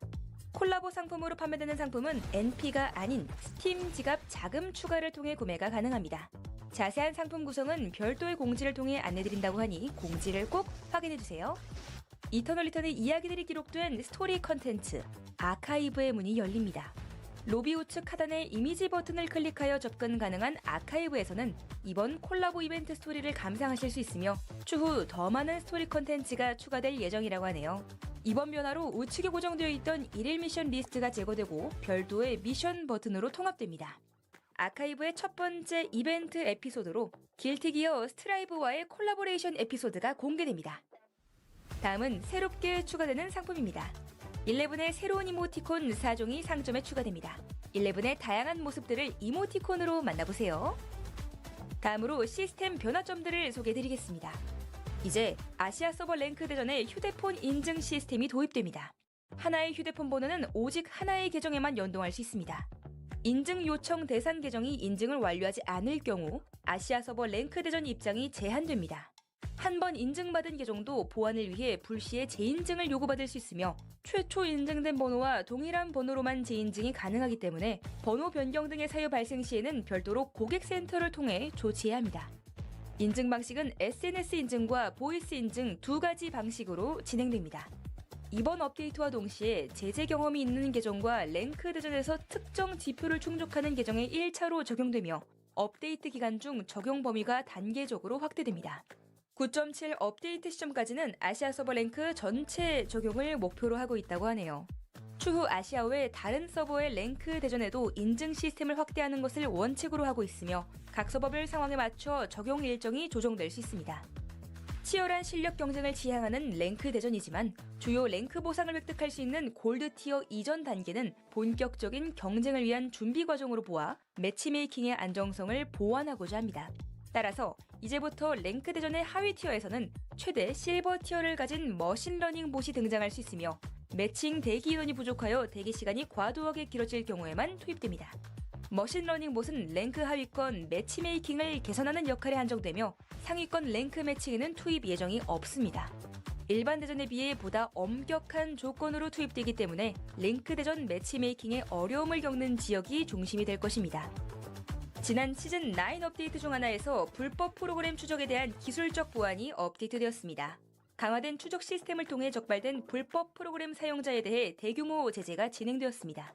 불법 프로그램 사용은 단순 게임 이용 제한을 넘어 형사처벌의 대상이 될 수 있는 명백한 범죄 행위이므로 플레이어 여러분의 각별한 주의를 부탁드립니다. 불안정한 인터넷 연결이나 강제 종료 등으로 팀원이 이탈하면 랭크 입장료가 보전되지만 종료될 때까지는 게임을 지속해야 했습니다. 이제 조기 항복 시스템이 도입되어 빠르게 다음 판으로 진행할 수 있습니다. Alright, well, welcome back, everybody, from the break. Hope you guys had a fantastic one. 2 more games left for the night, and then all of you guys can call it an evening. Gasbucks and I are also getting a little bit tired, but 2 more games of excitement awaits us, my friend. Yeah. I need to lock in. I can feel that you're getting tired already, dude. I need to focus and to log in. Yeah, I know, right? For those of you guys who are wondering why, Gasbucks is usually a little bit more accustomed to doing 6-game series at the very longest, because scrims, I think, are only like 4 games over on the JP side, right? Yeah, and then ERM probably last 2 weeks ago for Asia 3 was most likely 6 games instead, since they have a little bit of a simpler format in comparison to what we do here in KR. So, yeah, it's all right. He's going to lock in for the final 2 games. He's going to have a fun time. You're going to have a fun time. I'm gonna have a fun time. So let's see how it goes. G-Work is locking in the Aya, ye old faithful. Are you kidding me? Are we really gonna be able to see this? The triple DPS and G-Work locks in the fan favorite Aya. Oh my goodness, it is the time to be alive. And Magic Potato still gonna lock in with the IFCOM. They're still gonna try that. With Johan is gonna be banned once again. Oh my god. Alright, this is a fun series. I'm liking this. Maid Lily is also considering the Debbie and Marlene in the situation, which actually, funnily enough, works pretty better in this comp, in this lobby, I think, because Debbie and Marlene, if you use the Twins Rush really well, it can take people out of the Faith and Wavering, and even the Peacemaker as well, right? We have a heart for Romantic. It all comes down to the actual execution of this, but I'm liking this lobby, and there's also that reel you've been talking about from earlier. Masuhana will be opting to go for that instead of Nadine for game number 3. Yep, and with the G-Work with the Aya sniper, I think G-Work did say back in the day like he want to be the best Aya in the game, so yeah, I guess it's tough to see G-Work picking Aya, so yeah. It's not going to be the pistol that I really wanted to see from G-Work, but Sniper is definitely one of the more annoying ones.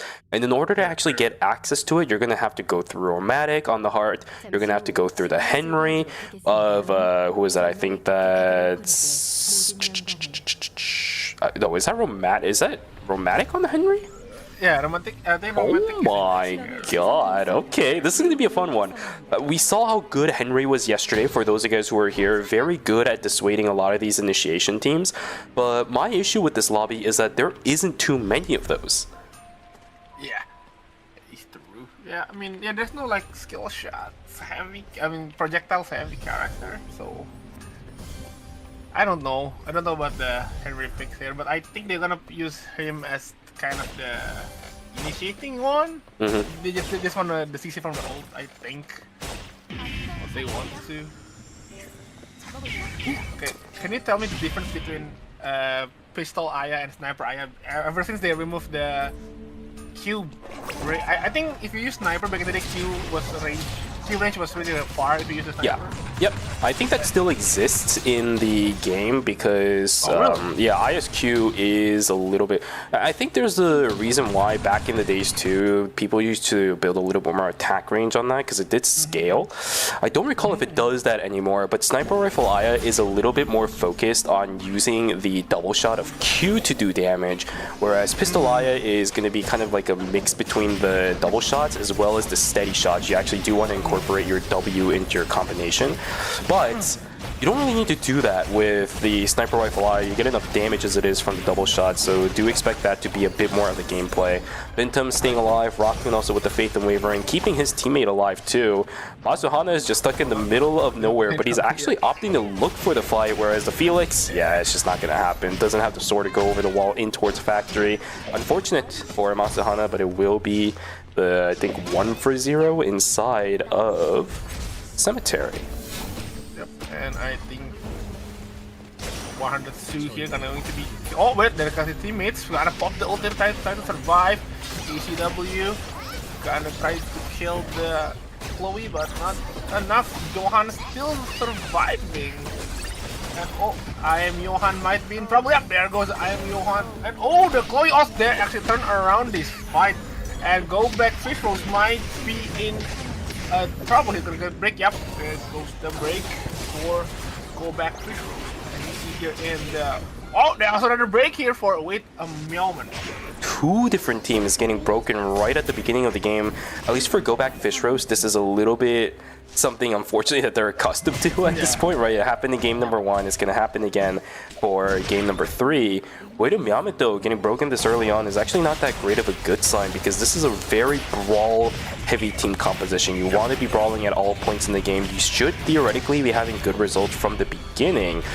But yeah, it's just not a good situation whatsoever. Bintum making it look easy. Unfortunately, Hart is not going to be able to break through the dodges Felix has access to. Fortunate for him. Made Lily also caught out in the middle of nowhere by them. Oh, no! No, the bear! The bear! Oh, no! The bear! Yeah, that sucks. It sucks, yep. I felt that. I felt that. Oh. Okay, never mind. If it wasn't for the bear, I think at least the Hisui wouldn't have followed. Yeah. Oh man, unfortunate. And then Yeojun will also get taken down, unfortunate for him.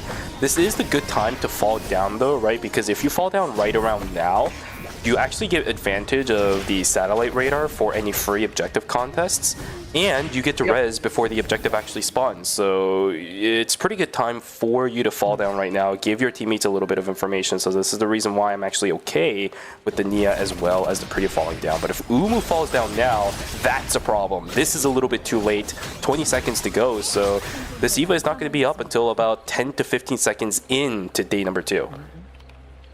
Alright, but let's see it. Where are they? Okay, I think they're gonna get this uptown, and I think only Chloe. But is it 11? Can just brute force there, just skip that neutral, get the meteorite, and oh my! Oh, what the? Okay, that was a bit late there. It is a level 1 ult too, right? Because he's only level 9. Nunu's overestimating things, and then Songnam Rock's also joining the fray as well. Sakin is just going, bro. This guy does not care. He actually gets 2 member, actually. Oh my god, Matsuhana getting out was really good. Look at all of these deaths all of a sudden. Look at the bottom side of our screen. Yeah, everything's red right now. Okay, down. And oh, he's just fighting in the forest right now. Oh my there goes god. Oh, what's the Daniel? What's Daniel? Oh, Daniel. Okay, Daniel how to escape safely. I don't see any Yama at the moment. He's just leaving fights now. Okay, so we had a bunch of fights at the beginning of day number 2, and now people actually want to calm down a little bit, start calling in their items, right? We should have 4-score buy-ins for a majority of these players. I already see it for Puzan Bespa, I already see it for CNJ Esports.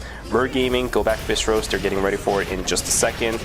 After picking up a kill right here for Team Mer Gaming, as Crimson Bumfly is just getting the wrong end of the stick on that one. It's a spear, unfortunately, straight into his body as Priya's going to get taken down. So Crimson Bumfly is going to be delayed quite a bit. They do have enough credits for the 4-score buy-ins, but the Priya falling down means that they're going to be a little bit in danger, which means timings are going to be a bit off for everybody here.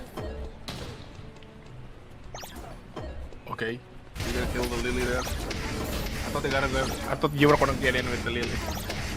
Nope, it doesn't seem like it, but for what it is, I don't think those guys want to fight in the beginning because Wade and Meowment, their credits are just wasn't, at least at that point, in position to buy the 4-scores. So these guys are behind. Wade and Meowment is definitely feeling the struggle of that break early on. Again, it might not seem like a big deal, but for a team that really wants to brawl, that wasted about, what, 20 seconds of their time on the map. So it's pretty bad. Oh, God, the shield disappeared!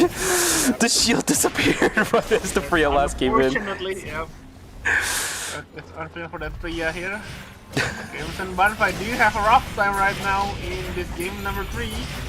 And there's in this team there's an alpha contest here, Vespa versus Min Gaming. Oh, Henry Pop, the flash is really low. I don't think I can go any further. The Johan ult doesn't really hit on anyone. Henry is just so good at securing objectives. That's another thing that a lot of these teams have been using the Henry for. Here we go, the double Nia's game roll comes out, but oh my god, Beksu just gets destroyed before anything even happens. KCW trying his best to stay alive. It is a trade over towards the Nia. On the backside, Made Lily trying his best to actually knock down Baba, but he doesn't get the kill. It doesn't matter as KCW is down. Wait, Yamin should be able to take away the rift for night number 2, I apologize, on their side.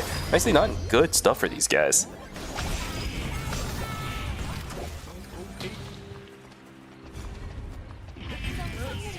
This far right now. And honestly, double bear, I think. Because the Crimson Butterflies, Nunu's already getting poked a little bit. Ooh, wait a minute, Heart is in off HP, and Bear did get aggro. Peacemaker has been. Oh, Rio did goes down. You were gonna. Oh my god, that W from Aya. Oh, this might be bad. Nunu's. This might be bad. Oh, died in midair. What a shame. That's going to be Crimson Butterflies getting taken down first inside of this lobby. Oh my god, what is going on over here? SDBX also in a little bit of trouble. Now it's a third party coming in. Down goes Umu. Unfortunately, the first one to get taken down on the side of Team Go Back Fish Roast. Im Yoan is going to be able to get out. Sakin also going to be able to get out. But it's an absolute fiesta on the south side of the map. Magic Potato also down 2 members out of nowhere. Where did the Hisui die? Right there. Oh, an uptown? Oh, Jebel, that is not where you want to be. Don't think that is a bit risky though. I don't think. Yeah, okay. That's psychotic. All the Johan has to do is just press one button and it mitigates it. But the Hisui on the backside, nice kill in return. Go back Fish Roast. Oh, the Nita got taken down. Oh my god, what is happening? CNG Esports loses Peksu once again. Sonam Rocks trying to find a return kill instead. KCW about to get taken down. Satan trying his best to run away and follow through over on towards the Nikki, but she has to sacrifice her life in order for that Nia to get away. But I think Satan is gonna keep chasing this one. I mean, it's only Nia left. Yeah, is it Nia left? So I think this Cisela will a bit psycho chase this. Oh no, never mind. She gave up. Open this door. It's only gonna be on towards the Nikki. You're gonna have to wait 1 minute and 10 seconds. This is something that I've actually seen quite a lot. I'm pretty sure you've noticed it too. A lot of these teams that end up losing 2 members don't have enough credits to call in their 3rd member. Yeah, it is. Yeah, that is true. Yeah, keep noticing that one too. I mean, I guess some of the fights was happening because of after they buy an item. So I think that's why they doesn't have enough credits. Either that or they just keep buying in the early game so they cannot really farm a lot, so they don't have enough credits. Yeah, exactly. I assume as Go. Ult into the Johan aiming with activate. Oh my god, that Lauri is going from 1 to 0 in an instant, and I think Made Lily gonna run away. The wind has been used. Yeah, I'm gonna confuse it. Oh, wait! Whoa, that's a bit too far, and I don't think Umu wants to be in this position though. The ulti misses there.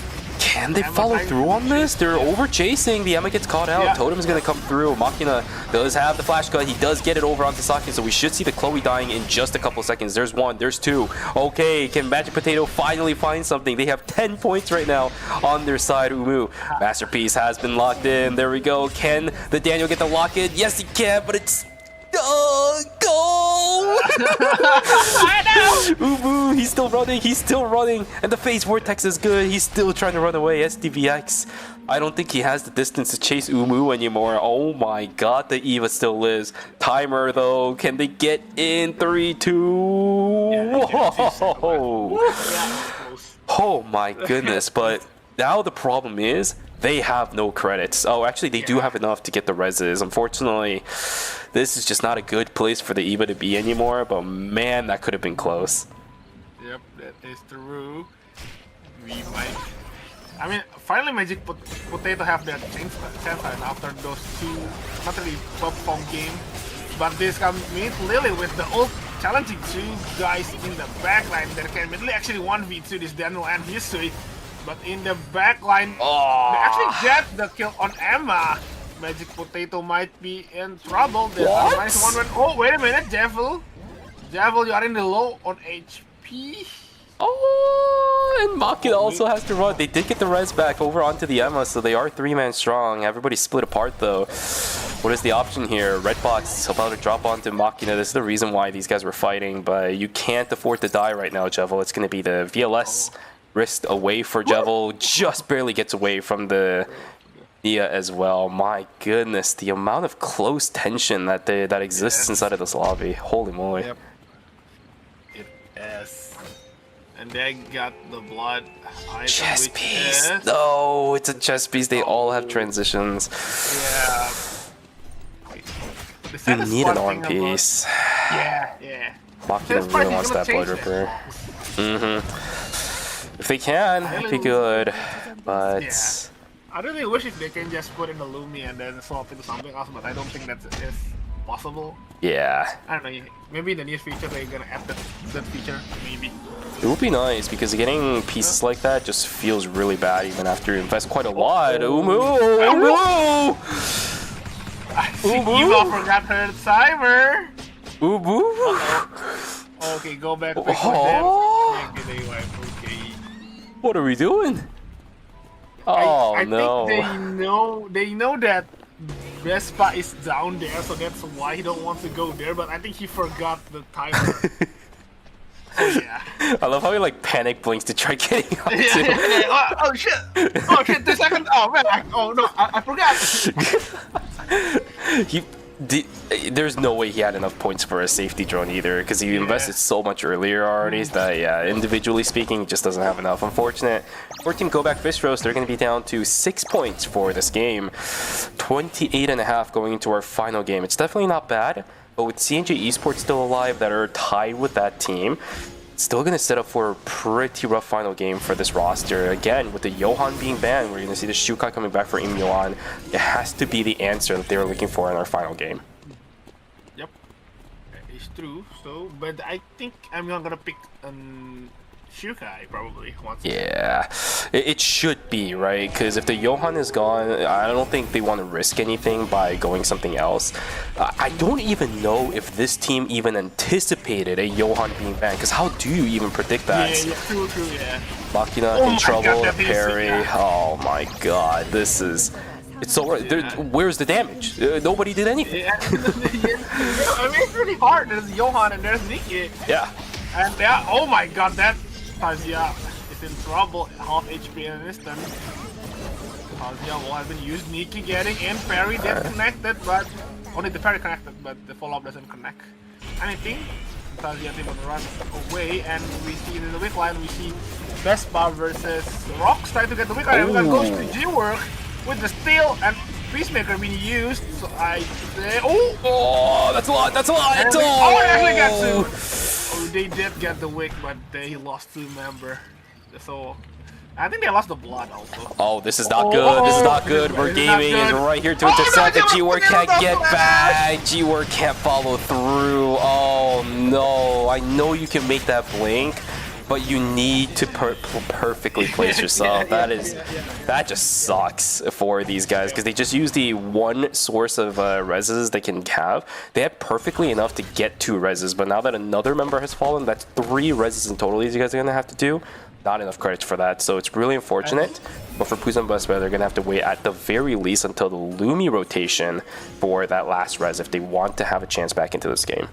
And also on top of that, they don't have all the members that have wick are already gone. So yeah, that wick is kind of unworth it. That's for that. Kind of a bit of waste. So yeah, but I think Mir Gaming trying to chase this Henry. They know it's only Henry alone, so I think they just gonna cycle chase this probably. Or he's a little bit more important for the time being. CNG is for example, and stream is also closed. So yeah, with a Meowman will be using some safety drone here just to go back to the police station, fire station. I mean, and yep, Busan Vespa did we get managed to escape from that crowded place, but yeah, once again, they need one more Lumi rotation. I mean, one Lumi rotation to survive their Aya. Can they do it? Credit count is looking pretty dire for these guys, but at least the Heart has 100 to deal with. Just needs to farm up about 70 to 80 more in order to get the Resurrection back onto the Aya. Because in the end, regardless of whether or not they have the Wick buff or not, these guys are pretty strong, right? We have the Heartbreaker onto the Heart as well. Full transitions over onto the Henry and Aya. It just comes down to the execution of this roster, which has been, to say the least, very shaky. True, it is true. Yeah. Let's see here. Oh, did they found out? No. Okay, wait a moment, didn't find out. And Busan Vespa just impatient hiding there. Don't want to reveal where they are. They're sitting between the buses? Yeah, I think they are. I think they are sitting in the buses there. Oh my goodness. Pretty sure. 10-second lap though. Until, yep, the zone is going to close. We have 2 seconds on somebody. The Daniel, oh, this is not good for Magic Potato. They have to fight. They have to pick somewhere to go. The damage output over onto Surlo. Masterpiece is going to go on through, but I think it was a little bit too early. They don't even get the pop on the W. Unfortunate, but the fight is so split that Wade and Meowman can't focus on a single team. They're actually going to end up getting terminated. 1 kill going in favor over towards Team Magic Potato. They're going to be on 13 points for themselves. Unfortunately, Romantic will end up getting taken down. So Busan Vespa, that is all of their chances of trying to get out of this alive. Henry of Jinawar does end up walking away, just barely tucks themselves into the corner as Songnam Rocks is not going to be able to find that Henry for the time being. Can they sniff him out? Not just yet. Curry, Sutton, Jinawar. Oh my god, he is playing stealth game of a lifetime. Oh, they just staying there. And they're just staying in the corner. Oh my god, the nighttime vision! The nighttime vision. Holy moly. I know every now and then, whenever it's situations like this, the Korean observers change the vision over to the team-specific ones.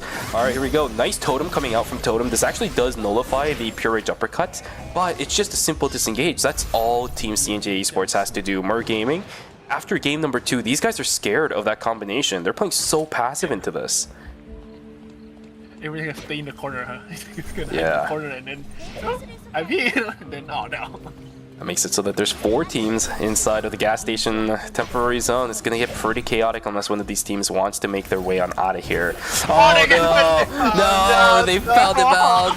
No! Chrono Field goes down, but it's not going to be enough. As soon as it turns day! As soon as it turns day! Come on! Yeah, to be fair, yeah. You got the vision on the morning, so yeah. What a shame. Unfortunate for those guys. We'll end up in 5th place. Daniel, oh no, the Emma gets caught out. STVX, but look right up above them. It's another set of Fiestas. The totem is there, but the fight is just so split. Daniel has to completely book it with 15 seconds to go. Magic Potato, pretty decent game result, right? 14 points is nothing to scoff at, but yeah. Yeah, I mean, they did get sandwiched there, so yeah. There's nothing they can do. Unless they commit pushing to the rocks, but yeah. This is one of those comps that also can't really deal with third party well anyways to begin with, so it is what it is. But that means we are down to, once again, 3 different teams. If we go Songnam Rocks winning this temporary zone, we'll have the repeat of what we saw in game number 1. If Mer Gaming wins this, it'll be the first game that we see where it's not going to be KEL League teams in the final zone.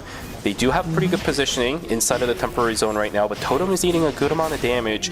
I don't know if what is it, Peksu can, or sorry, Raccoon can heal all of this up immediately. White Lily is available if Mer Gaming wants to try sending something, but they've lost all positional advantage against a team that they really have to push in towards.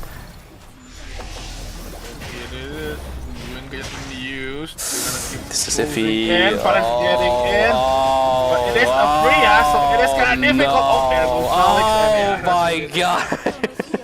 Yeah, it is, yeah, quite difficult, that one. I wasn't even close. Did they do a single lick of damage to Songnam Rocks? Yeah, I mean, it is a Freya, so you know, even if you get into anyone, Freya's gonna press ult and then, okay, GG's. Yeah. So, yeah. She didn't even press ult though, it's still... This is so stupid. Oh my god, what an unfortunate situation. But now, Songnam Rocks is going to be the one in a little bit of a pickle, right? They're going to have to push in towards Team CNJ Esports. And if Songnam Rocks gets really unlucky, there is a chance that the Chronosphere actually does move east. If that happens, CNJ Esports is going to be really happy and Songnam Rocks is not going to be. But KCW thinking about sending it immediately. That's actually the Earth already invested. Really good invest from CNJ Esports. The problem is, Blink already invested from KCW and now they've lost a little bit of positioning. So Songnam Rocks, even at the cost of the Echoes of the Earth, will be able to find some kind of positioning in this. The question is, can they actually maintain it? I don't think so, as the Sicilla gets found out. Nobody dying just yet, but the damage output is just still looking really good for CNJ Esports. Down goes Hyungi, traded out for KCW. Nia's Game World is gone, and now one of the crucial damage sources of CNJ Esports is gone. Nikki does quite a lot in nowadays. Saten trying to cancel out the res as much as possible. Curry on the backside trying to deny the res. Saten getting the res pretty early on. Priya is back. KCW also back. We're going to get a reset on the fight. Let's see here. Okay, are we gonna try and turn around? I don't know what their plan is. Safety drone all the way back, but this is a lot of resources invested for CNJ Esports while the Chronosphere is still closing back on them. That's going to be the 3 safety drone that this team has in their books. And the rest of it is going to be on cooldowns for the time being. Chronosphere is closing very, very significantly, using up a lot of timer, using up a lot of resources. Songnam Rocks is able to reset a little bit. Pixu eating a huge chunk of damage themselves. Nia's Game World is going to go down. This is the last gambit for CNJ Esports, but it's just not going to work. Oh my god! The health bars disintegrate. Songnam Rocks takes away yet another game with a 30.5 kill point banger. Oh my god. It is a big score there again. Like, yeah, I mean, it's quite hard there. I think the moment when they already bait out the Priya ult, I think if possible, they should have tried to play a bit more aggressive there and try to win that. But yeah, at the same time, they did lost the flash on the Nikki. So yeah, that is quite unfortunate. Unfortunate, really unfortunate for CNJ Esports, but it feels very similar in the way that we saw Mer Gaming kind of get toppled over, where they tried something, but nothing actually resulted from it. Nia's Game World also, I think, was a bit of a last-ditch effort from Team CNJ Esports to try forcing Busan Bespa to... Oh, no, not Busan Bespa, sorry. Why do I keep forgetting their names? But the other team to forcibly stay out of the Chronosphere, because they know at a certain point that Chronosphere is going to disappear. So we need to force out as many utilities as possible, get them to use the safety drones, and maybe play for timer. But those guys didn't care. They just went in straight onto the fight and somehow outlasted the Nia's Game World in the late game as 3 squishy characters. Very impressive gameplay coming out from those players, and a well-deserved win for them as well. That is true. So I think they're gonna keep the first position, I believe, with that kind of score. Yeah, 30.5 points, the most amount of points we've seen in a single game this phase alone. Yeah. So I think they still need to play more. I guess play more, just to win more. I guess win more to maintain their point. Yeah. Yeah, they're going to have a really good pedestal going into the final game, though. The 30.5 point difference they're going to be able to make after this game alone will probably give them a good gap in between them and probably second place. But at the same time, it is going into the final game. We still have one more left, so you can't let your guard down. We've seen what happens to some of these teams. If they do, just getting third party, just getting fourth party, you try running away and then you run into another team. That can always happen to you as well. So we're still going to have to be a little bit careful, but the safety net is there now. And even if they lose, it's not like they're going to get thrown all the way down into 7th or 8th place anymore. So to a certain degree, we should be pretty happy with the results for Team Songnam Rocks. Yeah, I guess 20-point difference. Jesus. 18, I guess, 18-point difference. 17.5 if you want to be a little bit more exact. But regardless, good result for Team Songnam Rocks. They have a very comfortable cushion to land themselves on if this game goes wrong for them for whatever reason. But the triple DPS comp hasn't been banned out by any means, so we should be seeing the same thing coming out for these guys, playing the comfort picks once again. But yeah, once again, we will see Johan being banned once again. It Yeah. is surprised to see that Johan actually being banned in an ERM, especially in the Master Series. So yeah, we're looking forward with the last pick here on the last game of the day. Anything, I'm more surprised that middle of the pack is as close as it is right now. It's unfortunately Crimson Bumflies has just not had a good series at all today. So they're the only ones that aren't going to be in contention. Most likely going to be our 8th place team going into the knockout stages. But everybody else is actually going to have a pretty decent fighting chance. Even Magic Potatoes, right? Because they got a good amount of points going into game number 4. 14 points off of just finding these picks, finding some of these fights where they were advantageous. That's all you really need to give yourself a fighting chance. One additional placement is going to make it so that you don't have to play those 4 extra games. So for Magic Potatoes, this is a great opportunity to try turning things around, especially with that Johan gone once again. Yep. So yeah, I'm really looking forward for Magic Potato for this on their last round. But yeah, I guess the first and the second round did deal some damage to them that they have to really put more effort in the last round. Still have to give it a go, right? We are very close to the finishing line, but we haven't crossed it just yet. You never know what's going to happen until the game is over. Who knows? Magic Potato could get like a 50-point game and go first place. Surely. Yeah, sure.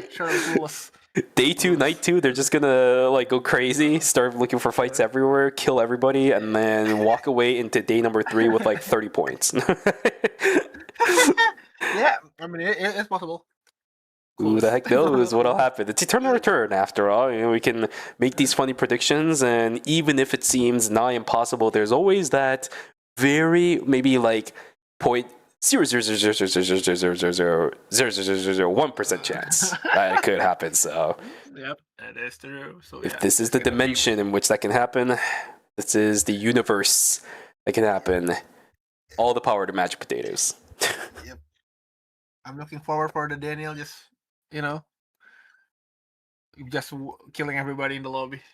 Yeah, there was a team a long time ago that also did run Daniel, and obviously we're kind of talking about Daniel a little bit because it's not a character you almost see ever in a place like Eternal Return Masters. But a long time ago, there was another team that ran Daniel, Super Ultra Dinos, for those of you guys in chat, if you guys remember. It was a Daniel, Jackie, and a Yan that just curb stomped during the group stages. So That's kind of cool. That's a cool team. Yeah, that's a cool team. Exactly. So if you see... Oh, wait, so sorry. It wasn't a Yan, but it was Elena to round out the team. But still, it doesn't change the fact that it's a funny team comp to watch. So. Yep, it is. Okay, but we see here, Magic Potato just gonna keep that comp. They really want to prove us that they're gonna use this dive comp and try to prove that they can win with this. Okay. The one thing that I think would improve, that has to improve for Team Magic Potato, though, assuming we don't see them this weekend and we actually end up seeing them next weekend if they can get a couple extra placement points, is the coordination. I think this team composition has a lot of potential because you have a lot of crowd control just from the MO alone. Remember that the Bunny Morph transformation with change can be detrimental to a team that likes to group up together, which should open an opportunity for something like the Hisui, but those opportunities are never going to come if they don't fight as a team. I think we've seen this team just split apart way too often, especially when there's third parties going around. Everybody just splits up and tries to fight a team on their own. I don't know what is going on over there, but Daniel can't do that. Emma can kind of do that, and sure, Hisui, but it takes too long. They can't group up, and then they just die. It just feels so weird. I mean, I guess that is the kind of hard part. If you play like a 3-man dive comp, you need to like have the same target at some point. But I mean, even in we can see in here, like even a full communications condition, you still have kind of missed the target sometimes. And imagine doing that in solo queue, man. It's way worse. Yeah. Well, here we go. Final game of the night. How are you feeling, by the way? You feeling good? Are you feeling alive? I'm feeling good. Yeah, I mean, it's already almost 5 hours, I think. Yeah, I think it's 5 hours, man. This is crazy. Yeah. Yeah, usually it goes for about 5 hours. I give it, when it comes to ERM or even like any tournament really, I give games about 30 minutes per hour, but with ERM it's a little bit different because we have those breaks in between. Yeah. So, no worries, it's all good. We're almost there at the finishing line, not just the players, but for you and I as well. We can get our beauty sleep in a little bit of a moment here, but for these guys, they've been working hard, right? We just have to yap about the game, they have to play the game. Feels completely different when you know how it feels, so, yeah. Are they gonna die? Is Jeffel gonna die? Okay, no, never mind. Almost that 1 pixel there. Made G work, I think. I like how he's going back to this comp though. It felt very awkward. Yeah. I think the Henry pick is kinda weird. I guess the Hart and Aya was okay. I don't think the Henry is the right one, I would say. Okay, here's my train of thought behind this. Henry is really good with these triple DPS compositions because it acts very similar to what Bianca is able to do and sometimes splits the fight up. If somebody's way too far in after the Henry, like somebody like a melee character or something like that, and then Henry ults, the melee character has to either eat the ultimate, stay inside of it, or push in towards the rest of Busan Vespa while the other two has to walk away. So it effectively splits the fight. But I haven't really seen that from these guys, which is where the problem comes. The combo is there too for these guys, by the way. Remember, it's Henry, he has a big circular AoE ultimate. Hart, she has a big circular AoE ultimate. Aya, she has a big circular AoE ultimate. It's like the easiest combo in the world, but I haven't seen them do it at all, so it's just weird. Yeah, you know, that is true. I mean, yeah, but I guess the comp is kind of tricky, I guess. Yeah. Not as straightforward as the usual comp, I would say. And oh, Stereo is kind of cornered. Can kill this SDPX, but no, never mind that. Then he's gonna kill that one, and Yusui also goes down 1 for 1 at the moment. And the Flash still have the ult, and I think he's gonna get into. I think it's. Oh damn! Oh wait a minute. I still have the parry. Gaming will activate. Oh, the hat trick. Yeah. Oh, give me what? Give me what? Give me what? God! Oh my God! Revive! That 3 point the same time! Woo! The blink away! That old jump blink away there, yep. Jeffel wants it, you know he wants it. He's trying to look for the reset. Sirlo on the backside, can Machina stay alive? That's the question. All 3 members alive for Team Magic Potato. Sirlo on the backside. Machina, just 1 more Rengeki. He misses it! He misses the Rengeki. Yeojun is going to join the fray on the backside, and now all of a sudden Machina is the one in trouble. He's going to get taken down. Trade out for Sirlo. Yeojun gets the +1, unfortunately. He has that extra life in his hands. SPDX. Can you get the kill over onto the Nia? Nah, they're just gonna back away. Just trading points there. Uh-oh. Yeah, as I said, Magic Potato, 50 kill point banger. Crimson Bumflies, 70 points, sure. Yeah, they will get it close. Yep, they get another kill. I mean, you know, Butterflies need 18 more kills and then they should be fine, right? Yeah, surely. And then another 20 during day 2 and night 2, and then another maybe like 50 during the rest of the game. Yeah, they will get that. Yep, it's okay. Oh well. It was Magic Potato. Let's see here. Human.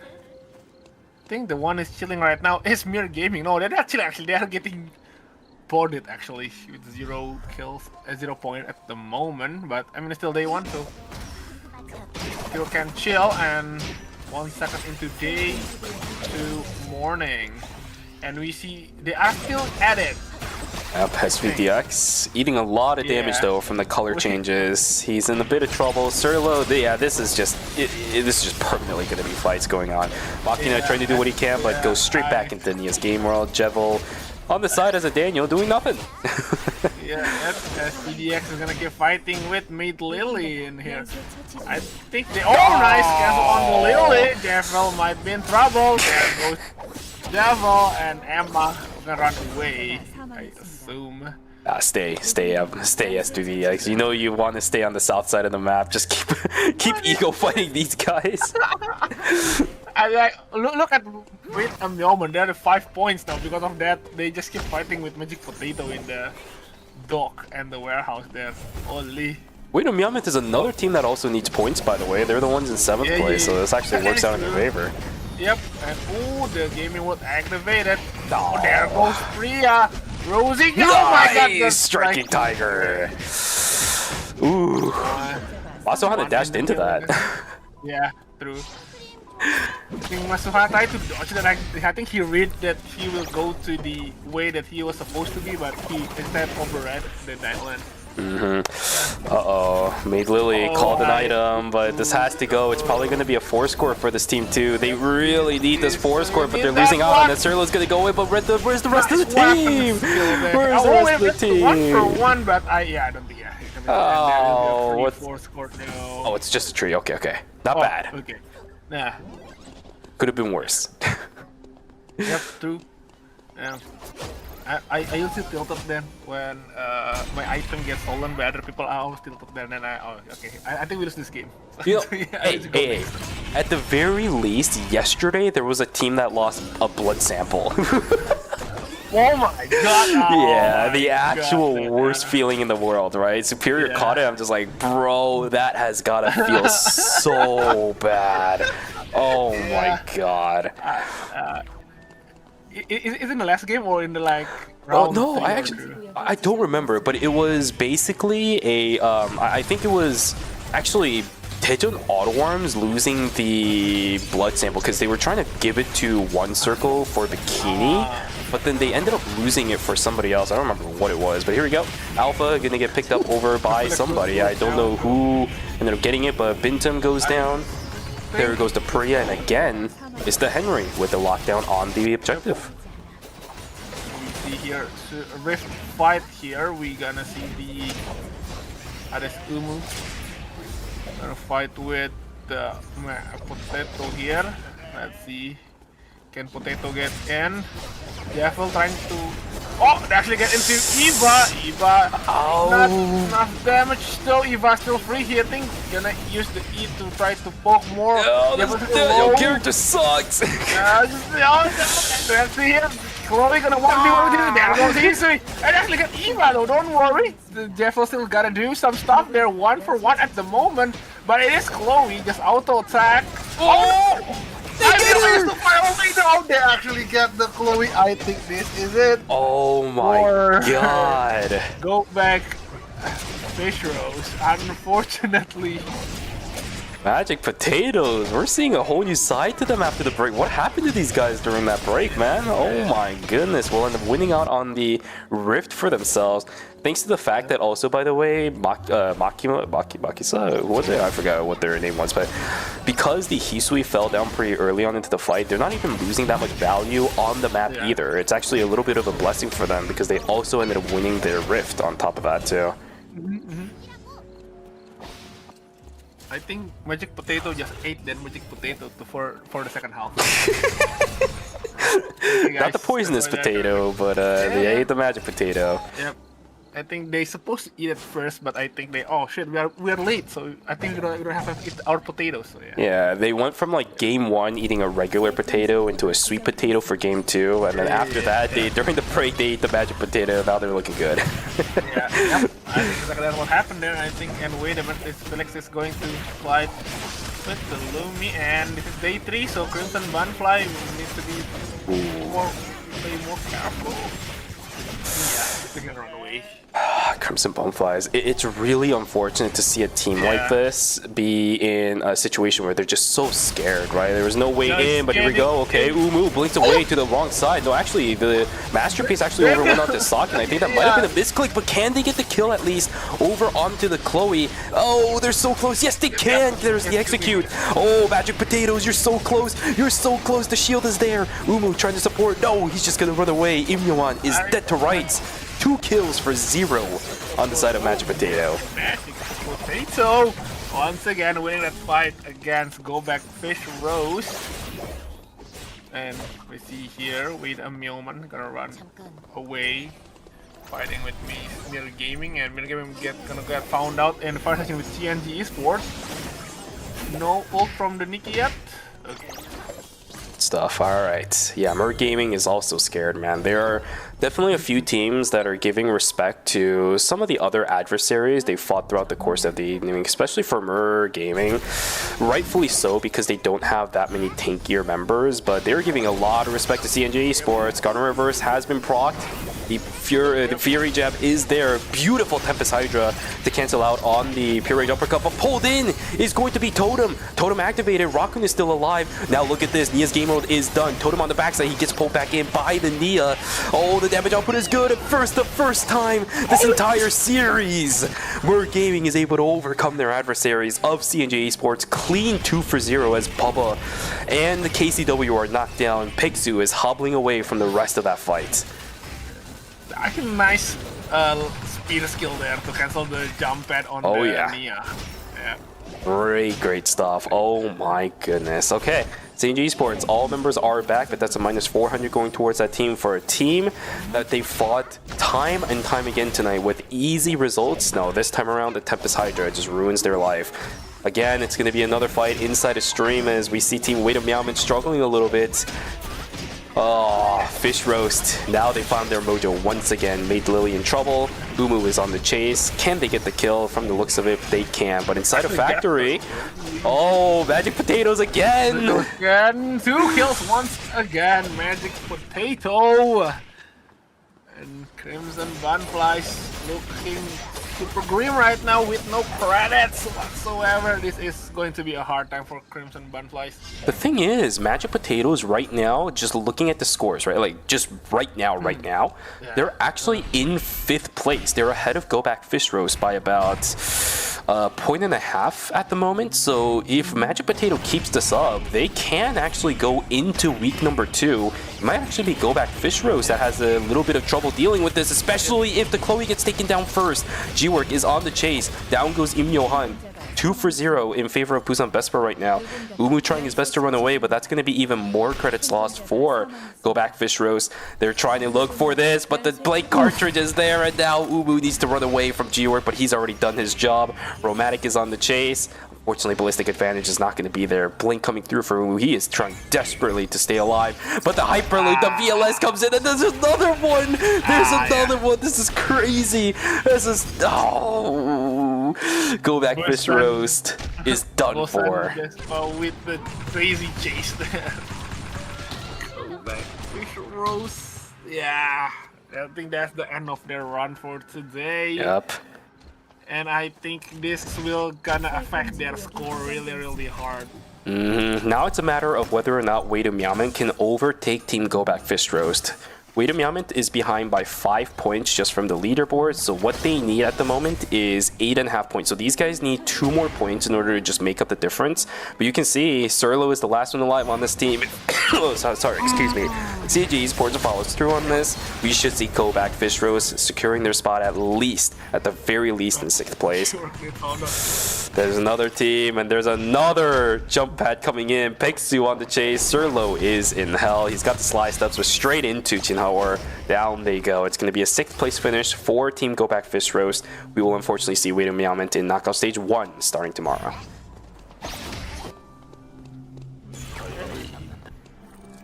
Crimson Burnfly still finally managed to revive all of their member, probably to the Rift. But yeah, they still need to catch up a lot of stuff right now. Let's see here. Are they going to fight? I don't think you want to take this one though, but let's see if they will take it or not. No, they don't. Just gonna run away and they're so scared. Yeah. Oh, the 11th. Okay. But Totem is still on the chase. I mean, eventually, I think Crimson Bumflies might be pressured to fight, but no, it's just gonna be Mer Gaming backing away, as I guess they were thinking that with the Wick line spawning there could have been a third party coming in. Yep. So, and there's still 6 team, and there's like 1, 2, 3, 4 team around the Wick line, I would say. But we're just gonna do some skirmishes in the factory and between hospital and factory. So I think the Wick line will be a bit free here for rocks. Let's see. See how this goes. Jevil, he's already used a Cloak and Dagger. They're trying to find an angle over at the Bexu. They do end up getting it. He's so far away from the rest of his team.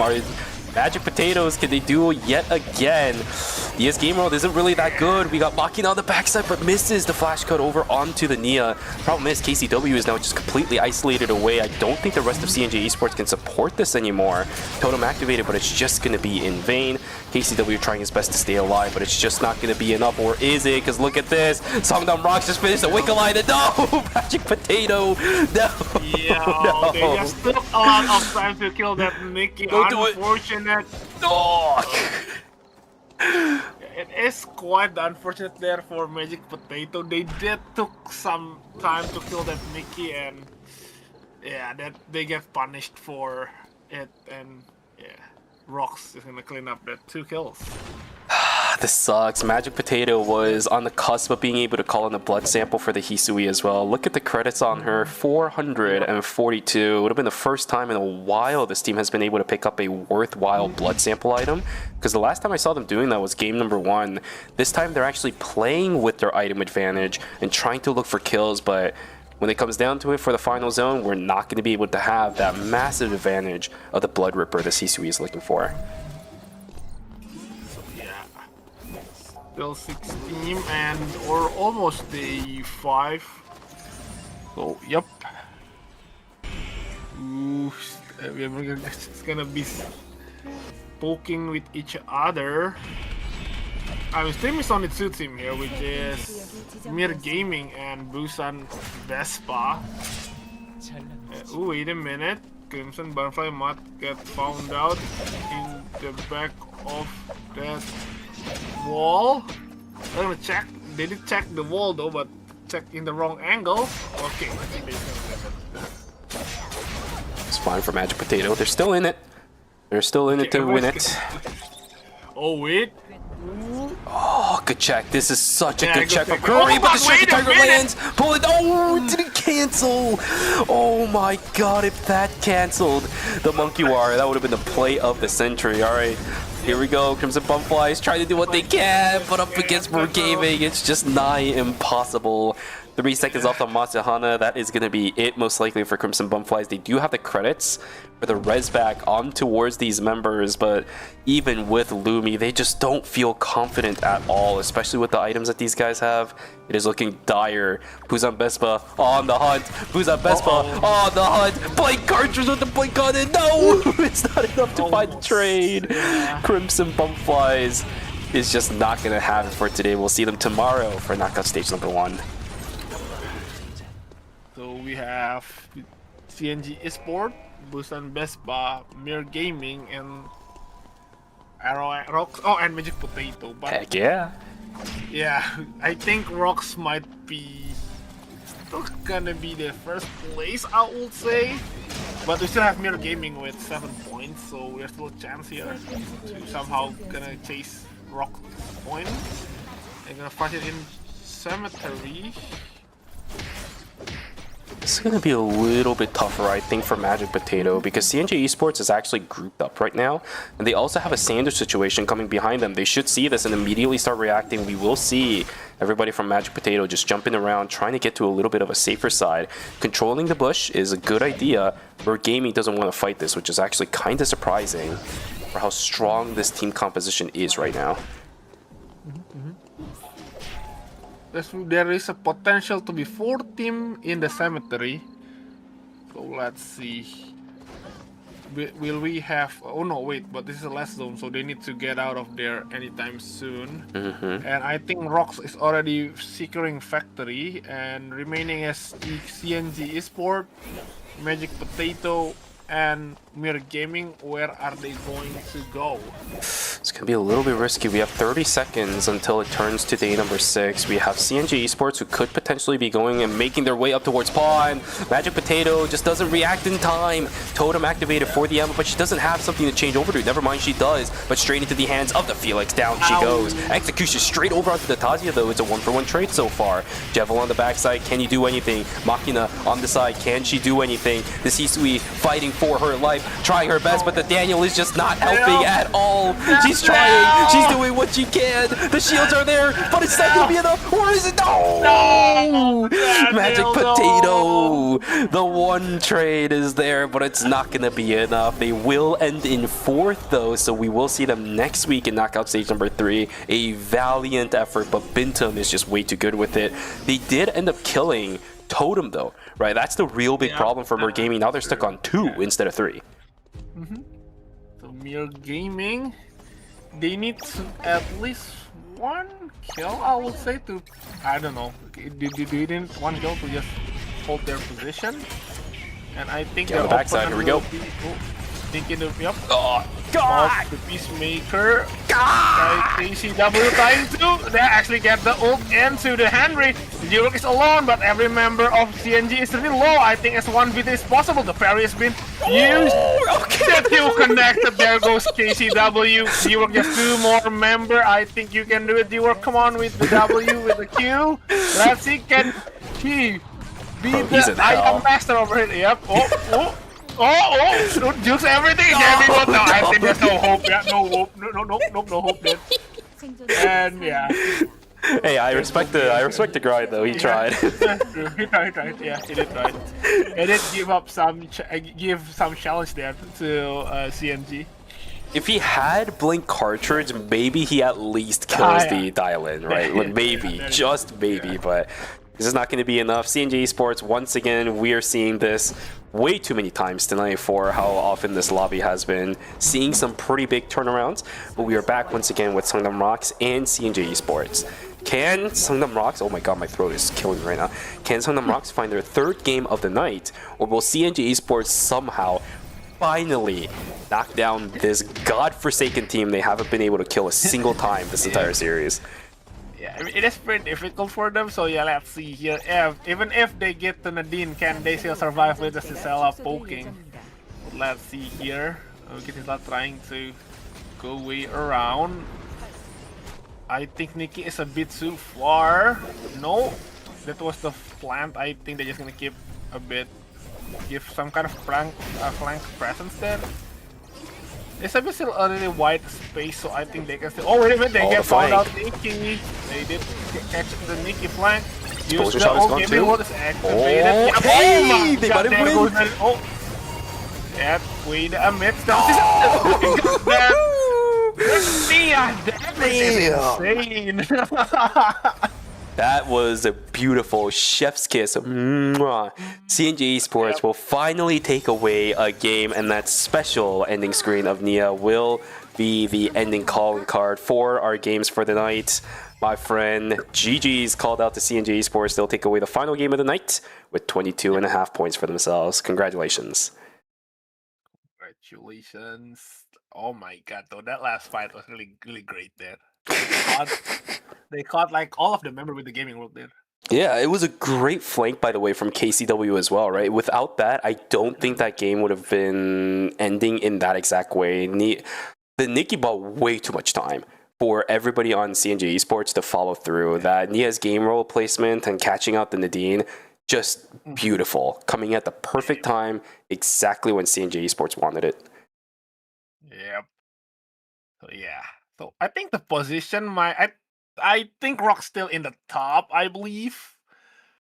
But so yeah, he's gonna wait for the score now. Yep, Sangdam Rocks should, you're right, still be in first place. They ended up getting second after all in this game. It just makes it impossible for anybody remaining in this lobby to catch up.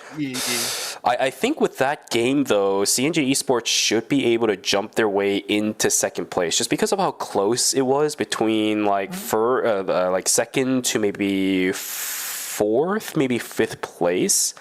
So CNG Esports should have that second place spot. We should see them next Saturday for knockout stage number 6, whereas everybody else in that middle of the pack is going to be a little bit iffy. But can we talk about Magic Potatoes after the break? Because my goodness, that seemed like a new team. yeah, I'm on you with that. I mean, the team comp is the same, but the performance is day and night. Yeah, like really completely different. Yeah, I mean, yeah, that is. I think yeah, they ate their magic potato. I'm pretty sure. Yeah, for sure. I just hope they were able to perform like this during the knockout stages, because now we have to start thinking about this, right? We're done with the group stages. All of our teams have now been placed officially inside of the knockout stages based on their placements for the group stages. Yes, you do end up getting that week-long break for Team Magic Potato, but I think the problem still exists. This game was way better in which they were playing with each other, but I still saw instances, even in games that they were, or even in fights that they were winning, where I didn't see all three of them grouping up together for the fight. It was always two people on one person, and then the other one was just like off the screen, joining in towards the end of the fight. We need to fix that for Team Magic Potato. Otherwise, it's going to be a very, very rough knockout stage number 3 for phase number 2. Yeah, I mean, I'm with you on that one because of the dive comp really need really focus comp. Like, you know, they need to agree on a target to make it execute really well. Yep, and here it is, my friend, the final scoreboard of the night. Songnam Rocks with 81 points, easily taking away that first place spot, so we will see them in the finals. And CNG Esports, as I thought, will secure that second place spot as well, just by a hair too, 3.5 points away from Team Mer Gaming, but they do also secure the third place spot as well. So we'll see both Mer Gaming and CNG Esports next Saturday for knockout stage 5 and 6, whereas the rest of the lobby, we'll see them a little bit earlier on the week or even tomorrow. Be a rough ride ahead for a lot of these teams. They're going to have to play so many games if you're not the top 3 teams. Yep. I'm really looking forward if they can really do it, like going from the really tomorrow games until the finals. I really want to see a team that can do that. Yeah, for sure. I mean, you, even if you're not going to be here tomorrow on the casting desk, you'll definitely, probably after this, join at least here or on the JP side of things to see these ERM games, because I think after today, you are now very interested in how the rest of this tournament is going to go. So I'll be on the lookout for you. Type in chat, because I always type in there too. I don't know if you noticed, but I always love interacting with chat. So everyone always asks me, Shuvi, how do you do both casting and chatting at the same time? Is this pre-recorded? No, I'm just that good.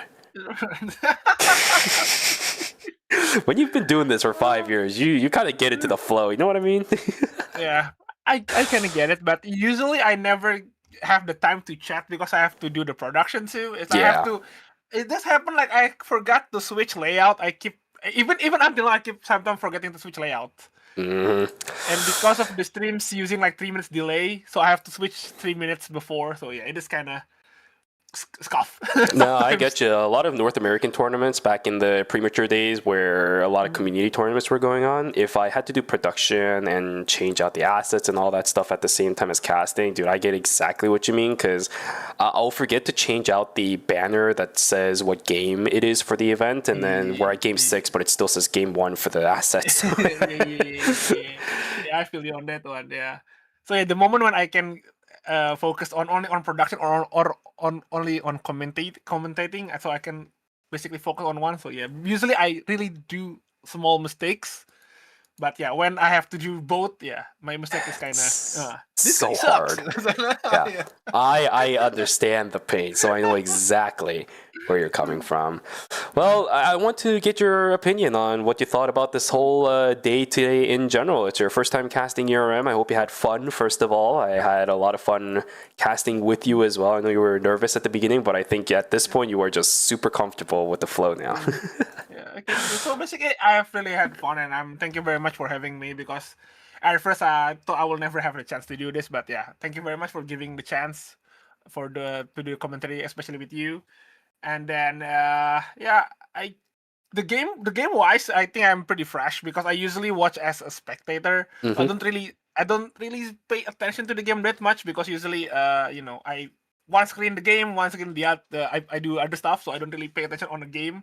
But when I do commentary, I have to see the game, like the whole game. So yeah, the game is kind of interested. Like the meta wise is super different between the Asia 3 ERM and in the rank. So yeah, I thought some character that was actually good in rank, but in the ERM side, I never see the character. So yeah, I really having fun doing this. Yeah, for sure. It's a great way to just kind of get a different look at how you can play Eternal Return, as I mentioned earlier. Even for like new players, they could just kind of come in around and see how to just get better at the game, coordination-wise as well as gameplay-wise. It's a fun time around. It's one of the reasons why I love commentating esports. It's never the same thing, if I have to be honest with you. Picks might be the same thing, but these games just never go in the exact same way.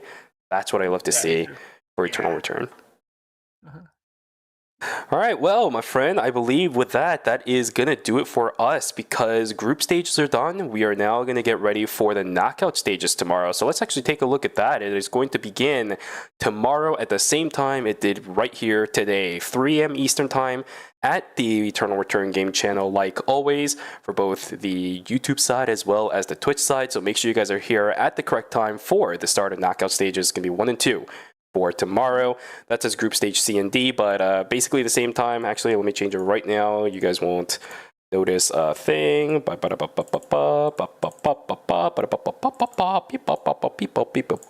we go. Look at that. Just smooth as butter. Yeah, knockout stage 1 and 2 will be tomorrow at the exact same time we started today. Once again, 3 a.m. Eastern Time, so make sure you guys are here at that correct time. But until then, we got one last thing that we can give away. It's going to be the off-air coupon. So let's bring it back to us. ZR784Y67. Type it in the chat for the extra drops that you guys can get today. The Common Season Fragments voucher ×5, as well as the extra drop token if you missed out on any of those for today. Ooh. I swear to God. Nimble Neuron has baited me with that number. It wasn't my intention, okay? I'm not the one that comes up with these numbers. It's Nimble Neuron. I want you guys to send support tickets to Nimble Neuron for making me say that number. It has been the bane of my existence for the past, 3 months. I hate it so much. Oh my goodness. At least you don't have a team called 6-7. Like, there's in Asia, I think there's the team called 6-7, so I have to keep mentioning 6-7. Oh, they scored! The 6-7 actually scored! It's so dumb. Alright, well, before we go, let's take a look at what the brackets are going to look like. I'll show this tomorrow as well. But for Knockout Stage 1, we have Team Endless, Sidak, Umzar, Wait Yamant for our 7th place teams, and then last draw, Dragon Ball Z, Hunch Grey, as well as Crimson Bumflies for our 8th place teams. And after that, the top 4 will move on to knockout stage number 2, which we will also see tomorrow. They'll be joined by DS Guardians, Stillcut, Big Game Hunter, and Go Back Fish Roast. It's gonna look like, my friend. I wonder if this time around we'll have a team that goes from the beginning all the way until the end. I'm not entirely sure, just because usually that kind of glory is safe for a lot of KEL teams that made them oopsies during the group stages. But who knows? We never know until the actual event is over. So all we can do is just sit here and hope. Yep. So yeah, so basically every round you need only 4 teams that goes to the next round. Yes, exactly. So it's going to be a little bit easier than a lot of eliminations go, because typically eliminations, especially in ERM for qualifiers, is only top 2 from each group that moves on, and even in LCQ it's the same thing for qualifiers. Top 2 moves on. Top 4 is way easier than anything like that, so it should be a bit more of a relaxed situation for a lot of these teams. But for the ones that are playing in knockout stages 1 and 2, they have a long road ahead. So they're gonna have to prove to us that they belong in the tournament still, right? The further and further we go on. Yeah, very true. All right, well, Gasbox, my friend, that is going to do it for us. I am tired. I'm sure you are tired as well. All of you guys in chat, thank you so much for joining us here today. Once again, thank you so much for Gasbox for joining me here as Superior, abandoning me to do whatever he wants to do, like always. Luckily, this time it wasn't for TCG. I know the reason. I'm not going to say the reason for it, but it wasn't the TCG shenanigans this time around that he abandons me for. It's for something else, and it's a respectable reason, so I'll actually give him this one. But he'll be back tomorrow for knockout stages 1 and 2 most likely. So until then, thank you so much for spending some of your Saturday with us, and we will see you guys tomorrow for knockout stages 1 and 2 of Phase 2 of Eternal Return Masters Season 9. Goodbye, everybody. Have a good night. Bye-bye.